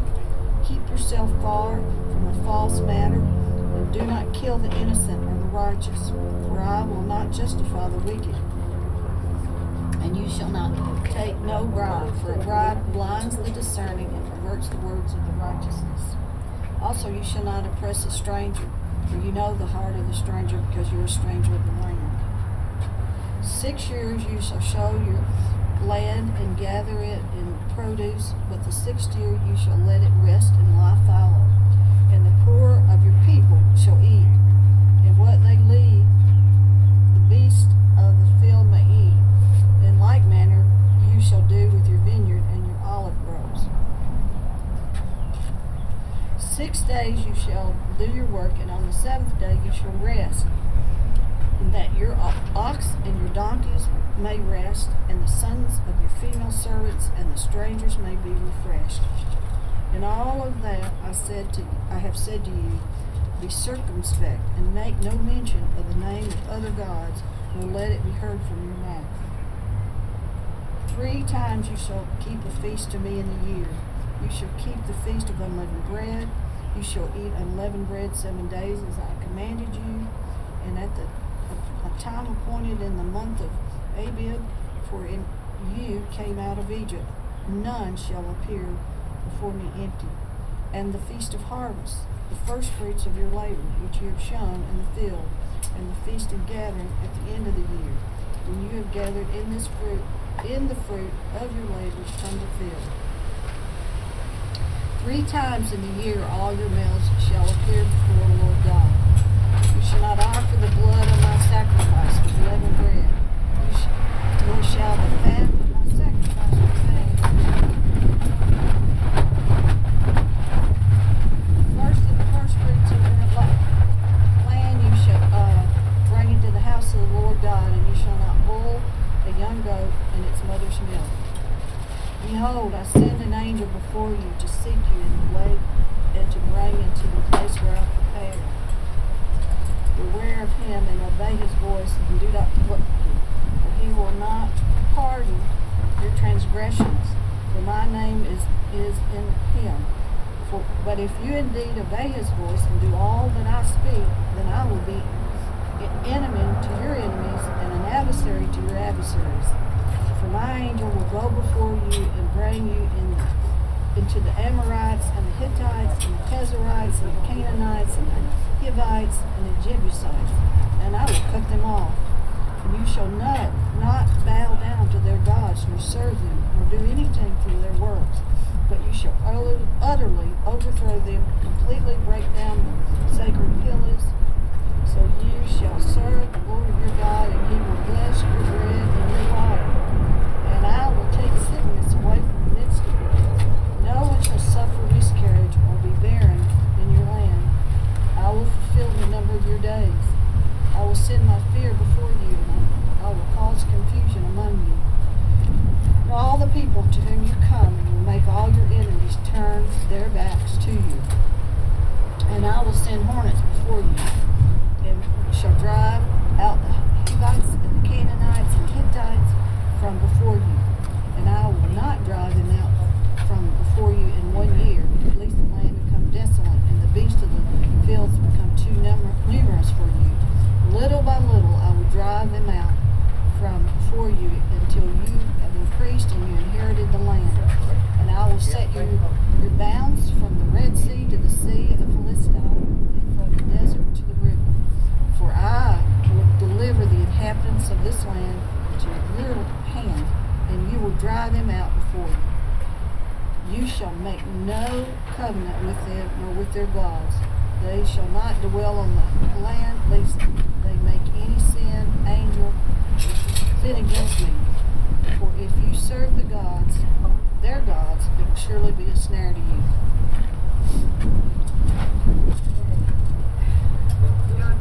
Yeah. Now you're ready to be a judge. Did you go through 24? 24. We're ready to start 24. Hey, let's take that one loose. Tie it right here. Yeah.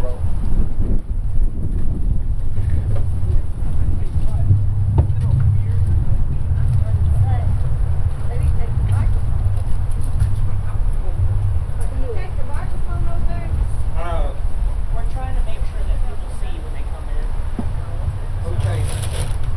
Let's see whatever you think. That'll work. We promised that. Okay. Go ahead and move the microphone over there, and then we'll get we will get her. Hello, man. All right. Let's see the Rory. Good. We'll see you then. Where are you going to move it to, Dad? Hey, I think we just need to take it down right now. But it's supposed to rain later. Well, we'll put it up later. Okay, we can try it, but it's okay. It's fine. That's your call. No, it's gonna tear it up. Yeah, just take it down. That's fine. Right. Okay. Because I want people to drive by. Make people drive by. Yeah. So. We can leave all this set up out here. I got snacks in there too. How are you? Yes, we got snacks in there, coffee, water.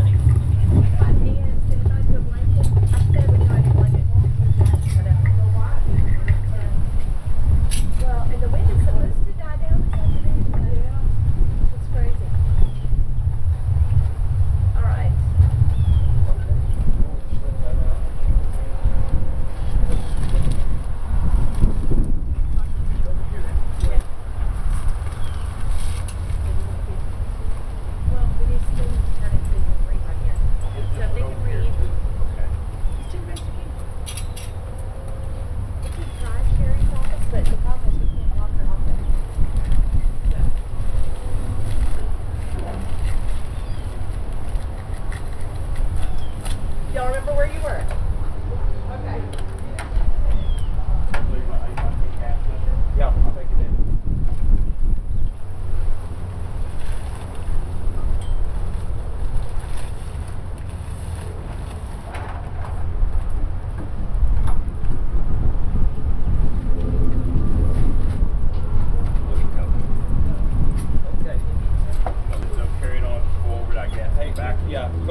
here, we'll probably put Whose no office place. is that? The wind's supposed to shift to the south, and, Jack, please put the info in this office. all right, we got this going. That.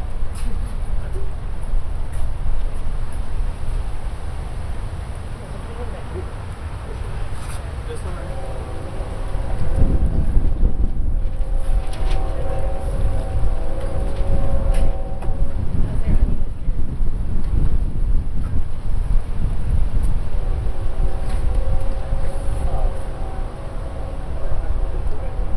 Yeah, man. We'll figure something out. Okay, all we need is this one. Okay, just put this one down here.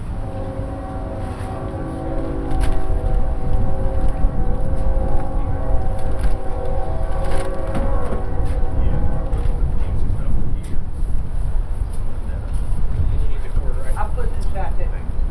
Okay. Get her going, and then we'll get the other.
Yeah, give us just a minute. We'll get all moving.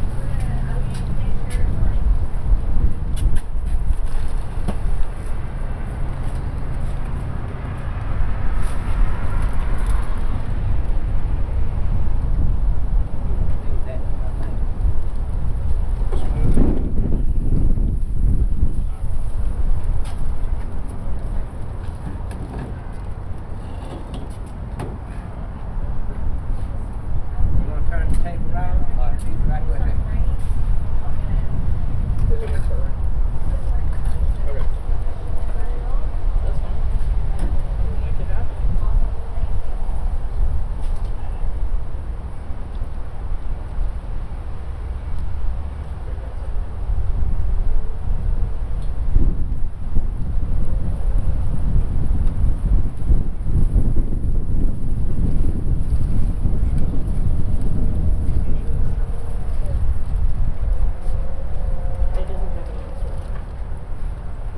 That one right there. Yep.